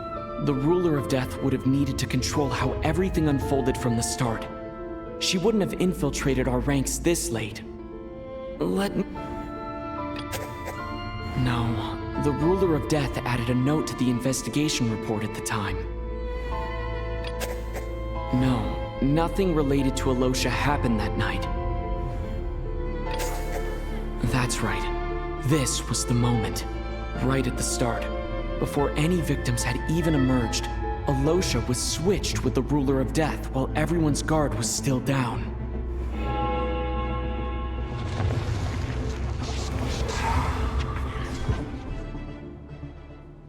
When all this began, right after the performance ended and the snowstorm began to pick up, no one suspected anything unusual. We just assumed we were snowed in. It wasn't until we discovered the bodies the morning after that we realized something out of the ordinary was going on. But it's clear now that the oddities actually started earlier than that, when Dimov walked into the snowstorm and never came back. Right. So Mr. Dimov was the first victim, not Sobolova and Torgov. And if we pinpoint that moment as the beginning of this incident, then one thing becomes clear. Alosha, you are the only person who walked into the snowstorm and came back without the help of Vodyanitsa's Requiem. More precisely, Alosha never came back at all. The one who came back was the Grim Reaper. Not bad. Well, since you've backed me into a corner, I suppose there's no point in keeping up the act anymore. Alosha? You're the Grim Reaper? I am no such tired cliché. Mortals should address me as the ruler of death. Before being wiped out for good, you identified the two deceased, and even sensed my presence. A commendable achievement. Far beyond what I expected. I heard you can ferry souls. Those deaths each night. Were they your doing? Your initial conclusion was correct. Due to the existence of the two deceased, the ley lines yearned to reclaim those long-lost souls. Every night they devoured an equal number of souls to fill the void. This required no intervention from me. Though, of course, ferrying souls is indeed my authority. Here, take a look.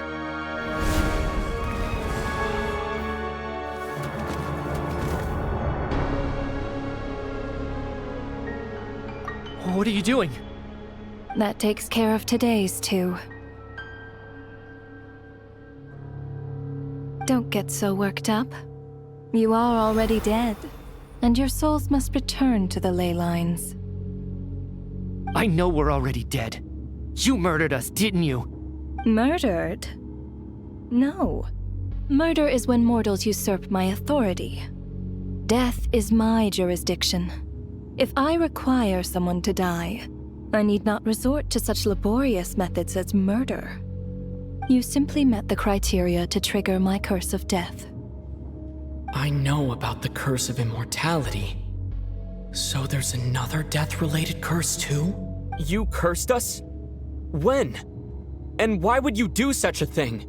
So often, humans pray to me, begging to know when their death will come, and what form it will take. But few people ask why. If you must have an answer, know that death comes simply because one's time has come. So you're not gonna tell us the truth? Hold your tongue. By all rights, you shouldn't even be allowed to speak with me. Those angels from the past are to blame for the reckless renovation of the ley lines here. It's made my work on this occasion infuriatingly complicated. Work? So trapping us here, making us watch our friends die, that's just another day at work for you? You clearly have a lot of questions. Fine. As a reward for your remarkable accomplishments over the past few days, I shall answer a few of your inquiries, provided they aren't too unreasonable. After the physical body dies, the soul must return to the ley lines for that person's death to be considered complete. My work encompasses the entire process of death, including, naturally, the guiding of souls into the ley lines, with which you are now so familiar. You must also be rather familiar with Natlan's Night Kingdom, I presume? It was I who supported the creation of the Night Kingdom. It provided a convenient means of guiding the souls of Natlan. Here, too, the ley lines connected to the theater underwent some modifications. The angels hoped to make them capable of accommodating the souls of some special creations.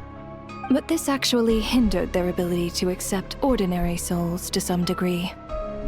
This effect manifested itself after you died from the curse in the theater, leaving you stranded in the afterlife, unable to achieve a complete death.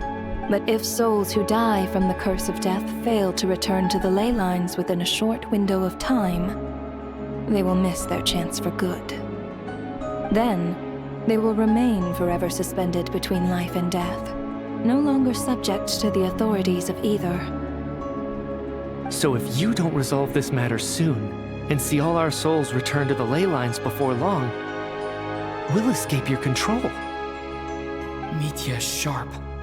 This must be what Renova was worried might happen, and the reason she got involved to begin with. But if you have the authority to guide souls, why didn't you just show yourself and get it over with? Why hide among us in the form of Alosia? You seek to understand the mind of a god. Very well. I'll tell you. This is a theater, and I decided I wanted to watch a show about death. That's why I encouraged you to take the events to the stage. I found myself getting quite immersed. I suppose the entertainment you provided makes up for all the trouble you've caused me by being so defiant in the face of death. There. Are you happy with my answer? Can't say I am. Really? But it fits the stereotypes you humans have about gods. Just moments ago, you were complaining about how infuriatingly complicated your work here has been. Work is work, I get it.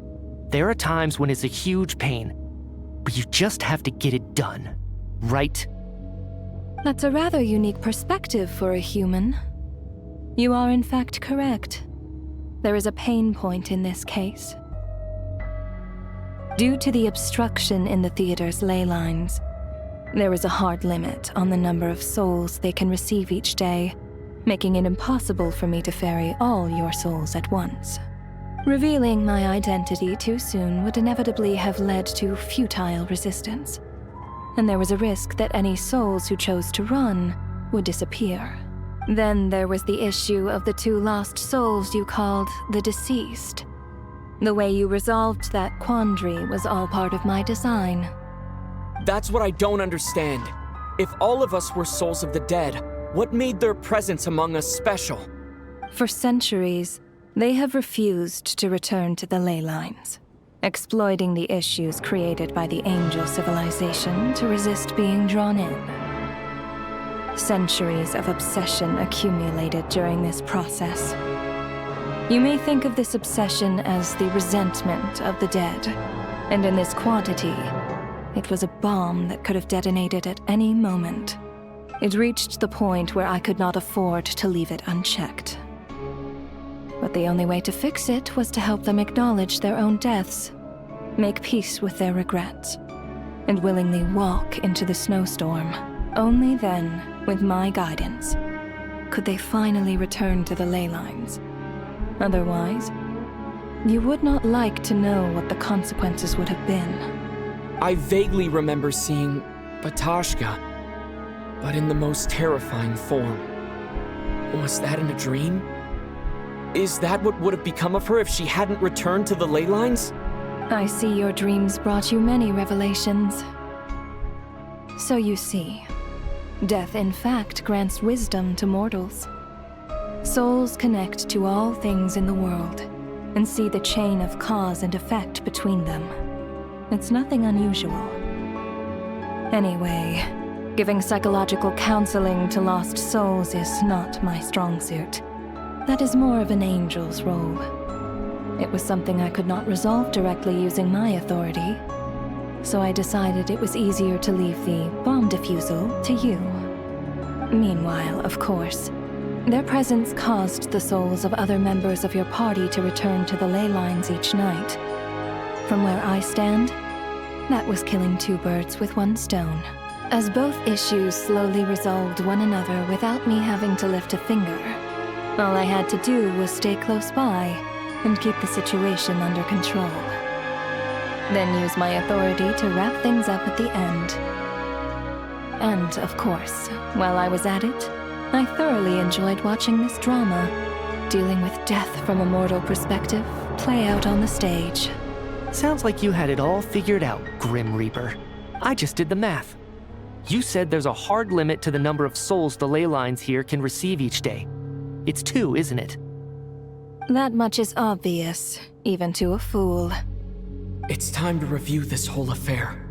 If the ley lines can only take in 2 people per day, I need to go over the deaths from these past few days again.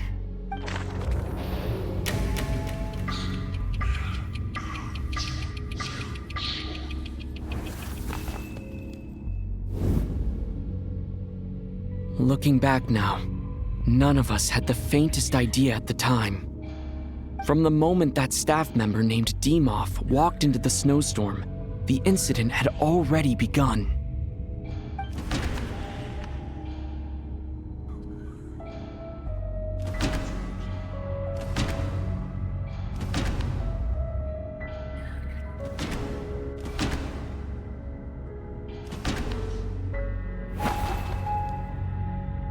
No, let me go over this again.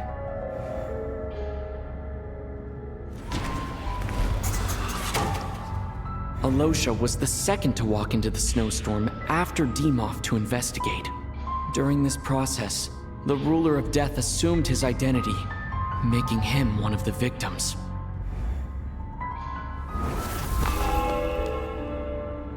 During our first night in the theater, everyone was caught up in the novelty of it all. No one could have expected there would be victims the very next morning. Despite all the confusion, and with the help of hindsight, we finally began to realize that something was amiss with the snowstorm.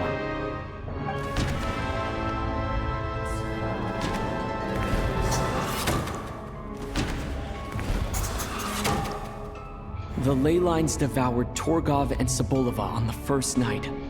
At the time, we thought this might be a murder case connected to Lelik.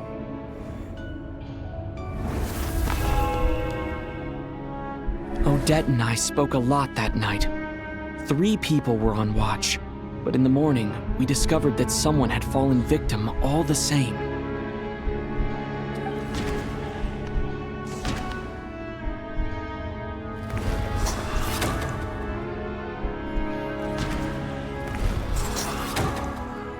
The deaths of Kulish and Rampana caused everyone to stop suspecting Lelik.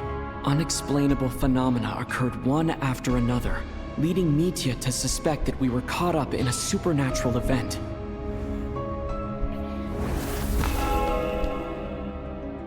Later, we discovered that there seemed to be an extra person among us, and subsequently discovered the existence of the deceased.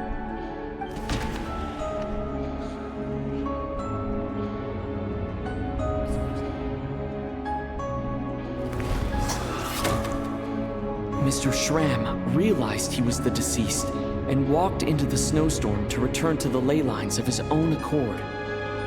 It turns out there really was a dead person among us.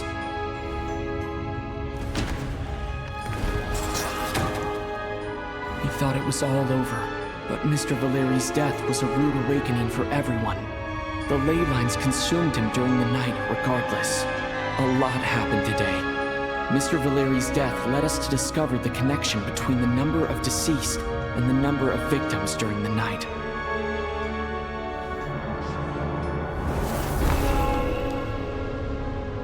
The fact that there was more than one deceased seemed to bring us back to square one. Odette revealed some information she had been keeping to herself.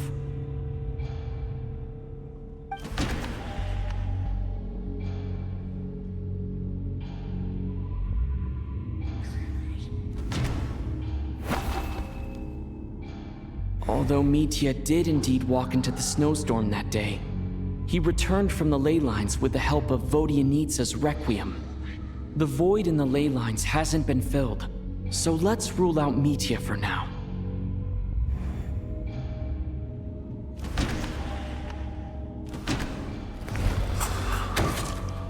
Vodyanitsa was swallowed by the ley lines in her sleep, but the Requiem she sang before falling asleep was quite a game changer.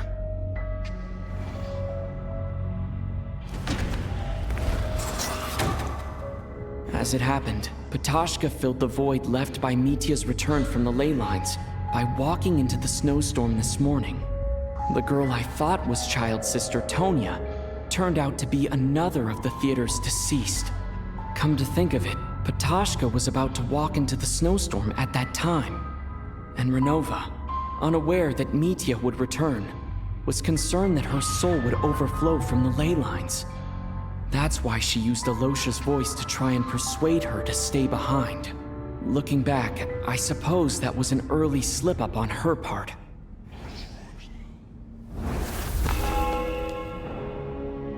No one could have expected anyone who walked into the snowstorm to return. But just after nightfall, Mitya returned, bringing crucial information with him. Various truths began to surface, including that all of us were already dead and that the ruler of death was here among us. Then, after revealing her true form, Renova callously claimed 2 souls.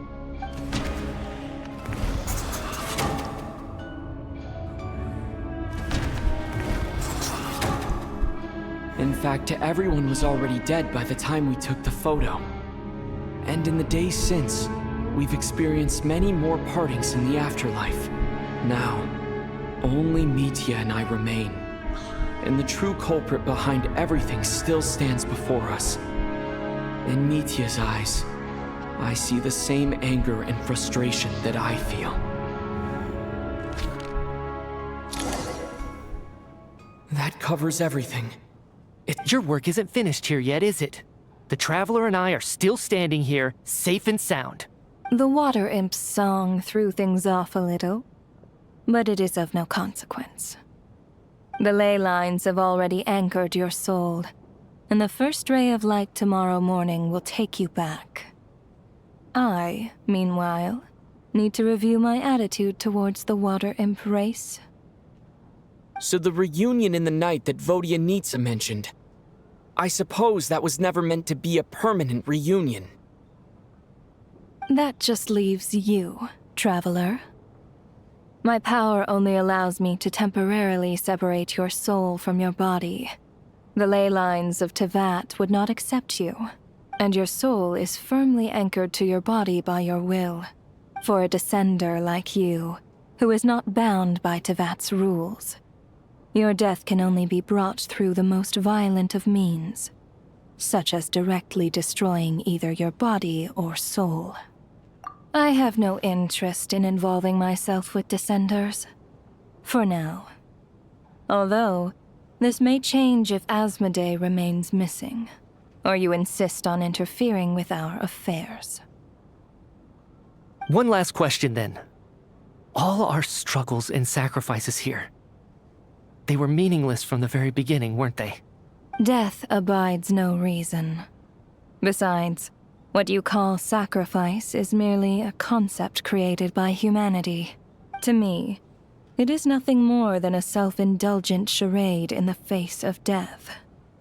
Mere mortals fantasizing that their actions could reclaim something from my grasp. A truly laughable idea.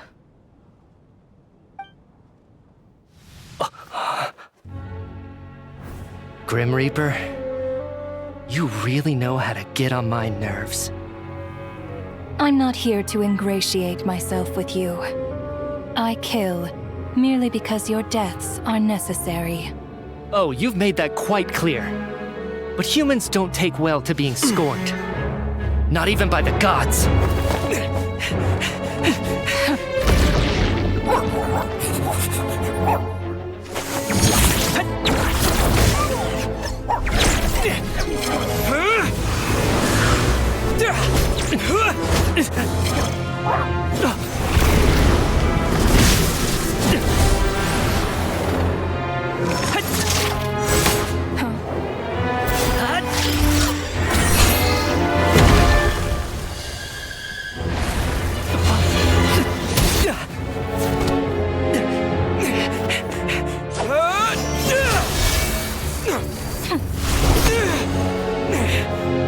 This is futile. You must know that you are powerless against me in my own domain. I suggest that you save your strength. For what? Maybe we can't change anything. But if nothing else, we can at least teach you to have some respect for the dead. Audacious.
How are you holding up, Odette?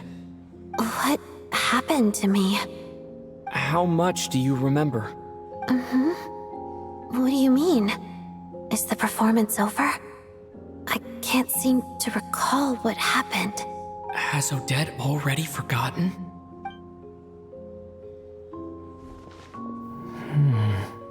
Mitya? Oh, I'm sorry. I guess I spaced out there for a second.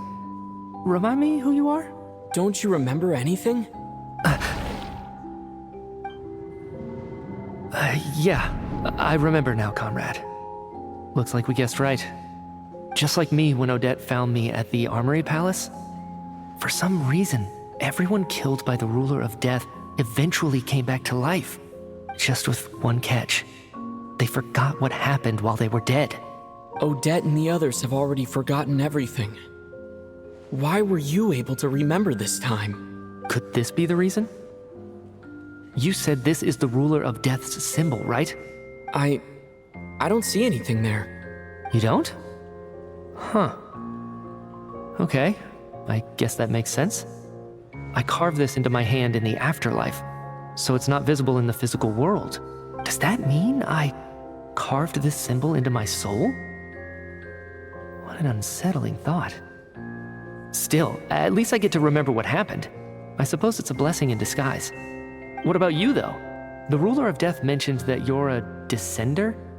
Is that why you can remember? A full explanation would get complicated very quickly, but that's essentially it. Well then, now that it's all over, let's figure out what we've learned. The first thing I notice is that everything here is precisely as we left it, right before our deaths. This confirms that time passes differently in the afterlife than in the real world. They say that right before death, time slows down, and your whole life flashes before your eyes. That must be how you know you have one foot in the afterlife by that point. Anyway, clearly the few days we spent in the afterlife probably only amounted to a few short minutes in the real world. This also aligns with previous reports of widespread temporary memory loss among the Armory Palace personnel. Now it seems likely that those were all brief deaths caused by the Grim Reaper's so-called curse of death. To those unaware of the truth, dying and coming back to life must feel similar to a short bout of catatonia. This leaves me with a couple big questions. What are the conditions that trigger this so-called curse of death? And why are we resurrected after we die? If nothing else, I think it shows that killing us wasn't her ultimate goal. We still don't know her true reasons for subjecting us to death. Right. This time only got complicated because of the situation with the theater's ley lines. That's why she had to approach it differently. If the previous incidents of amnesia among the researchers are anything to go by, killing us is usually a pretty routine matter.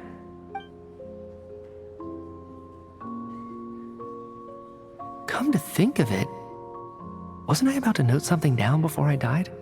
I can't remember what it was, but I think it was something related to my research project.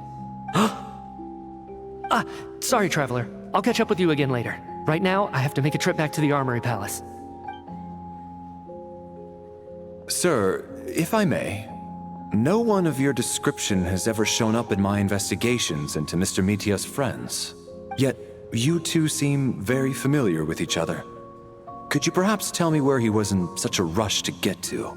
And, by the way, have we ever crossed paths? Forgive the presumptuousness, but I feel a vague and indescribable sense of familiarity about you. I can explain everything. Could you help me gather everyone in the theater in one place?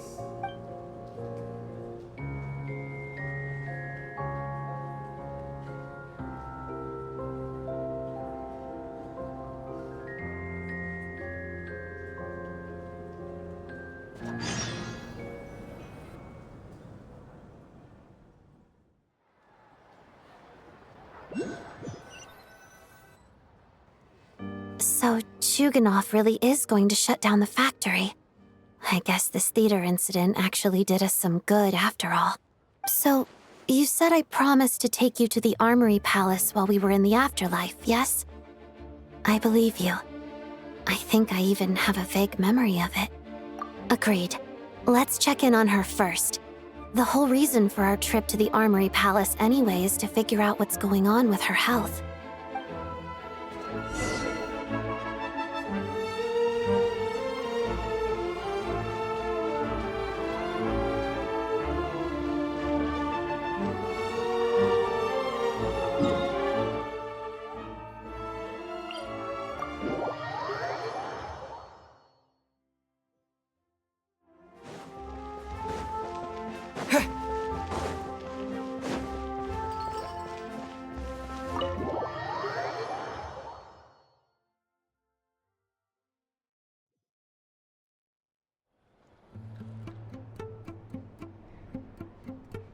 I'm finally back, even though a long time has passed from my perspective.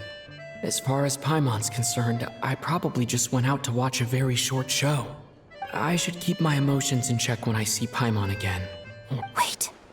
The The atmosphere here feels off. Shh. Stay quiet. Let's go inside and take a look. Have we still not been able to notify Child yet? We need new orders. What if that person comes back again? I'm so sorry. Under the circumstances, there was... Tell me, what happened to Paimon? It was the Jester. He came here in person and escorted Miss Paimon away. He's the director of the Fatui. His authority supersedes all others and cannot be questioned. There was nothing we could do. How long ago did he leave? And what was Paimon's status? It was about an hour ago. Miss Paimon was fast asleep at the time. The Jester simply walked off with her as if it was only natural. Do you know where they went? The Armory Palace, most likely. Lord Piero, the Jester, has been overseeing the experiments there lately, keeping a close eye on their progress. Everyone in the Fatui has heard about it by now. I'm surprised he came in person. Whatever his reason for taking Paimon, he'll most likely return to the Armory Palace first, which is exactly where we were headed anyway. Then lead the way, Odette. Okay, let's go.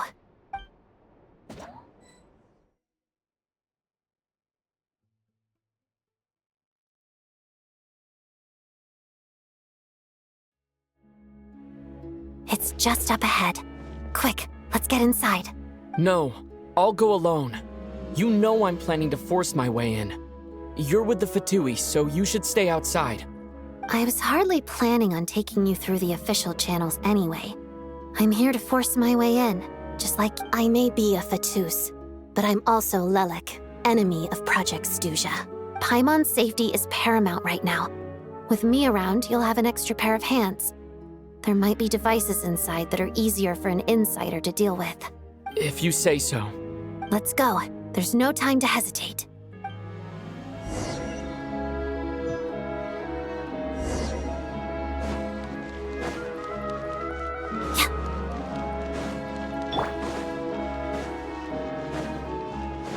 Hey, who are you? This part of the Armory Palace is under restricted access. What do you think you're doing? No questions, please. We're short on time. Cheap shot! Ha! The pinnacle of excellence!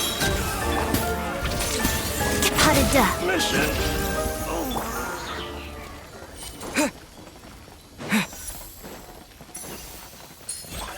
To make short work. Here, boy! Got it! Encase! Together. Up to the freezer!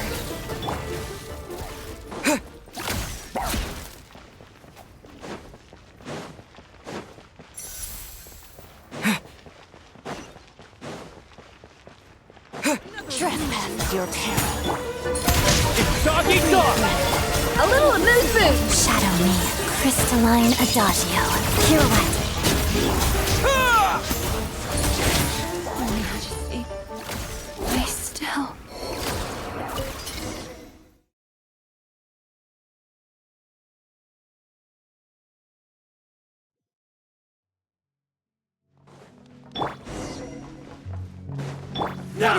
Do you have a pass?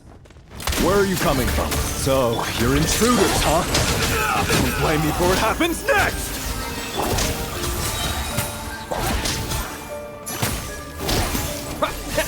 Didn't take too long.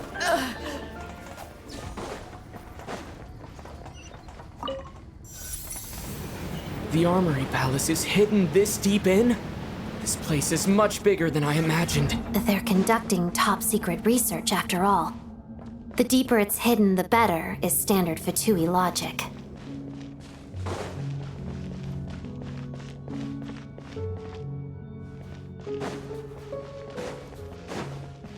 The style doesn't really look like the Fatui's handiwork, though. They must have requisitioned some structures from a past civilization. It also serves as a bit of a disguise.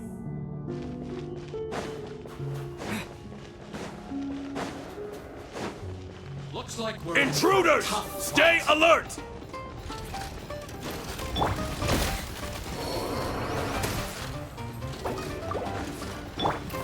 dash of frosting! Goose on the loose! Good! Together. And Kate!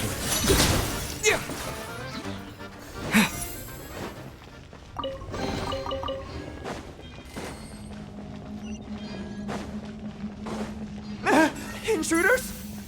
Don't come any closer! Just what are you guys trying to do here? I'm sure fix your skull! Time for the big one! It's dog eat dog! A little moose! Let's begin. How to death. No one interferes with a jester's work!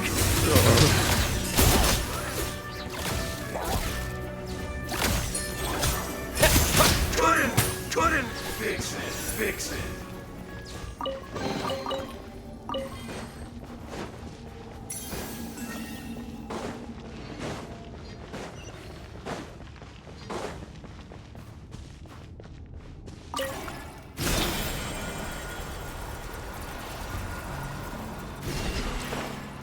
Yeah!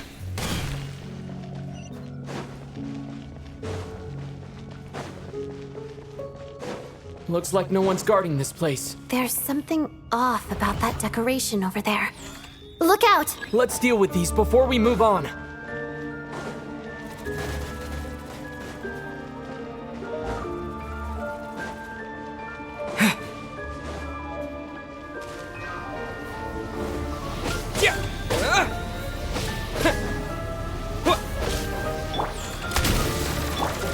A dash of frosting!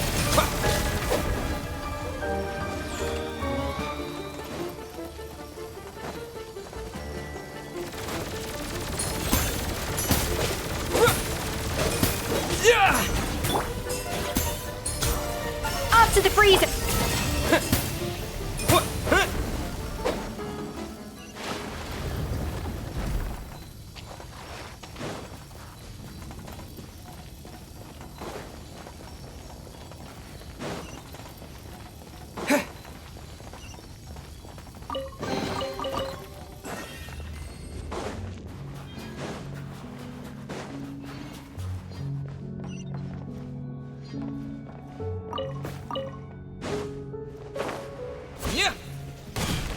The researchers here probably don't know that we're uninvited guests.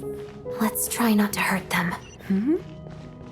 What's the big star from the theater doing here? That's Miss Odette. She's a member of the Fatui. Don't tell me you didn't know that. Was the whole reason for Project Stuja to support the research here at the Armory Palace? Just what are the Fatui and the Tsaritsa planning?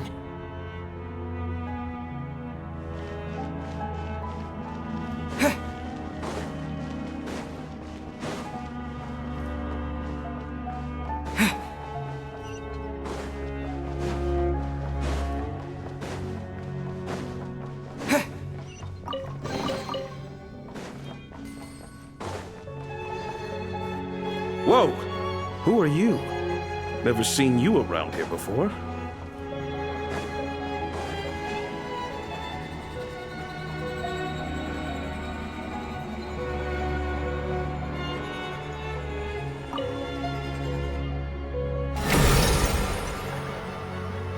I think I see some images. It's the prism's power at play, causing images of the past to reappear, albeit only as illusions. Let's make our way. Paimon. And the Jester. Is this another scene from the past? Yes. It looks quite old, though. I don't think it happened in the recent past.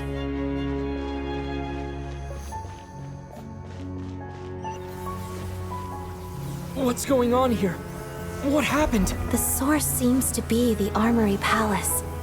They must have started some large-scale experiment. Wait, what if this has something to do with Paimon? We need to hurry!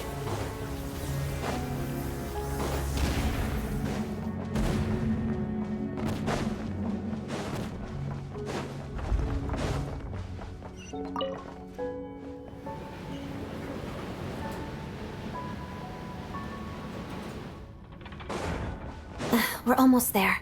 The Armory Palace is just up ahead. Paimon, Please be okay.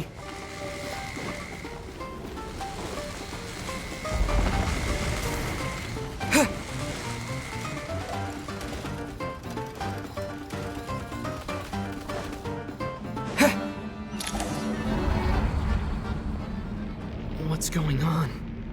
Wait, I remember this feeling. It's the curse of death. No, not now. Why is the curse of death striking again already? Odette.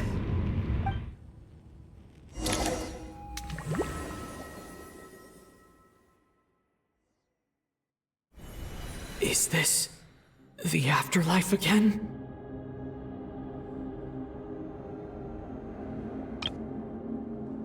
I need to find a way back to reality. Is that Odette's core Ignis? Could that be what just woke me up?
Odette?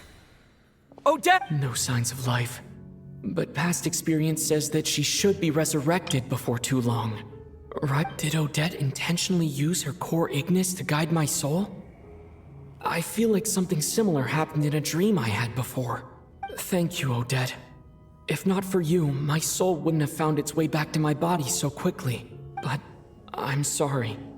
I don't have time to protect you. I have to use the time you bought me to get Paimon back.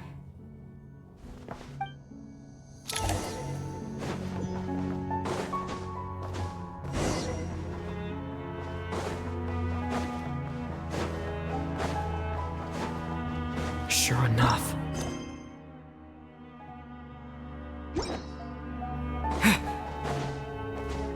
Paimon! Paimon! No, wait.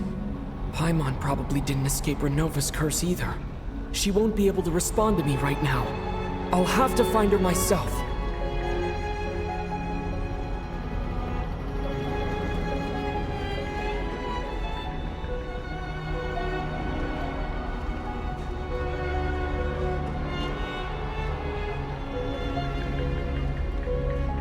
Mitya! Is this the laboratory he works in?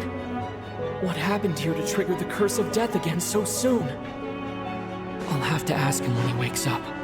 Finding Paimon has to take priority now.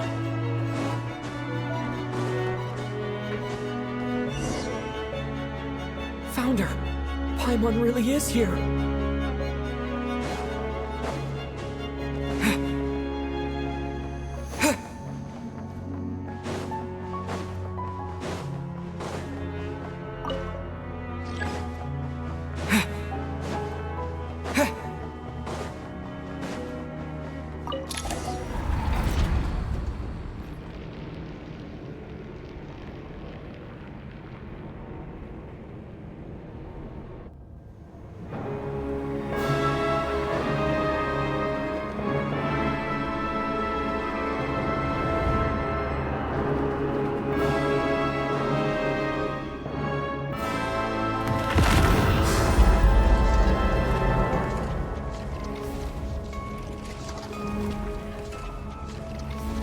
You don't learn, do you?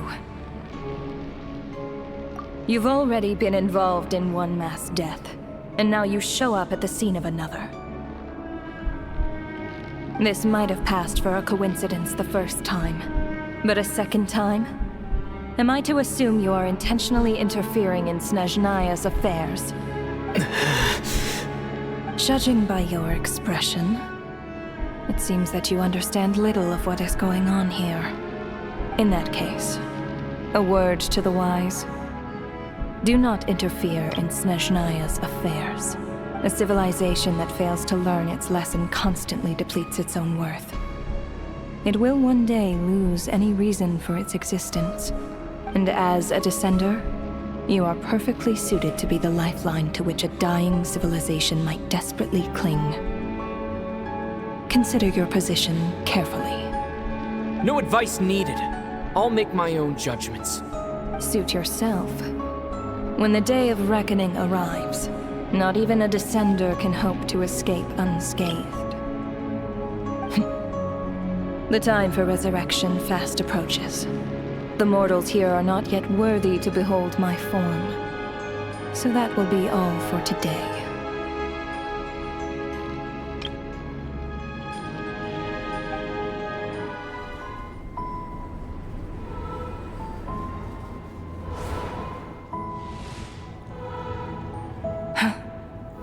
That thing is coming with me.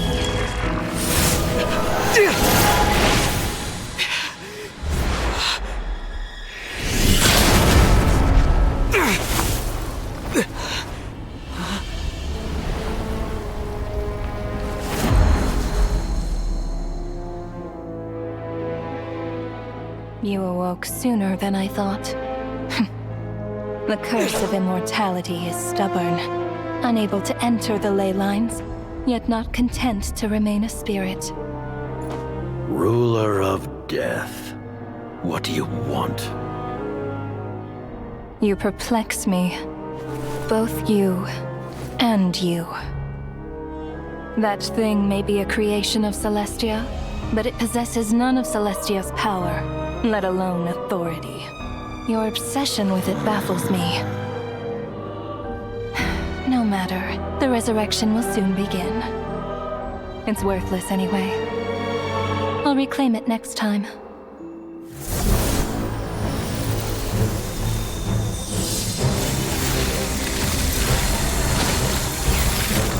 Hey, who says there'll be a next time?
I missed you, Paimon.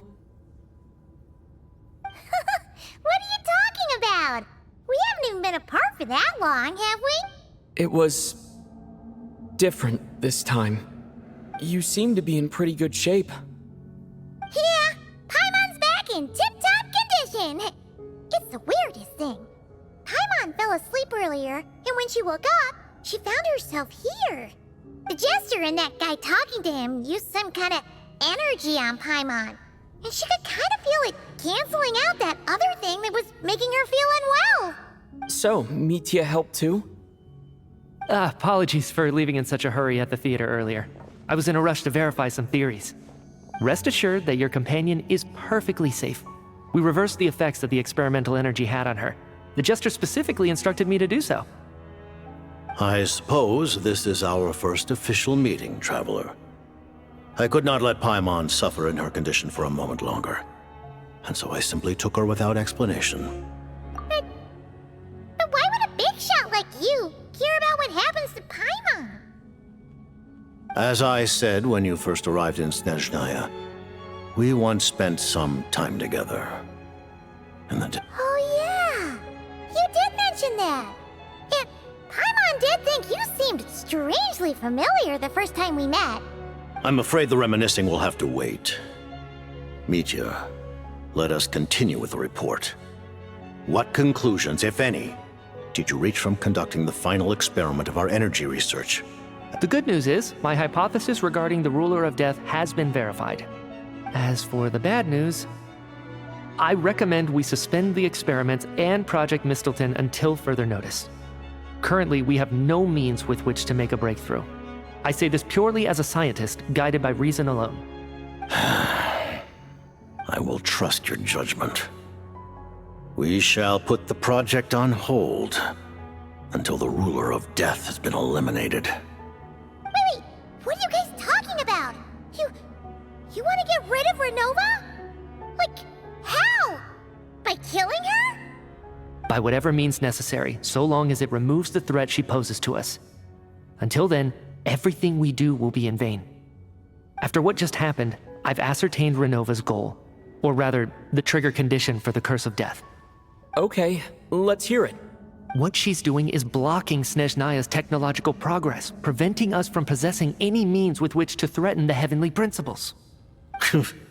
Just like the little lapdog she is. So, any ideas, research, or experiments that lead to technological progress can trigger the curse. Just now, for instance, I was set to launch a final phase energy experiment ahead of schedule. If the experiment was successful, we could have achieved a crucial breakthrough. As expected, though, the moment the experiment began, all the researchers, technicians, and witnesses died from the curse. All that effort, not to mention the energy and materials we relied on Project Stuja to gather for us, went to waste. In the end, nothing was gained. Does that mean something similar happened when we were at the theater? That's right. During the performance, I thought of an important breakthrough regarding the experiment, and wound up dragging everyone into this. So the nature of the curse seems to be something like, when moments of technological progress occur, all life in the vicinity is taken away. What a violent method. Of course, that meant the curse was normally limited to the Armory Palace. Since outsiders are forbidden from entering, this mass death phenomenon went unnoticed, until Odette came along. I believe she was the first witness. The Curse of Death was triggered just before she infiltrated the Armory Palace that day. But you mentioned something about a final stage experiment. Doesn't that mean you've actually made some progress? That's right. Even with the gods locking certain key components out of reach, humanity can still advance technology in incremental steps accumulated over time. But, as I'm sure Renova anticipated, even incremental progress has its limits, a point where the truth you're seeking must be put to the test in an experiment. You mean the experiment you were just about to do? Yes, we were at a critical juncture, a moment where the quantitative was about to translate into fundamental qualitative change. With this single experiment, we could have brought everything we've worked for to fruition. But now, after already being forced to fumble around in the dark all this time, it feels like we've truly hit an impenetrable wall. As long as Renova's Curse of Death persists, we won't be able to advance the experiment or obtain any results. And with Project Stuja having been in effect all this time, At our nation's current strength, repeated trial and error is simply unsustainable. Only by eliminating Renova first will it be possible to continue advancing our plans. But she's the ruler of death! She can just kill whoever she wants, right? That's gotta be the scariest power ever! Is it even possible to beat her? We'll see. But one thing's for sure. She definitely can't just do whatever she wants. The best proof of that is me, standing here, very much alive. You're saying... Wouldn't it be easier to just kill all of us researchers for good? Why resurrect us over and over again? Why let us advance our technology to this point? So, you're saying even the ruler of death has limitations we don't know about? Exactly. And I think that's where the key to our breakthrough lies. Regardless, the ruler of death has always been an obstacle we must overcome. Indeed, we must face life, death, time, and space. After all, our goal is the heavenly principles. The Fatui want to challenge the heavenly principles? For a long time, I've had a vague suspicion the Fatui and the Tsaritsa were targeting the heavenly principles. But hearing the Jester admit it is still a shock. No wonder the Tsaritsa's goal has always been kept a secret from the people. What kind of road will that lead Снежная down? In that case... Lord Jester, I would like to request some leave. I'd like some time to organize my thoughts and go over the data. Granted. Get some rest, put the experiment out of your mind, and take care that the curse of death doesn't affect any civilians.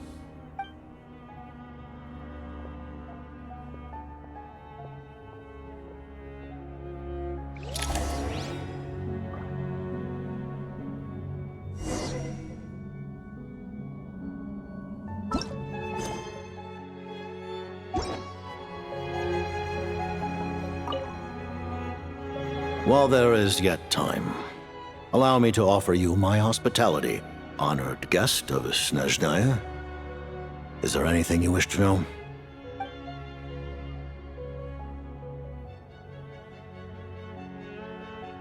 I remember hearing the term Mistelton from Columbina. Yeah! Paimon wanted to ask about that when the name came up just now. What is it? Paimon's heard of Project Stuja, but...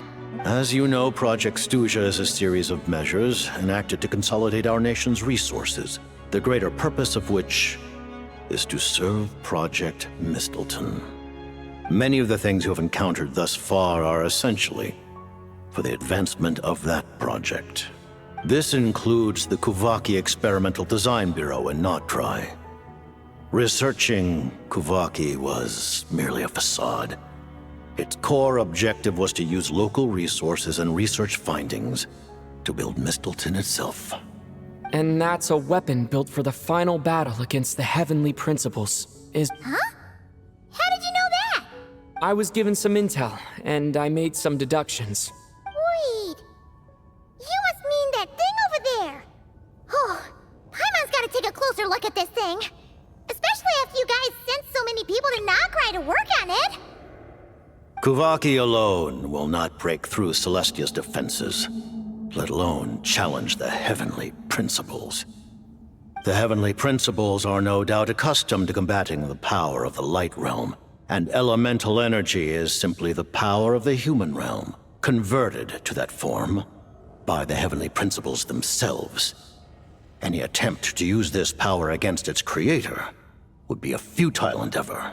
For now, therefore, we have set our sights on the form of energy associated with the third descender and the stellar linchpins. This may hold the potential to allow Mistelton to contend with the heavenly principles. You could say that by reverse engineering the stellar linchpins to extract the energy within, we have obtained a source of anti-Celestia energy. The Kuvaki Experimental Design Bureau, Project Stuja, and the new energy experiments. Huh.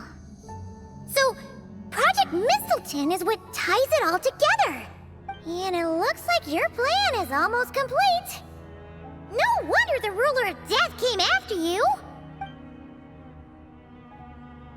Her Majesty the Tsaritsa has embarked upon an expedition to vanquish a monster. Were it not for this, I imagine she would have been delighted to grant you an audience. Seems like the powers that be in Снежная don't intend to hold my past conflicts with the Fatui against me. The Harbingers have been granted significant autonomy in retrieving the Gnosis. But by the same token, they do not completely represent Снежnaya's official stance. You read my mind. Speaking of the Gnosis, Paimon's been dying to ask this question since forever. Why exactly does the Tsaritsa want to collect them? Is it something to do with the fight against the Heavenly Principles? The Gnosis will undoubtedly serve as a key bargaining chip when she confronts the Heavenly Principles. Beyond that, you had best ask the Tsaritsa herself. I am not sure if this information is mine to disclose. What do you mean, not sure? Don't you make the rules? You're the highest-ranking Harbinger! Taking on the Heavenly Principles is something most people wouldn't even entertain in their wildest fantasies. Why is the Tsaritsa so fixated on this? In Tevat today, civilization is nothing but an illusion. Something whose very existence can be negated at any moment. Our civilization may very well be destroyed in the struggle, but as things stand, the Heavenly Principles could choose to negate our existence on a passing whim. And we must not sit back and accept that fate. Only by changing the state of affairs, only by overthrowing the Heavenly Principles, can our civilization truly be said to have taken root. Otherwise, the fate of the people of Conria and Hyperborea is a cycle doomed to repeat itself.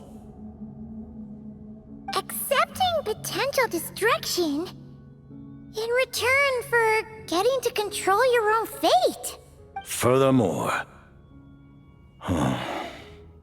perhaps this is still somewhat difficult for you to understand. Are you aware that all the rules of this world are made up of curses? Huh? All of them? Paimon knows about the curse of death you mentioned, and the curse of immortality that you and Dainsleif have. Then the birth of the Hilichurls, the rules of Natlan's Ode of Resurrection. Those are curses too? Farina's long life seems to stem from a curse placed on her by Focalor as well. Yes. Even a god's love for humanity is a curse the Heavenly Principles inflicted upon the gods. What? The Tsaritsa has always had ample reason to hate the Heavenly Principles. If she can seize their authority, she will reconstruct the entire world, and when that time comes, humanity will be completely liberated from curses and lies. Look forward to it. It will be a world beyond your imagination. Though the ordinary people of Снежная may not understand these details, in this frigid land locked in a ceaseless struggle against the environment, in this nation to which the gods have never shown favor, we all believe that standing in solidarity with the Tsaritsa in our shared struggle will surely usher in a new and better world.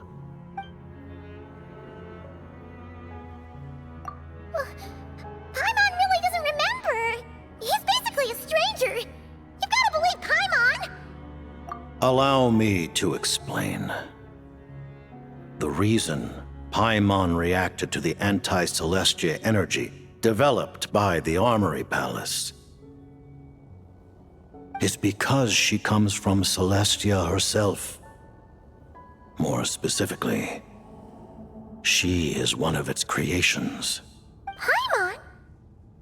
A creation of Celestia? Oh, right. I was blinded by anger earlier.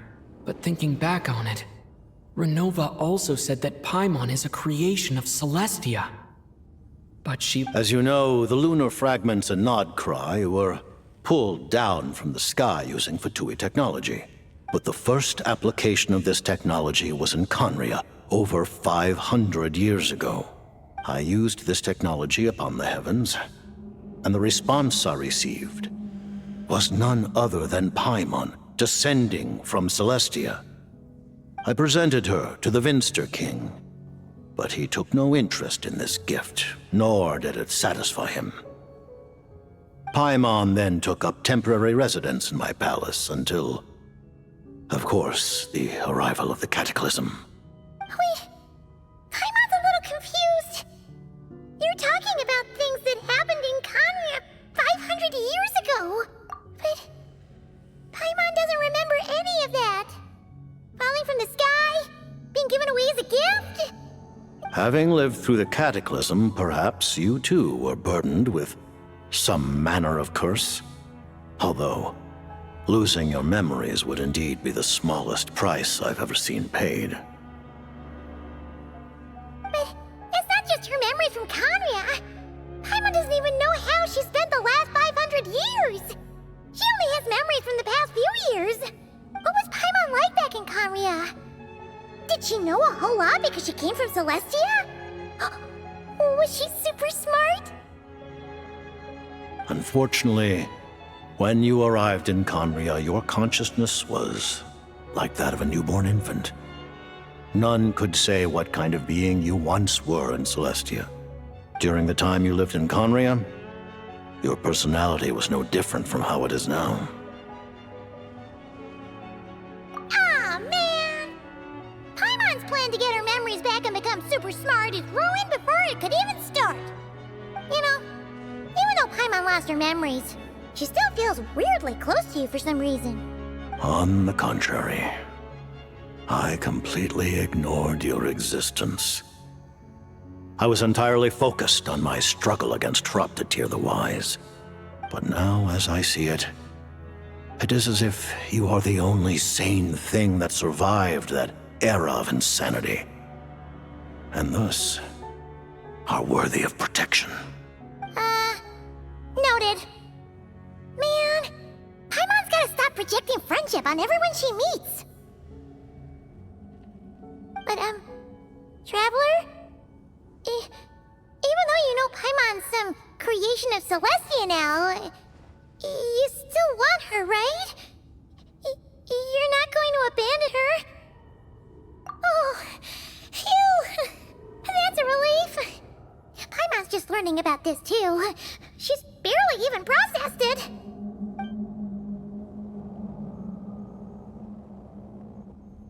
Thank you for telling me so much. I'm a bit surprised, honestly. I didn't expect you to be quite so transparent with me. Given the circumstances, the Fatui need not hide anything from our allies. Allies? To advance Project Mistleton, we must first resolve our issue with the Ruler of Death. And if I presume correctly, you have no intention of letting her actions go unpunished either, do you? That's right. Ever since she said she intends to reclaim Paimon when we next meet, I figured reconciliation was out of the question. Against an opponent of this caliber, deliberating over our allegiances would waste time we do not have. We must join forces unreservedly with whomever we can, if we are to stand anything like a fighting chance. You're going to challenge the Ruler of Death? Just for Paimon? But Paimon's only... Thank you! Oh, thank you! Oh, gee! Now Paimon doesn't even know what to say! Anyway, Paimon's super touched!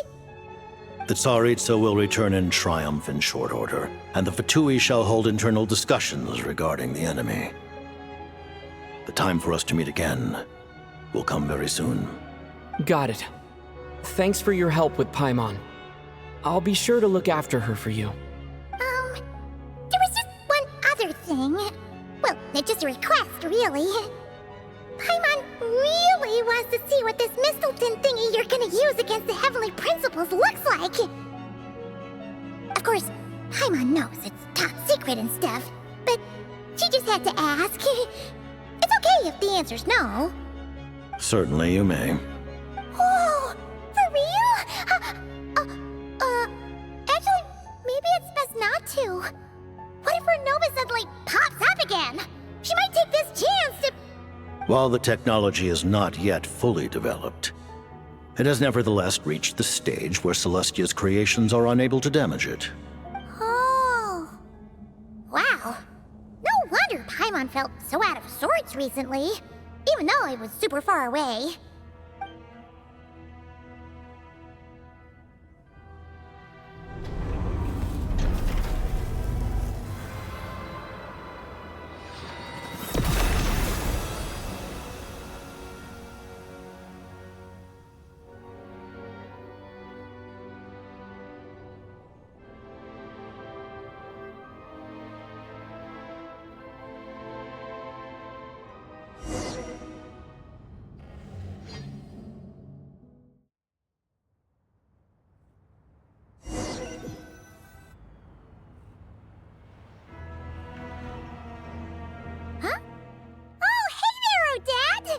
Paimon? You're okay. Thank goodness. You look well. Have you recovered? Long story short, yep, Paimon's all better. What are you doing here? Were you waiting for us? That's right. When I woke up, I wanted to go in after you, but the guards had woken up as well. It would have been tough to take them on alone. And so I returned the way I came and waited for you here. It was thanks to you that my soul found its way back to my body so quickly. Thank you. Huh. That actually worked? Nice. I just figured I'd try my luck when that ominous feeling struck me. Really, you should be thanking this thing instead. Anyway, and now that things here are all taken care of, I have other things I should get back to.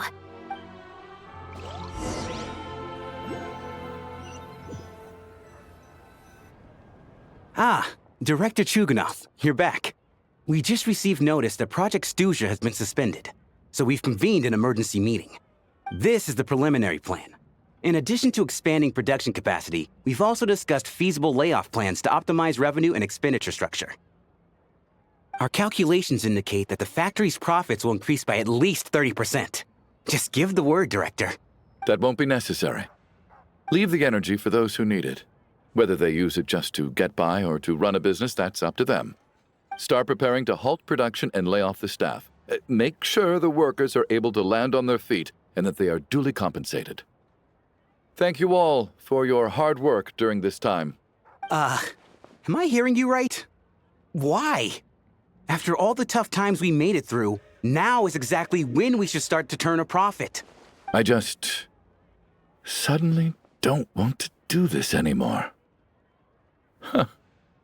Does there have to be a reason? Iskra, it's time to rest. Dear esteemed members of the Rokot, given the effects of Lelic's radical actions upon our organization's reputation and social stability, a decision has been made to permanently withdraw this codename from use.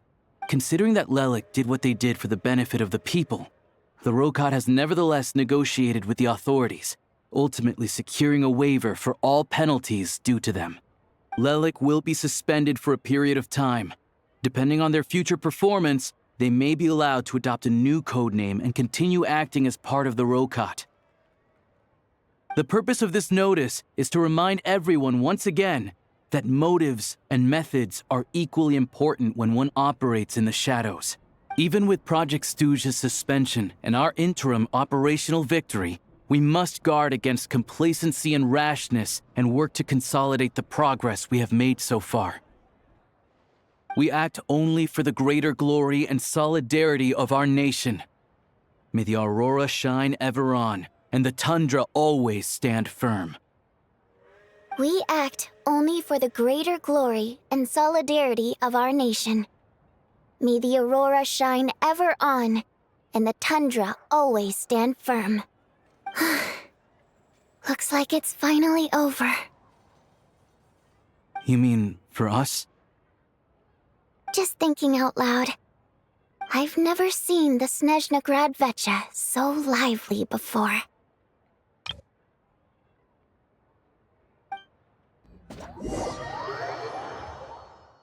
I never once thought I'd come here. But I understand everything now, Rosaline.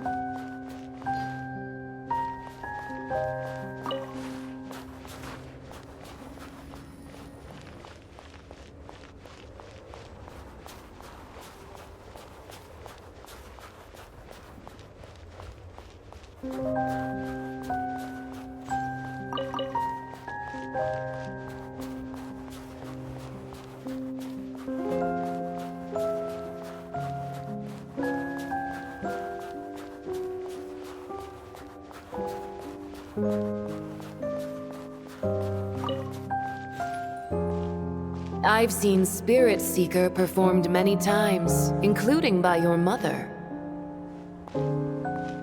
Why do you bring that up all of a sudden? Even though the choreography is always identical, every dancer finds a way to make it her own.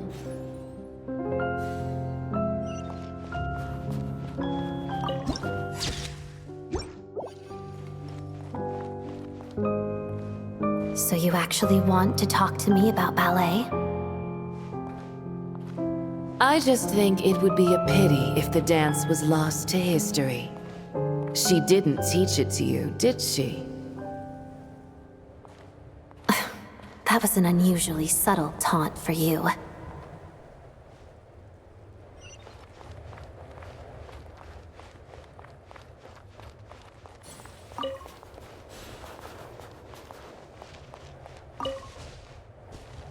We embraced one another on the snow-swept plains, melting the ruthlessness of time. But when our bodies, in pieces, are cast to the winds, what of our love will remain behind?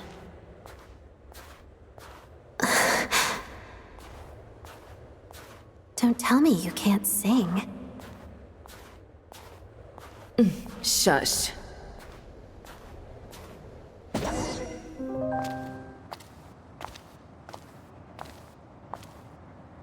I understand her hatred. The Fatui robbed her of the life she should have had. I never opposed her dancing. Yet still I became an enemy of her ballet. I'll just keep my distance. Many despise me. I'm used to it. You're certainly not one to shy away from confrontation. But children, they need a different approach. I'm hardly the most maternal figure. Yet, she is a child. In my experience, while a father commands authority, he must still yield to love. You should tell her what you think about her dancing.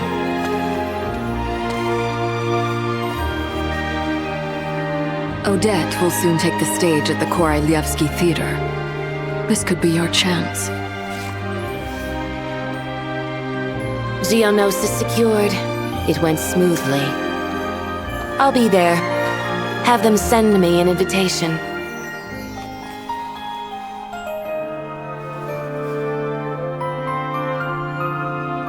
Sadly, things didn't work out.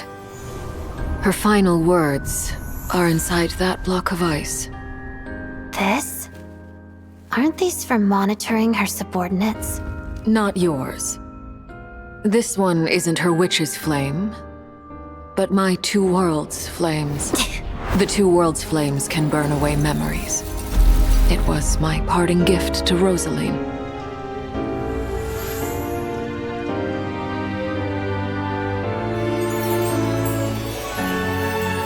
If all goes to plan, she and I will both live to see the Tsaritsa succeed. I believe she'll find peace. But if anything happens to me, she needn't follow in my footsteps. The cryo energy will fade away in time. Then the Two Worlds flames will burn away all memories of the Fatui. She'll be free to dance. She deserves this. I will handle the aftermath. The choice is yours, child.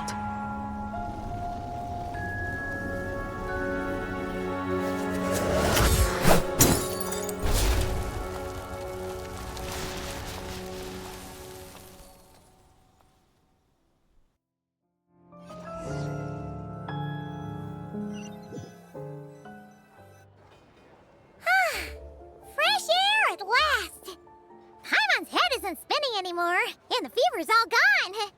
Paimon's finally free to fly again! Oh, it's nice to finally know where Paimon came from, too. It did make Paimon a little nervous at first, but it's such a relief now. Like, who cares if Paimon's a creation of Celestia? She's probably not anyone that important. Probably just the fairy of food and fun or something. And like you said, this doesn't have to change anything between us. You're not gonna just... Hey! Hurry up! Why are you walking so slowly? You've spent the last few days lying in bed and stuffing your face. I didn't think you'd be able to fly this fast. Says who? Paimon's as agile as ever. They don't call her White Floaty for nothing. Paimon originally wanted to check out the bookstores in Снежная, but she's more in the mood for flying around right now, so let's save that for later. Wait, they've got light novels from Yai Publishing House here too. Huh? And this is Paimon's favorite mystery story from Fontaine! Wow, they got a sequel! The local Снежная books look pretty interesting too, but also kinda heavy. Not the easiest things to lug around. I thought you were in the mood for flying around. Paimon can read while she flies. Hey, look at these two dolls. Which do you like better?